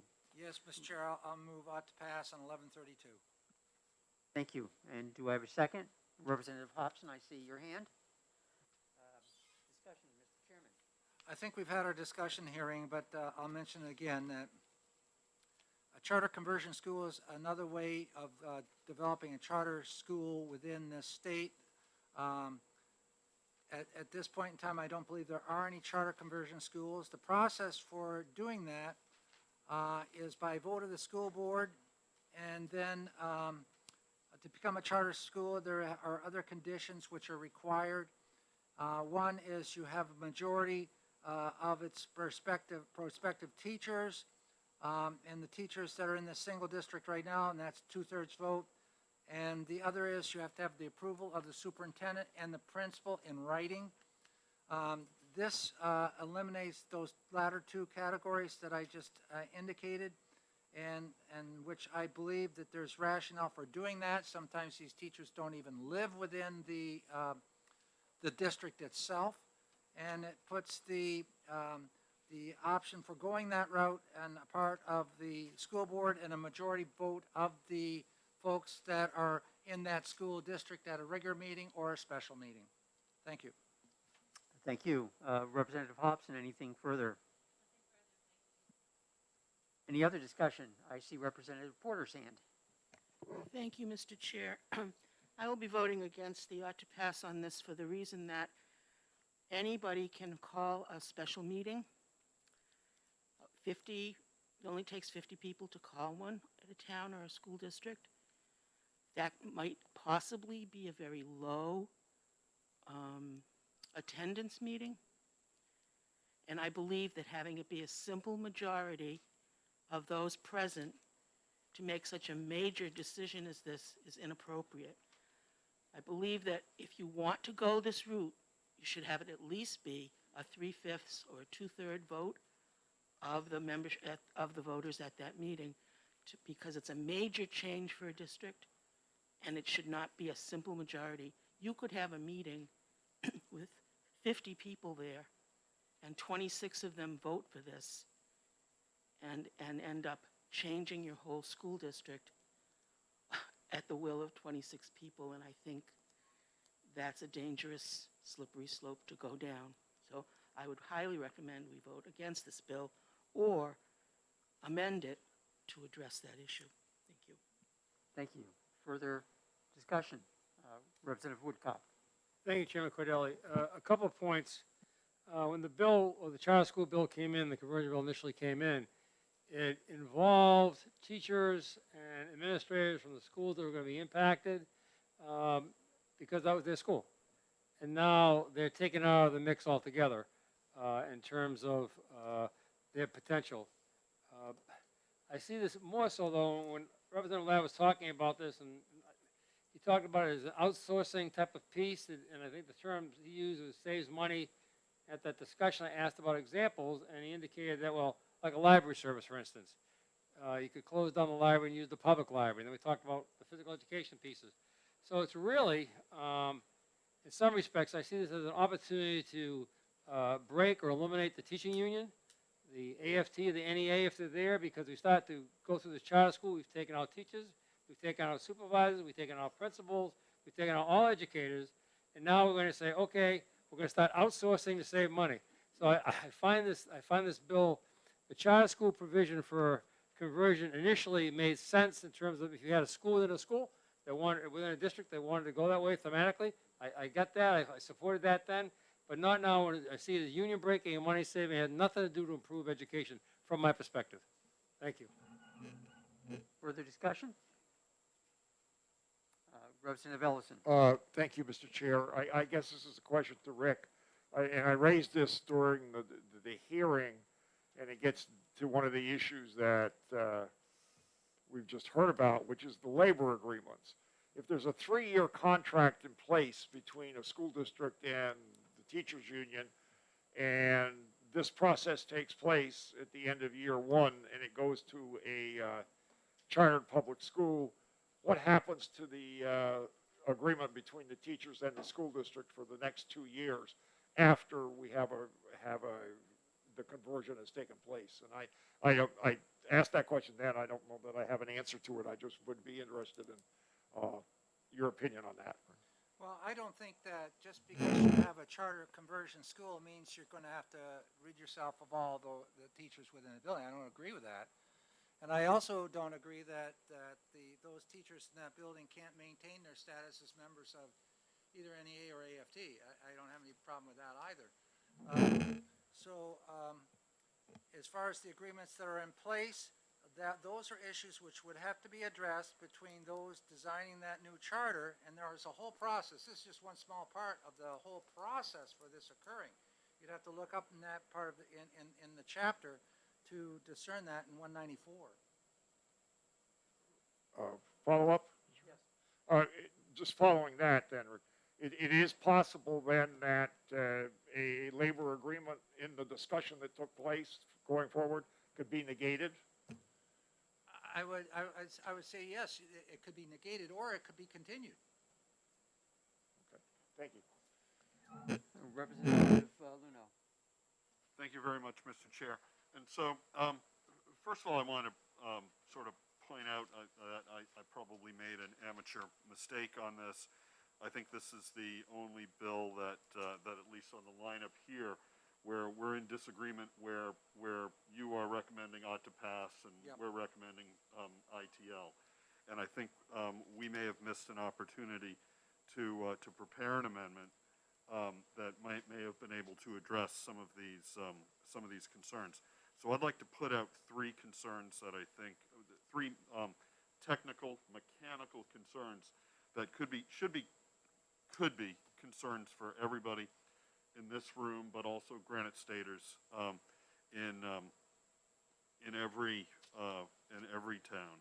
And the first one I think Marjorie Porter brought up, which is could a conversion school somehow be forced into creation through a very much minority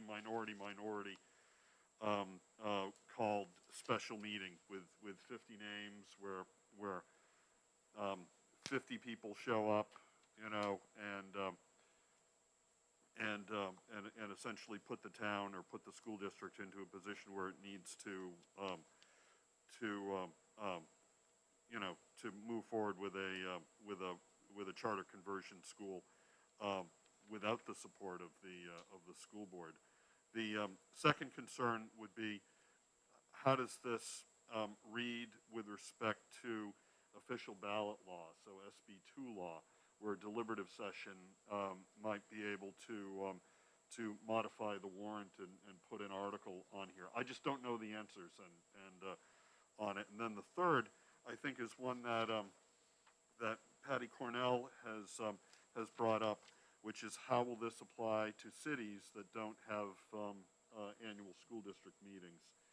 And I think all are reasonable questions. I would certainly appeal to the chair if maybe we could be given a little. This is not an early bill, right? No, we're it's not beyond an that. early So to have time to maybe look into those and to prepare an amendment that if it's found that yeah, there's some holes in here, that we'd be able to prepare an amendment. I mean, I think it is I've certainly, I think we all feel that the work we do in the House tends to be very detail oriented, maybe sometimes more often than what you find on the other side of the you know, the wall, so to speak. And Be careful. well, this is what we can say that privately. Well, Chair Hunt used to say it pretty publicly. Well, I've done it on the floor of the House. So, but you know, just to make sure that we're not stepping into something that has a lot of unintended consequences. That's all I'm putting out. If I could just mention about special meetings. We had a number of towns the end of last year have petition drives to establish special meetings, primarily in regard to mask mandates. And I believe in all those instances where a special meeting was held, there was a ruling that the vote was not binding, or in some cases, even though there was a petition as called for in the statutes, the school board elected not to have that special meeting. So I think the process for a special meeting is an open question. There was some movement about a lawsuit to challenge those rulings to clarify the statute about special meetings. So I would see special meetings as something that is an open question and should not prevent us moving forward on that point. You know, fair enough on that, Glenn. But you know, in the case where any meeting, even an annual meeting, I'm not sure that an article with respect to masks would even be binding at an annual meeting. Not less than, certainly not a special meeting. But in this case, it's clearly opening the door that this is an item that could be considered at either an annual meeting or a special meeting. Unlike a lot of, you know, like you can't force the school district to run a lacrosse program if the school board doesn't want to do that, even if you vote on it at a annual meeting. So those are non-binding things. So this I think would be binding because it opens the door that it should be considered at a meeting. Representative Bohm. Thank you, Mr. Chairman. Just to clarify things, if the school board's got to propose it first before we have a special meeting, And also for special meetings, if people are notified and they don't come, it's their fault. Anyway, also, I can see this happening in large towns like Hudson and Derry or whatnot. If the school population goes down, they might be able to take one of their schools, rather than closing it, make it a charter conversion school. So I think this is a good idea as a starting point. Thank you. Representative Lakers. Yes, I think it's a great idea, and I think having just the teachers instead of the town vote on it is sort of conflict of interest. I think it really should be the town, but I'm a little hesitant to make it just a simple majority. I kind of like the 3/5 idea myself, and I think various other of us sitting over here at the table kind of like the 3/5 idea. Could we, this isn't an early bill, right? So could we put an amendment to change it to, instead of majority, change it to 3/5 of the town? Or district, or however that would work. Would have to The be of school the voters present at the meeting. Right, Yeah. of the voters present. Yeah. But instead of a simple majority, be a 3/5. I think it is a big thing, and I do agree with Rep. Porter that it should be a little bigger number. And so do various of us over here think it's for such a big thing. Any other big things we have to be passed by that much as well, so. Well, typically at meetings, it's 2/3. On SB2, it's 3/5. Right, so we may have to put in wording that says 2/3 at a school, at a meeting and 3/5 at a election, Right, or and that- and however, depending, we'll have, we need to play with that. And I think, Alicia, what you're getting at here are really my sort of technical concerns with this. That maybe having a little more time to get a full understanding of how does this read with SB2, how does this read with cities that don't have annual or special meetings, how does this read with the special meeting law, and then maybe a 3/5 or 2/3 depending upon what you've adopted for official ballot. Because it should be the same as going to full-time kindergarten, Yeah. right? The same Yeah. fraction. Representative Bohm. Yeah, I think that also, since this is a big thing for the town, I think it would just be at the regular annual meeting and just remove the special meeting. Just that, I mean, it's something that's gonna take a lot of discussion, so it shouldn't be just a special meeting, it should be at the annual, so. I think what we ought to do, I think what we ought to do at this point in time is that, because there is, I'm just going back, when you go for school building aid, you're not going to do it with just a majority vote. You've got to have a larger vote than that. I can't recall whether it's 2/3 or 3/5, it's one or the other. And, yeah, 2/3 of those present at the meeting. And so, I have no objections to that either. When I wrote this, I had concerns with the idea of a special meeting as well. I'm not convinced that that's the way to travel there. They should be at a regular meeting, one that's people are used to Yes. coming to, because it is a huge jump. So I would suggest to you, Mr. Chair, that we just recess any action on this particular bill till we can, take into account some of the discussion we've had here. Representative Woodcock. Thank you, and I appreciate that. I know that Representative Ladd is moving this to another venue, another off time period. I appreciate that. I do want to, if we're going to do some clarification, I would like to go back to what my colleague here to my left asked about the collective bargaining agreement.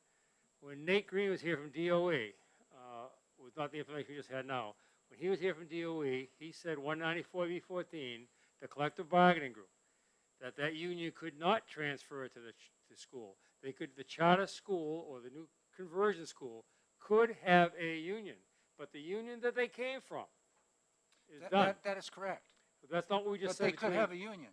Yes. The union they left is gone. And they have to start all over if they choose to in the charter school. So that union has been negated. It's been eliminated. So the dialogue between Representative Ellison and Ladd it left the illusion, at least to me anyhow, that the union was fine. It's not fine. The union is gone. So I just want to make that clear as we go back into the, if you're going to re-clarify it again. Thank you for the permission to speak, Representative Cordelli. Representative Mullen? Thank you, Mr. Chair, and thank you for taking my comments. With regards to the section that eliminates the faculty and superintendent and principal from participating in the decision-making, I would be curious as to what the original legislative intent was of that, because I would venture a guess that there may have been some concern that if they converted a public school into a charter school without buy-in from the faculty, the superintendent, and the principal, that they might not have a faculty, a superintendent, and a principal. So I would, as much as we can knock around whether or not teachers are entitled to be part of the decision-making or whether they live in the community, I think we do need to take into consideration the idea that a school does not run without a staff and that we have teacher shortages. There's got to be some other way of doing this without eliminating everybody in the school from being part of the decision-making. Okay. Well, I think that Representative Porter, final comment. Perhaps if we are amending the bill, we could make sure that the staff and the superintendent and the principal are involved in the decision-making process with the school board, and then it goes to a vote. That at least would allow the faculty to be involved and make a decision as to whether they will be staying with the district or not. Okay. So I think we heard that we will recess this bill to a future exec session. Mr. Chair, will there be a new amendment? Is there going to be an amendment worked on to reflect all this? Anyone can work on an amendment, is free to work on an amendment if they so choose. Now, one of the things that there is a motion on the table. Yes. So would the maker of the motion? So it would be, no, I'm not going to take my motion off the table. Okay. But there could be an amendment come back that would be amending to this motion. The motion about to pass. We can't just leave it hanging. Well, no, you can. We've had, situations before in education where we've had the motion put on the table, but we have not taken action that particular day. Okay. We're just recessing. Yeah. So no vote. Right. No vote at this time. Yeah. Yeah. Well, it's just not, you just go just where you've gone and put it in the file and just write on it recess.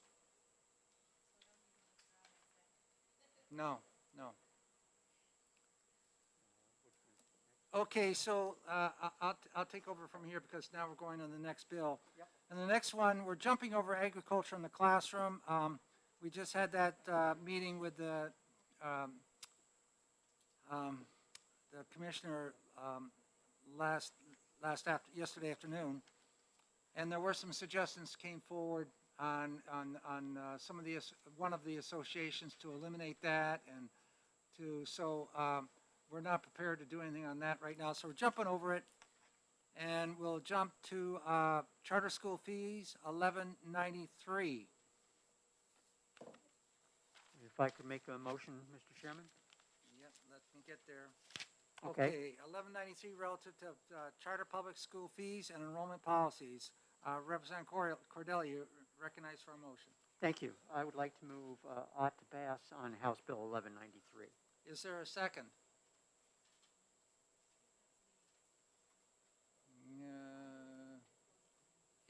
Somebody does. Okay, Hobbs makes the second. Representative Cordelli, would you like to speak to your motion? Thank you, Mr. Chairman. This was brought forward after discussions with the Department of Education based on complaints that they had received in two areas. One, fees being charged to students that in some cases could impact the student's ability to enroll.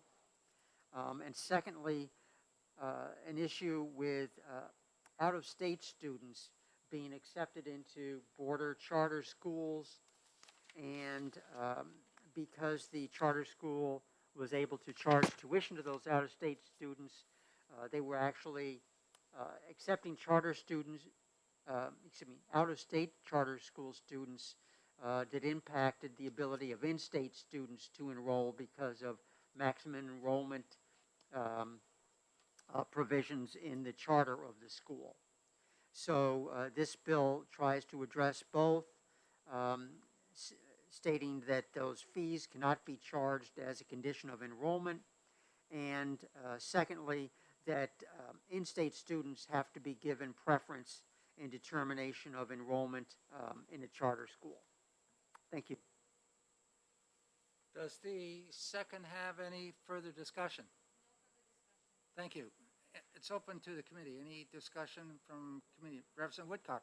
Just one I want to reiterate from the discussion we had initially when Mr. Green was here, that the phrase enrollment on line 4 is meant initial enrollment and not maintaining enrollment. If you recall, my question was about supplies in the school and art supplies and those things. So once a student is admitted without a fee to the program, he can't be removed from the program for lack of participant or lack of fees at that point. Thank you. Good point. Further discussion? Not seeing any. Madam Clerk, will you please call the roll? Yes, this is regarding House Bill 1193, relative to chartered public school fees and enrollment policies. The motion is ought to pass. Representative Cordelli? Yes. Representative Litchfield is yes. Representative Bone? Yes. Representative Lakis? Yes. Representative Moffett? Yes. Representative Hobson? Yes. Representative Ford? Yes. Representative Sodi? Yes. Representative Nelson? Representative Luno? Yes. Representative Waltz? Yes. Representative Tanner? Yes. Representative Ellison? Representative Mullen? Yes. Representative Woodcock? Representative Porter? Yes. Representative Hall? Yes. And Chairman Ladd? Yes. Ought to pass, carries 18-0. Any problem with consent? Okay, 18-0 consent.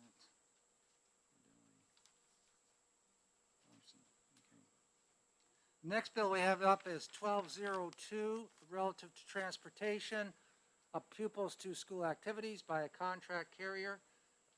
Recognize Representative Bohm for a motion.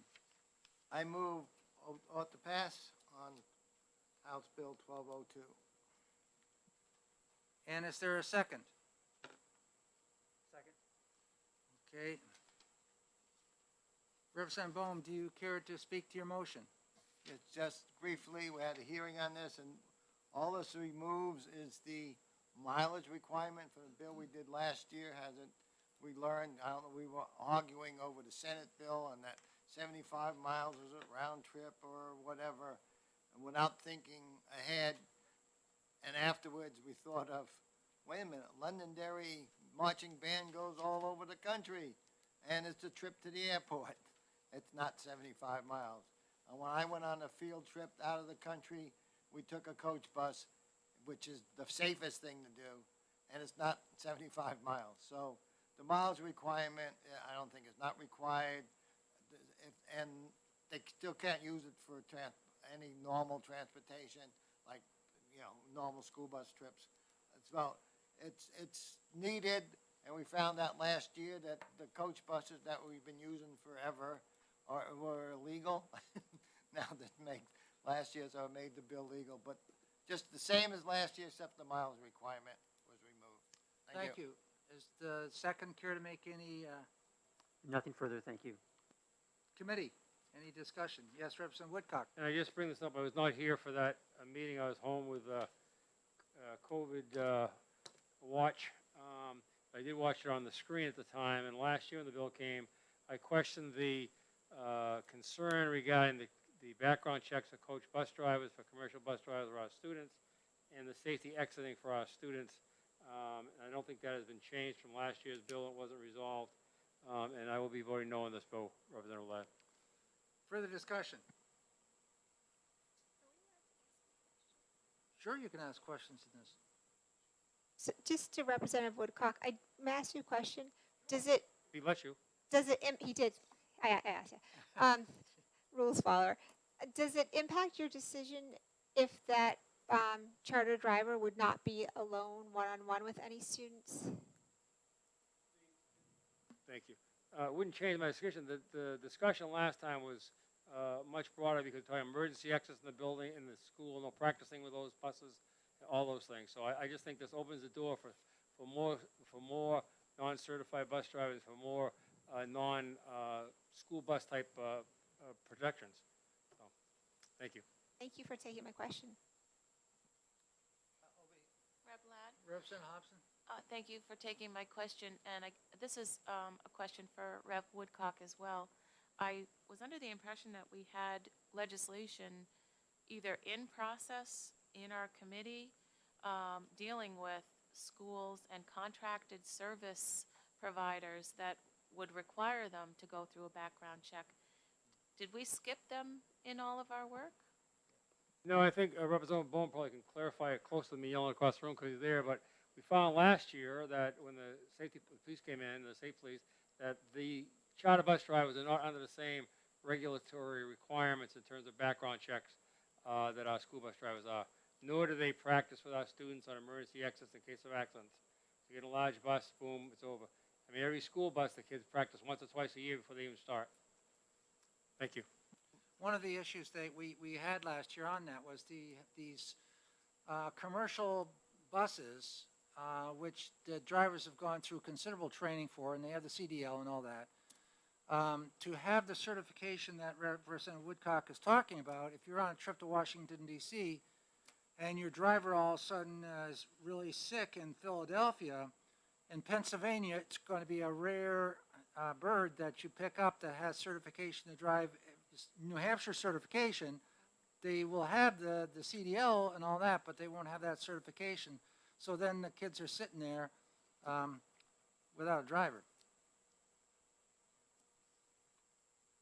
And further, I mean, on these trips, field trips or whatever, there are usually a lot of teachers and chaperones on the bus also to help with any evacuation. And they're clearly marked on the coach buses on evacuations and stuff. So, and like I said, this has been going on for more than 50 years that I know of, and people have been doing it. So, thank you. Okay, so we can discuss all the safety stuff either way on this. So the only change here is 150 miles. And so with that, Madam Clerk, would you please call the roll? Yes, this is House Bill 1202, relative to transportation of pupils to school activities by a contract carrier. The motion on the table is ought to pass. Representative Cordelli? Yes. Representative Litchfield is a yes. Representative Bone? Representative Lakis? Yes. Representative Moffett? Yes. Representative Hobson? Yes. Representative Ford? Yes. Representative Sodi? Yes. Representative Nelson? Representative Luno? Yes. Representative Waltz? Yes. Representative Tanner? Yes. Representative Ellison? Representative Mullen? Yes. Representative Woodcock? Representative Porter? Yes. Representative Hall? Yes. And Chairman Ladd. Yes. Is there an objection to consent, Representative Woodcock? No objection. Thank you. They really grow them independently up there in Kennett, don't they? Okay. There won't be a minority report in that. If it's on consent, no. Okay. Let's see, next bill. Committee for Meal, I better get the right verbiage here. 1276 is the bill, no, 1229 is what we got up on it right next. 1229. We talked a bit about this earlier today. Establishing a committee to study school meal programs in New Hampshire's public schools and non-sectarian schools that accept public funds. Representative Hobson, do you have a motion?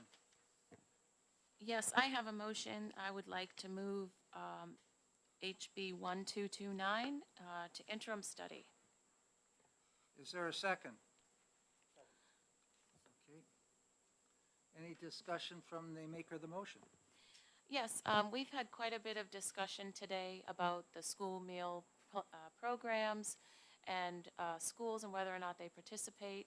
In addition, some of the other things that we've talked about are whether or not to use local agriculture. And if you love farmers the way we do, local products produce products that help people feel better. If you grow local honey, you can have better resistance to allergies and things in our area. So all of these things, I believe, should be studied, and maybe even the other ideas that that were brought up in the previous bills that we ITL'd this morning. So I don't know who seconded, but I was really hoping Rep. Mullen would hop on board. That's it. Okay, is there any discussion from the second? No. Any further discussion? Representative Mullen? Pick me, pick me. Yeah. So is there it's more of a question for you, Mr. Chair, because you were foresighted enough earlier in the day to look at this as a vehicle for additional study for 1657. Is this an informal enough process that the sponsors of House Bill 1657 would just reach out to Representative Horgan and sort of jump on board in a global interim study? Or do we need to do something else to keep 1657 alive as well? I think there's been a lot of discussion on meal plans, breakfast plans, the whole 9 yards. And I think there's a wonderful opportunity here for us to integrate some of these other bills or discussions which we've had. As I mentioned, the fourth item there gave a lot of latitude in this committee study. So I have no objection to it. In fact, I think this interim study is a better deal than, ought to pass, then you really don't get on top of that till when it becomes a committee. That's what, July or August? And when people get assigned, and some of them probably won't get assigned because I don't think the committees are being looked on fondly. This way, we can have an interim study, but we can also start working ourselves as a group of a study of this committee working towards the whole issue of what we've talked about today. I think it's important. I wouldn't rate it as high as mathematics because I'm there, but So what advice would you have me give Representative Simpson about moving forward the study of House Bill 1657 in terms of this interim study? I think that the topic to which we had there, 1657, was an ITL motion. But I had mentioned when we were discussing it that I felt that it could be discussed within this area right here. I still hold to that. Okay. All right. Yeah. Fair enough. Thank you. Yes, Representative Tanner. Thank you. I'm trying to wrap my head around how you do an interim study of a bill for a study committee. That, to me, it's like, it just, I know, it just doesn't sound right. It's actually when that's, interim study is one where, of course, it goes on the calendar, and then it's, I know what Okay, an the interim process. study is, but it just seems weird to me that you have an interim study to study a study committee, rather than just have a study committee that then picks up these other things. And I would also back up that, you know, I'm very adamant about the local family farms and the whole intent of the bill to include them in the, you know, in the lunch program and in the schools. And I just feel like if you're studying whether to have a study committee or not, I'm not sure that that gives you the opportunity to study all the things that are really needed in that one bill, the implementation, the different organizations you want to involve, all that kind of thing. So I know Representative Hobson's just dying to tell me how this works. Thanks. Go ahead. No, I'm not dying to tell you how it works, but I guess when I was thinking about this bill, there are so many different things about the lunch program and about what makes 430 public schools able to implement this. Why are 30 not? Is it a money issue? How many meals are kids eating, and what kind of food are they eating?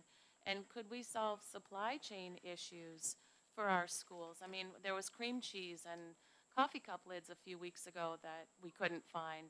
Are those products that we could replicate year-round in New Hampshire? And it helps our economy, you know, rather than, so, I mean, I think there's just different facets of all of these things that we could look at, and that belongs in a what do we study committee, you know? So why don't we just pass a study committee rather than pass an interim study of a study committee? That's what I don't understand.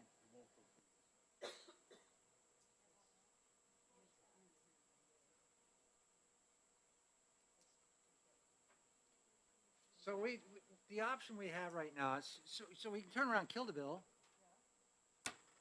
Is that what you want to do? Pardon me? Yeah, but see, if you pass that, you're not going to have a study because it's going to go through, you're not going to, there won't be, when are you going to do it? Law, and when the people are assigned to it, probably in August, if then. Representative Cordelli? Thank you. Representative Mullen probably will remember the HB 581 Special Ed Study Committee that we had last fall. We didn't get everybody assigned until I believe it was the end of September. And the report had to be out November 1st. So we were left with having like 3 or 4 meetings when it could have gone much, much longer. And that wasn't even an election year.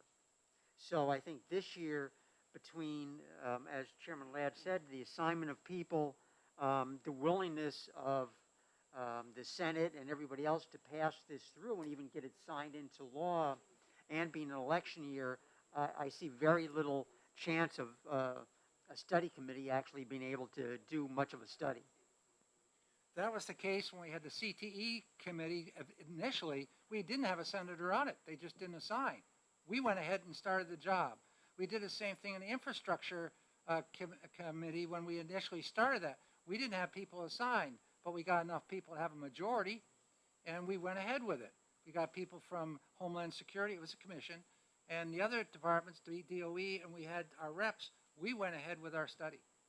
The Senate's not known for getting involved with committees and commissions.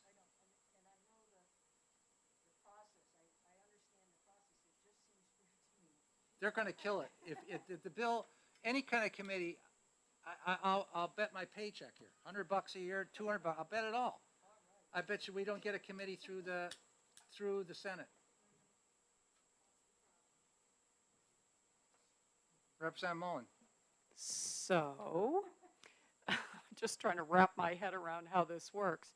So if we were, in fact, to interim study the study committee, because it was in interim study, we could still study. I have set up, when I've been chair before in previous years, prior to, right after Mary Guile, We saw areas that we needed to look at. Mm-hmm. We just did it. We put together a working group and we did it. Music to my ears, Mr. And- Chairman. And so, We just did it. that's right, a little bit of that Nike stuff, just do it. Yeah, okay, thank you. But if it's not an official, excuse me. So what has to be official? No, You know- no, let me finish my, Yeah. my statement, please. If it's not an official committee set up by a piece of legislation, whatever recommendations it makes don't necessarily have to be looked at by the House and acted on by the House. It's an official That's committee. exactly right. Okay, Representative so if you do Porter. an ad hoc committee, you can do all sorts of That's things. exactly right. And then a representative or two get together out of that group and they put legislation forward and then we got it. Thank you. There's ways around the bar in a lot of different ways. So I see no problem with having a study going on, and we can do that right off if we can get enough participation amongst ourselves. Representative Waltz, this is not finance. Mr. Chair, so, the things that have been going through my head basically have been said by other members. And it's just, I'm going to vote for this, but it's just weird to me to study the study. I'm right with Representative Tanner. It's just weird to me. I agree, that's not. But and what I was going to suggest is what Representative Porter just suggested is when I was chair, and we had these things, I just set up ad hoc committees. And you're right, the legislature didn't have to act on it, but they did because it was needed. It was an ad hoc committee. We had we had our standing committee on board, and things moved forward. In the end, I'm okay with this. It's just a little weird way to do it. It just sounds funny, but this is weird times too. It's the first year I've had, the second year we've had to wear these masks. There's a lot of things going on. 100 and some odd bills we got. This is not normal. And so I know. let's get the ad hoc stuff going. I did have the same laugh as both of you when we talked about it. I said, right, we're going to have a study committee to study a committee. It does sound strange, but yes, it makes sense. Mr. Chair, are you assuming that we're normal anytime? You don't want to hear my answer on that. Representative Boone, let's get on with the world here. Yeah, just real quick. I remember some years ago, we said no to a study committee on the House floor, yet the following year, some people came in with a bill based on they had their own study committee. So, I mean, whether we not have, people can still study and come up with bills. We have done a lot of influencing. There's another bill that Representative Luna and I have talked about where we've opted to, we're going to send a letter directly to the Commissioner of Education and ask for some work to be done over there. They can do task force and all that. There's a lot of ways getting things done. And we can, if we can get committee support, if you can get agreement from your committee here, the policy committee, to endorse a letter, that's the way to do it. And we've done that before too. And it's always come out with a positive result. So I'm all for it. Representative Mona will put you in charge of those No, things. thank you.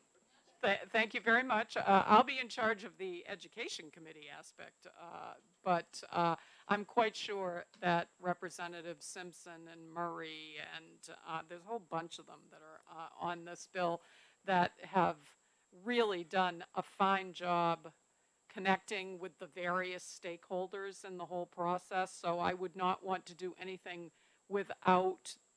We need to make sure that the working group we have here is a working group of people from this committee. Yep, We can involve and take input from others, but we got to be careful in that regard. Oh, yeah, There's a well, fine line and there. that's what I meant when I said I'm happy to be the point guard of the House education aspect of this.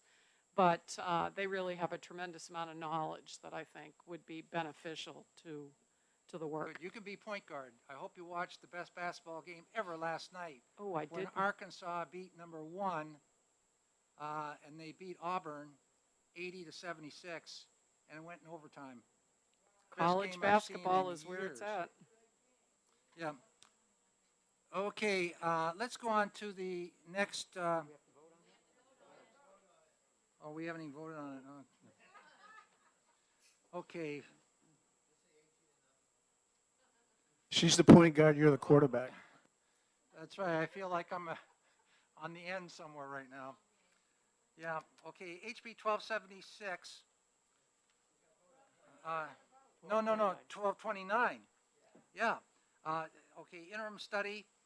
Bill was put forth by Representative Hobson. Madam Clerk, will you please call the roll? Yes. Representative Cordelli. Yes. Representative Litchfield is yes. Representative Bohm. Yes. Representative Lakis. Yes. Representative Moffett. Yes. Representative Hobson. Yes. Representative Ford. Yes. Representative Sodi. Yes. Representative Nelson. Representative Luno. Yes. Representative Waltz. Yes. Representative Tanner. Yes. Representative Ellison. Representative Mullen. Yes. Representative Woodcock. Representative Porter. Representative Hall. Yes. And Chairman Ladd. Yes. Okay, 18-0 interim study. Consent, any problems? Thank you. Next bill is 1276. It's relative to including cost per student information on the school district budgets and warrant articles. Representative Hobson, or was that Moffett or Hobson? You were awful quiet there, so Representative Moffett. Wait, thank you, Mr. Chair. Yes, on HB 1276, I'd like to move ITL, India Tango Lima. Okay. Representative Hobson, do you want to make a second on that? Second. Do you like to speak on your motion at all? Briefly, sure, Mr. Chairman. This has to do with the formulas, cost per pupil, and the problem that some of us have is that the revenues come to districts from various sources, property taxes to be sure, but also grants, maybe even bonds in some cases. Short-term, one-time COVID relief funds are in the mix suddenly. So the cost per pupil ratio or formula could be deceptive.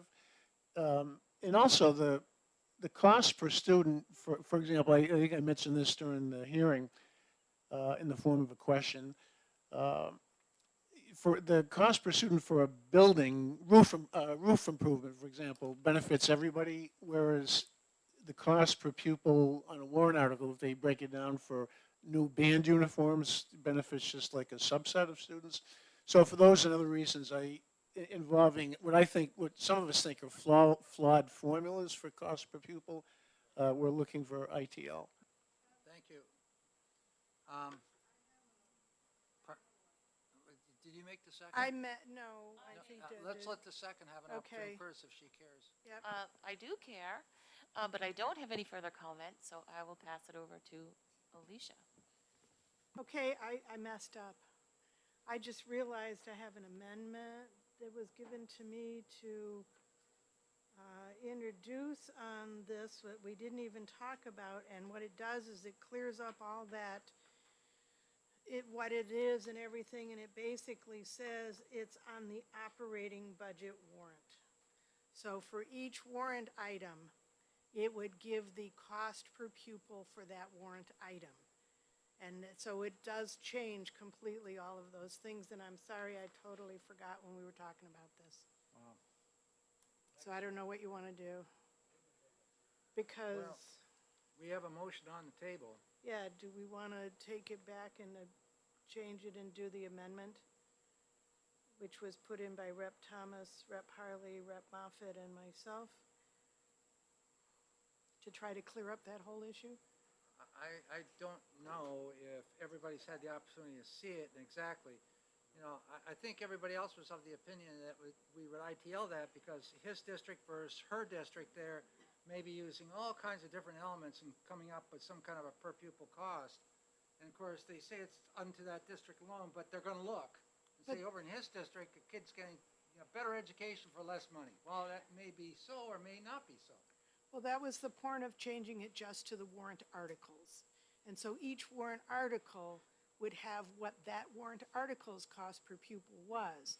And so if you bundled it all together or you separated it out, it wouldn't matter because you could look at what the pieces were and you know, and they wouldn't be comparable town to town because it depend upon what things were on what warrant Well, articles. while we're just discussing this concept without any amendment on the floor, there's a lot of elements within a budget in a small town, let's say of 80 kids district.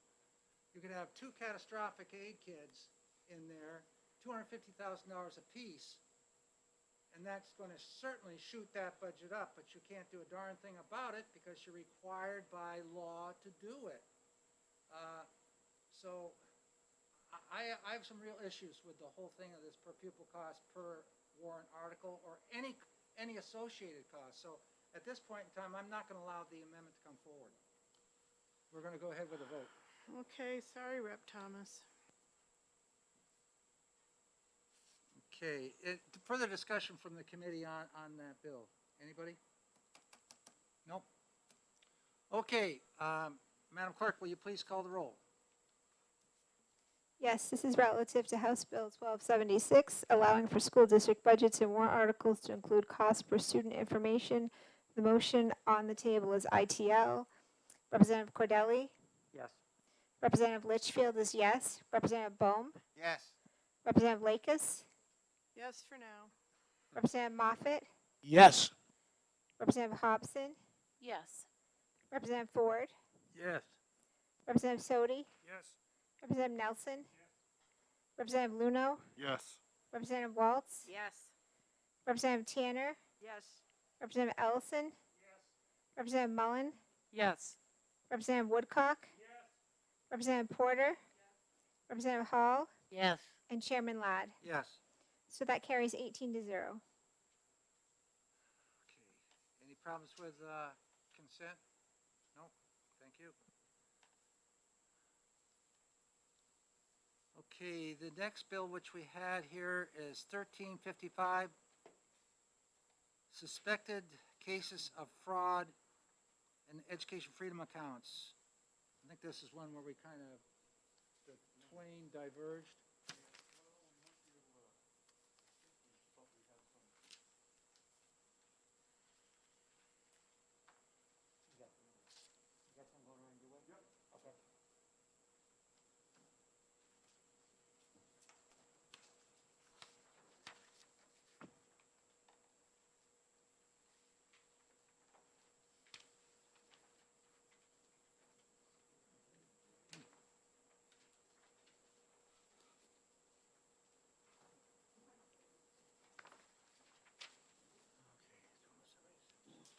Mike.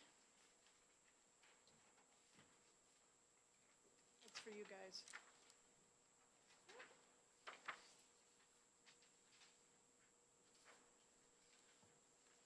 So Rick. For discussion purposes, why don't you explain what we got here? Sure. Before any motion Before any motion, is yes. being made, I'd be happy to. Thank you very much for the opportunity, Mr. Chair. So 1355 was relative to the scholarship organization to refer any suspected cases of misuse of funds in the EFA program to the Attorney General Office. And the way the current law is crafted, and it's on line 3 of the bill is introduced, it uses the word may, so the scholarship organization may refer suspected cases of intentional and substantial misuse of EFA funds to the Attorney General for investigation, and if evidence of fraudulent use of EFA funds is obtained. So a couple things have sort of come to my attention that in earlier versions of the EFA bill, the initial word was shall, so the scholarship organization shall refer suspected cases rather than may, because to be honest, the scholarship organization is in the only position to even know, because they're the ones reviewing the requests for distribution of payment from the EFAs. So the amendment softens a little bit what takes a lighter touch on 1355. It does replace the word may with shall, as was in some earlier versions of the EFA proposals, it still takes out the words intentional, but it does restore substantial. And the reason for that is because I don't know how a scholarship organization is going to be able to conduct an investigation to know whether or not something was intentional. Certainly, submitting a form to request a distribution is intentional, but whether that was an intent of fraud, that's really a question for law enforcement, Department of Justice. And so that's why that comes out. I put the word substantial back in so that these don't become frivolous type, 5 cents here, 10 cents there. Did they use a stamp on the envelope? Stuff like that. It's got to be substantial. And substantial is at least when I think when we had Diana Fenton, she talked about how that was a term of law, and so that's back in there. And then again, it takes it's shall refer to suspected cases, substantial use of EFN funds to the Attorney General for investigation. There you go. That's where the investigation takes place. So you don't need the rest of evidence because that's what the Attorney General does. So that's the amendment I'd like to offer. Representative Bowen? Yeah, just a quick, aren't we being preliminary on this? Don't we have another bill to put a person in the Department of Education to look at EFA and whatnot? So wouldn't that really, so this would say maybe the Department of Education, but then I don't believe we have exec that bill yet, correct? No, we haven't, and that's a great question. Thanks, Ralph, for bringing that up because Representative Ham, I think, brought that before us, and this would that bill does have some of this language in there. If both bills pass, that's the language that would rule, because it makes the change not only to the organization that oversees the EFA, but also the shall refer suspected cases of substantial misuse to the Attorney General. But if that bill fails, then we don't have anything to fall back on. And I do believe that it was the intent of the original authors behind EFAs to want to have some mechanism that prevents fraudulent misuse or fraudulent use of the money, because I think that's part of the integrity of the program. I got a question for, the word intentional. How do you prove intentional? Do we have an attorney in the crowd here? Well, that's why the word intentional is taken out. I agree with that, and that's just saying it's very difficult for me to understand whether you're intentionally doing something or you're just plain doing it. There must be some kind of a fine line that attorneys know about that common sense doesn't. But it's a law enforcement. It is a law enforcement thing. I would say that there's no secret fine line. Okay. It is, I think what you're looking at this point is what would more be viewed as prosecutorial discretion. And that is, as somebody, a county attorney, if it's a criminal case or a civil case, if somebody is trying to bring this case, along the way, they would weigh it and go, do you think we can prove it? And that's why sometimes things are convicted or acquitted or found for the plaintiff or not, because it is a fine line. And I think in the end, it is the decision of the judge or the jury on those close cases. I think sometimes intentional becomes very obvious. People leave paper trails. People talk not in private, and you can get a witness saying, they told me what they're doing. Or you can find a text trail or an email trail or something like that that easily proves intent. I think the reason you're having trouble with it is because I think it can be all over the place. It can be anything from very obvious to a very close call that's going to be up to the prosecutor or the attorneys in this case, whether they think they can improve intent. So, I think I like, I hadn't given this a whole lot of thought, but personally, I like this amendment. I think intentional sort of takes that out if you want, and substantial, again, substantial is not exactly a clearly defined term in the law. You know, it's one of those things that I think it really, to a large extent, falls back on the same meaning that you and I think of with substantial. So neither one of those do I view, I mean, intent is a term in the law, but the word intentional or the word substantial, they are not words that come to mind to me as being widely defined by case law as to what their meaning is. Thank you. Representative Cordelli? Thank you. A couple of things. They're using a system called Class Wallet to monitor expenses and approve expenses. There are a great many reports out of that system, and I believe that the intent is to provide access to that system to the department. And I think that's maybe where the administrator comes in. So they would have real-time access to view the transactions, and there is much communication going on. I know from talking to people in the department and the scholarship fund about questions and about transactions and so forth. So there's a great communication going on in that respect.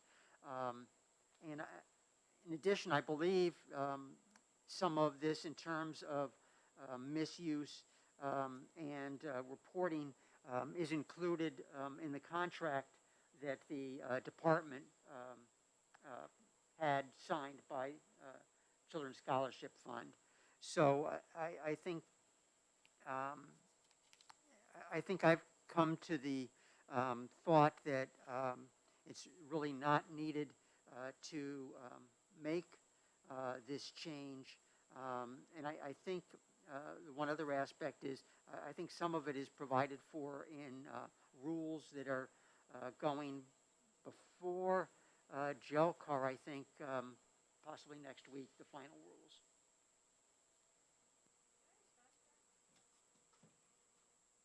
You know, a scholarship organization is going to have a lot on its plate, and it's not going to be inclined to start going to look for this kind of stuff unless we tell them they got to do it. And I think if we don't pass something like this, it's just going to be overlooked. I think if we really care about how the money's being used and we really want to protect the taxpayer, we need to be passing something like this. We need to be telling them, yeah, this is one of your responsibilities. Because if we don't tell them, they're going to be doing other things, and they're just not going to go looking for this.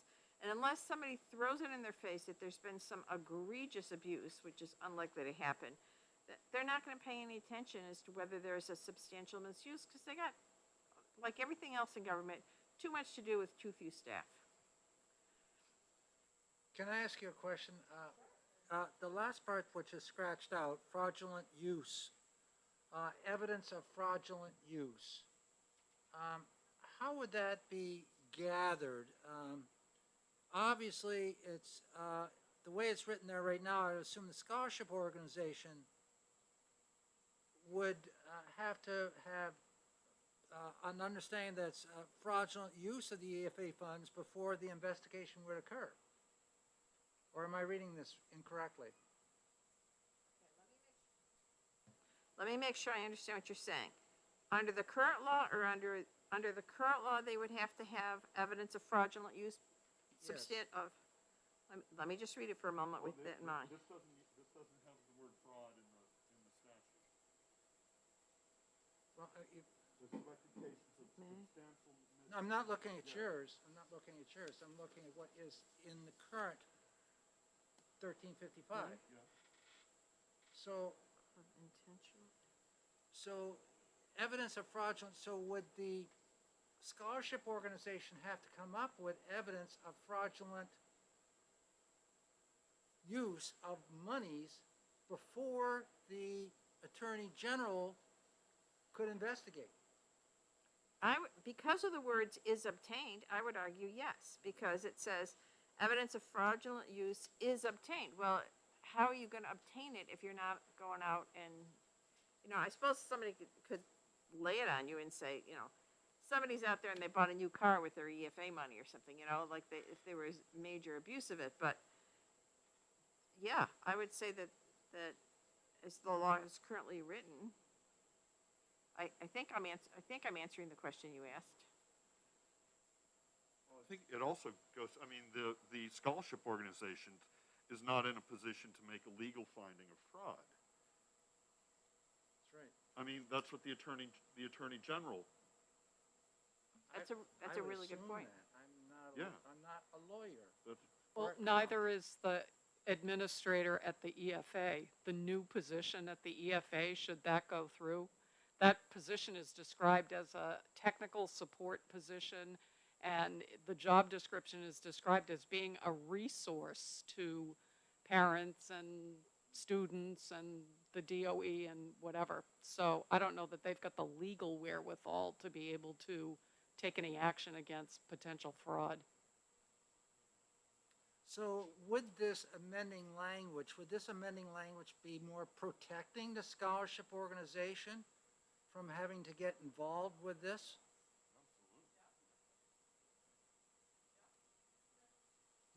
Yes. I want to comment on the process that the organization goes through. I'm sure that people can figure out how to do just about anything, and somebody might be able to.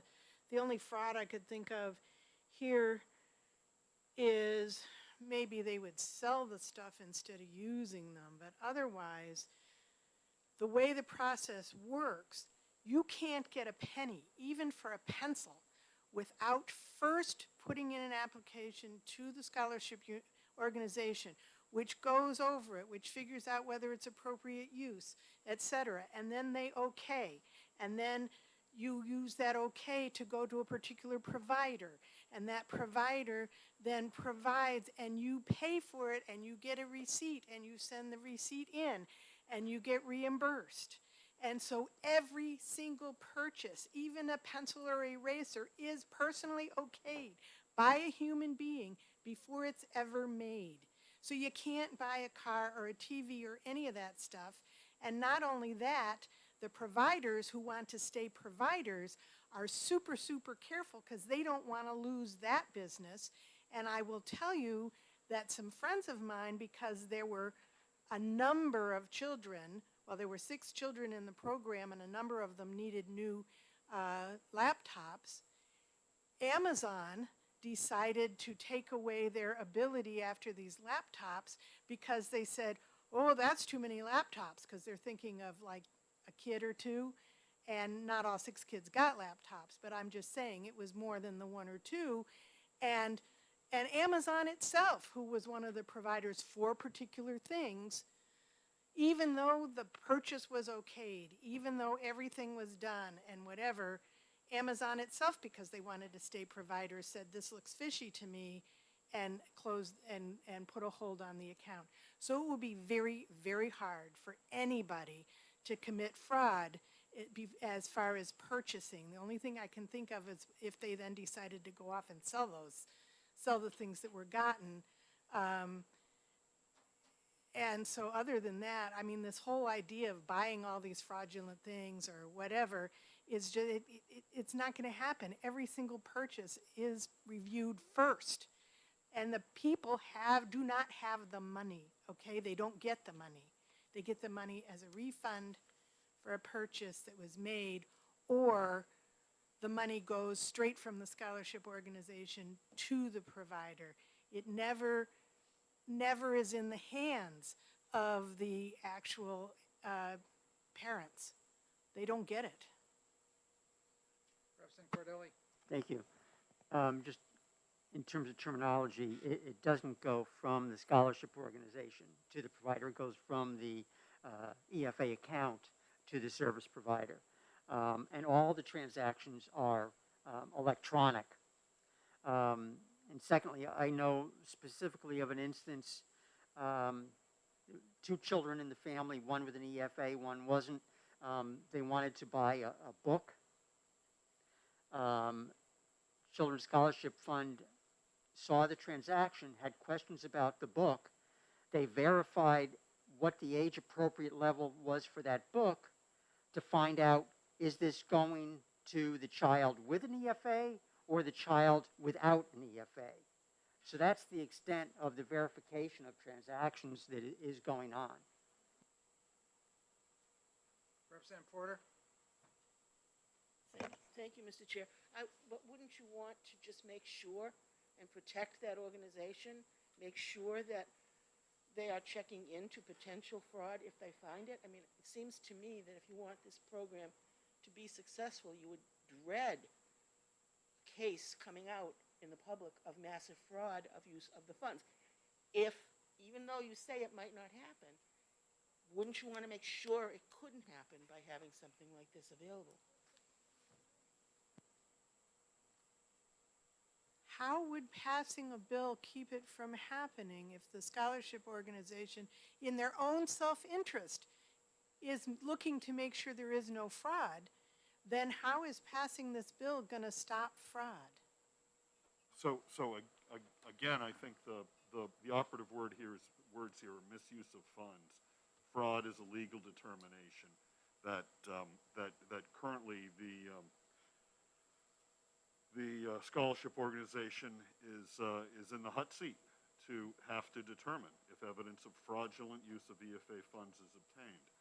I think I think the amendment, I think the bill and the amendment both clarify that and go right along the lines of what you're talking about, Alicia, that the scholarship organization has a very robust, very strict misuse detection system in place.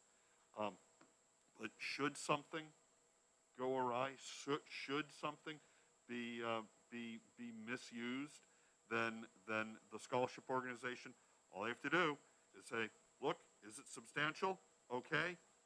Attorney General, you take it the rest of the way. Takes them out of the hot seat to determine investigations.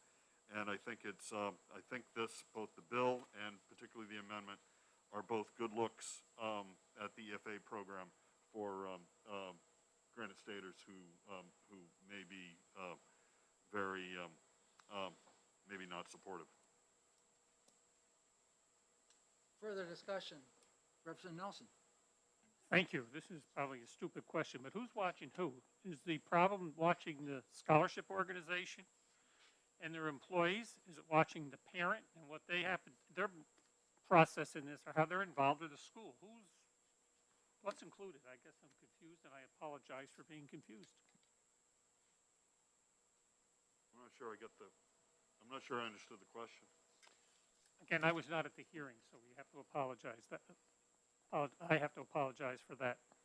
We're looking for suspected cases of misuse of funds.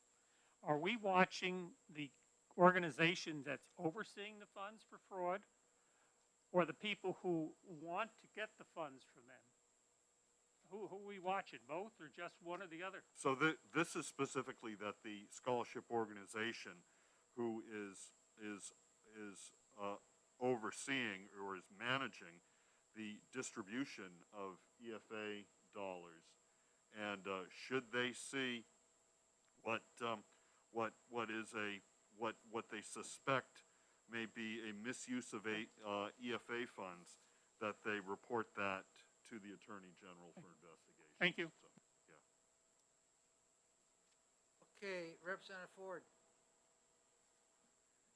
Thank you, Mr. Chair. I think an element of the question that was just asked that you didn't respond to was, what if someone in the organization is defrauding the money? Someone who's supposed to be overseeing it creates a fictitious creature, funds money to it, and collects it. Right. In their name. Is there any protection against that? Sure. So the scholarship organization reports to the state of New Hampshire through a contract with the governor's office and executive council. So that contract, I have copies of it. I don't have it memorized right now, but I'm sure there's probably, like a lot of contracts, have clauses that contain terms that would follow that. But that's a reporting function directly to the state. Okay, is there further discussion? Representative Tanner? Stuck around the corner here.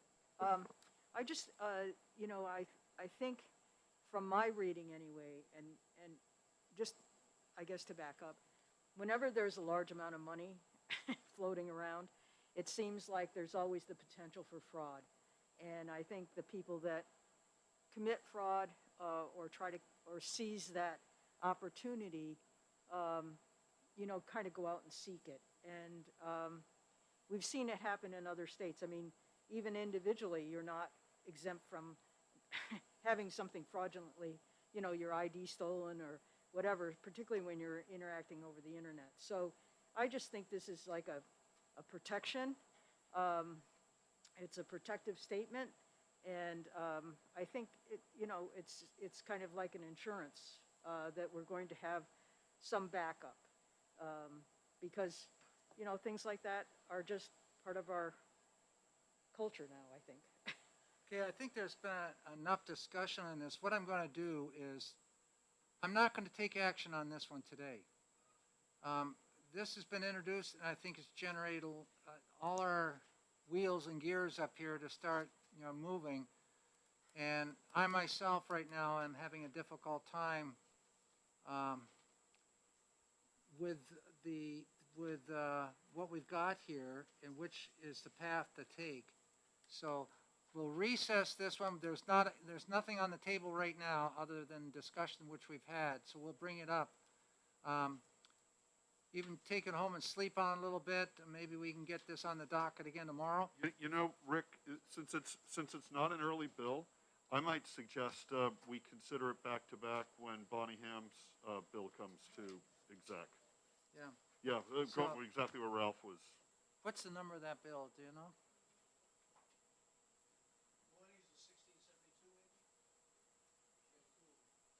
See, that's down lower there.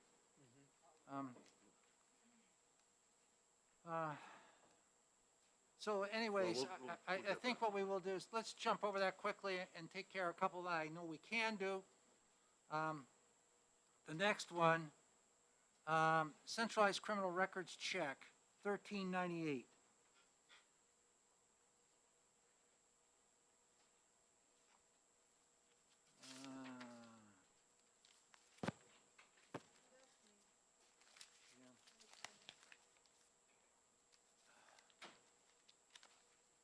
I think it's 1669.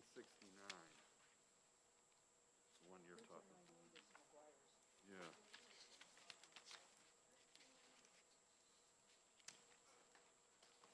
Yeah, 1398, establishing a committee to study the feasibility of centralized criminal history records checks in education. Carol McGuire came in here, and they've had some discussion on the jail card level as well. So I'll recognize at this time Representative Likas for a motion. I'd like to move this OTP, please. OTF. OTL, I'm confused. I think so. Okay, and is there a second for ought to pass on the centralized criminal records check? Oh. That was Porter? Yep. Okay, thank you. Okay, any further discussion from the maker? Yes, since we have seen this many times and it's been an issue on many bills we've been trying to do, and various people in here have worked on this before on subcommittees and study things and whatever. We know that it's something that we need to take care of, but we also know that it's extremely complicated. When we first went to do it, it was like, oh, piece of cake. And then the more we looked, the more we found that this conflicts with that and this needs these permissions. And so it would be nice to have an actual committee to study all the ins and outs and get all the appropriate people there, the safety people and the administrative people and the education people, and see if we can, for once and for all, actually come up with something that will work. Maybe we can't, but at least this will give us the best attempt. Representative Porter, do you have anything to add? Pardon me? I didn't know if you had that on. I couldn't hear you. I said I agreed with her. Okay, great, thank you. Is there any further discussion? Then, Madam Clerk, will you please call the roll on that? Yes, and do I go ahead without Dr. Ellison? Pardon me? Should I go ahead without Dr. Ellison? I think it's going to be okay. I think, Should I swear to? yeah, it's okay. Go ahead. Okay, so this is a vote on House Bill 1398, establishing a committee to study the feasibility of centralized criminal history records checks in education. The motion is ought to pass. Representative Cordelli? Yes. Representative Litchfield is yes. Representative Bohm? Yes. Representative Lakis? Yes. Representative Moffett? Yes. Representative Hobson? Yes. Representative Oliver? Yes. Representative Sodi? Yes. Representative Nelson? Representative Luno? Yes. Representative Waltz? Yes. Representative Tanner? Yes. Representative Mullen? Yes. Representative Woodcock? Representative Porter? Yes. Representative Hall? Yes. And Chairman Ladd. Yes. Okay, ought to pass 17-0. Okay, thank you very much. Pardon me? Yeah, is that consent? Yep, thank you.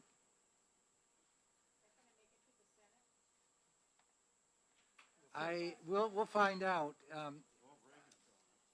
And we also have, Carol is also a chair of GELCAR. Well, GELCAR may have or may not have friends about. I've been on that one. Okay, let's try to squeeze one more in here. The next one, transportation to a charter school, 1453. No, wait a minute, it's 1453, that's right, yes. Okay. Okay, I initially had Representative Cornell down to make that motion, but thank you.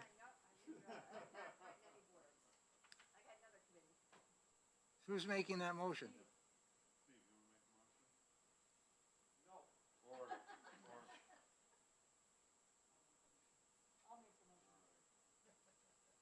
Okay. Is there a second? Hobson, okay, so Tanner Hobson. And the maker of the motion, the maker of the blurb, do you have anything to say?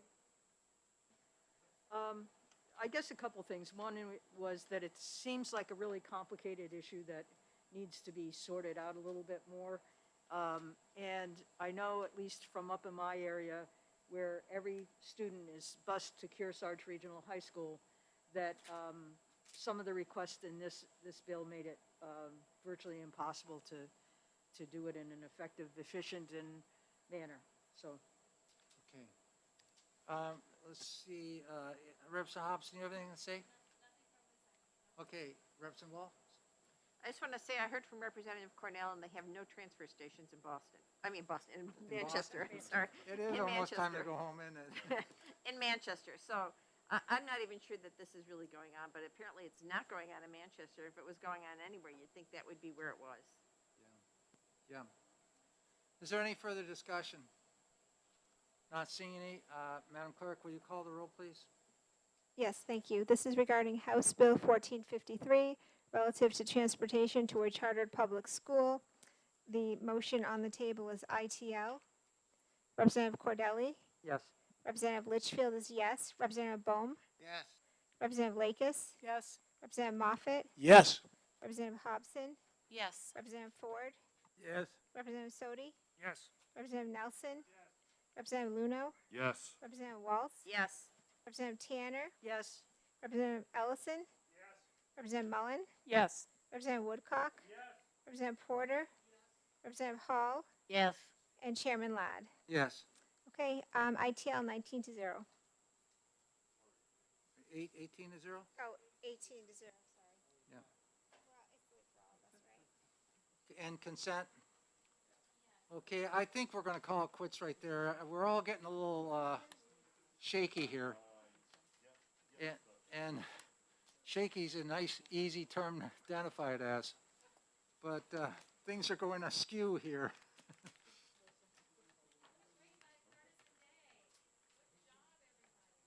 At least nobody's bungling look at names, these. Mr. Chair. At least no one's bungling names like yesterday. Well, I can start. Oh, well, I've done it before myself. Yeah, I want to look at these because, I'm gonna, get copies made. okay, good.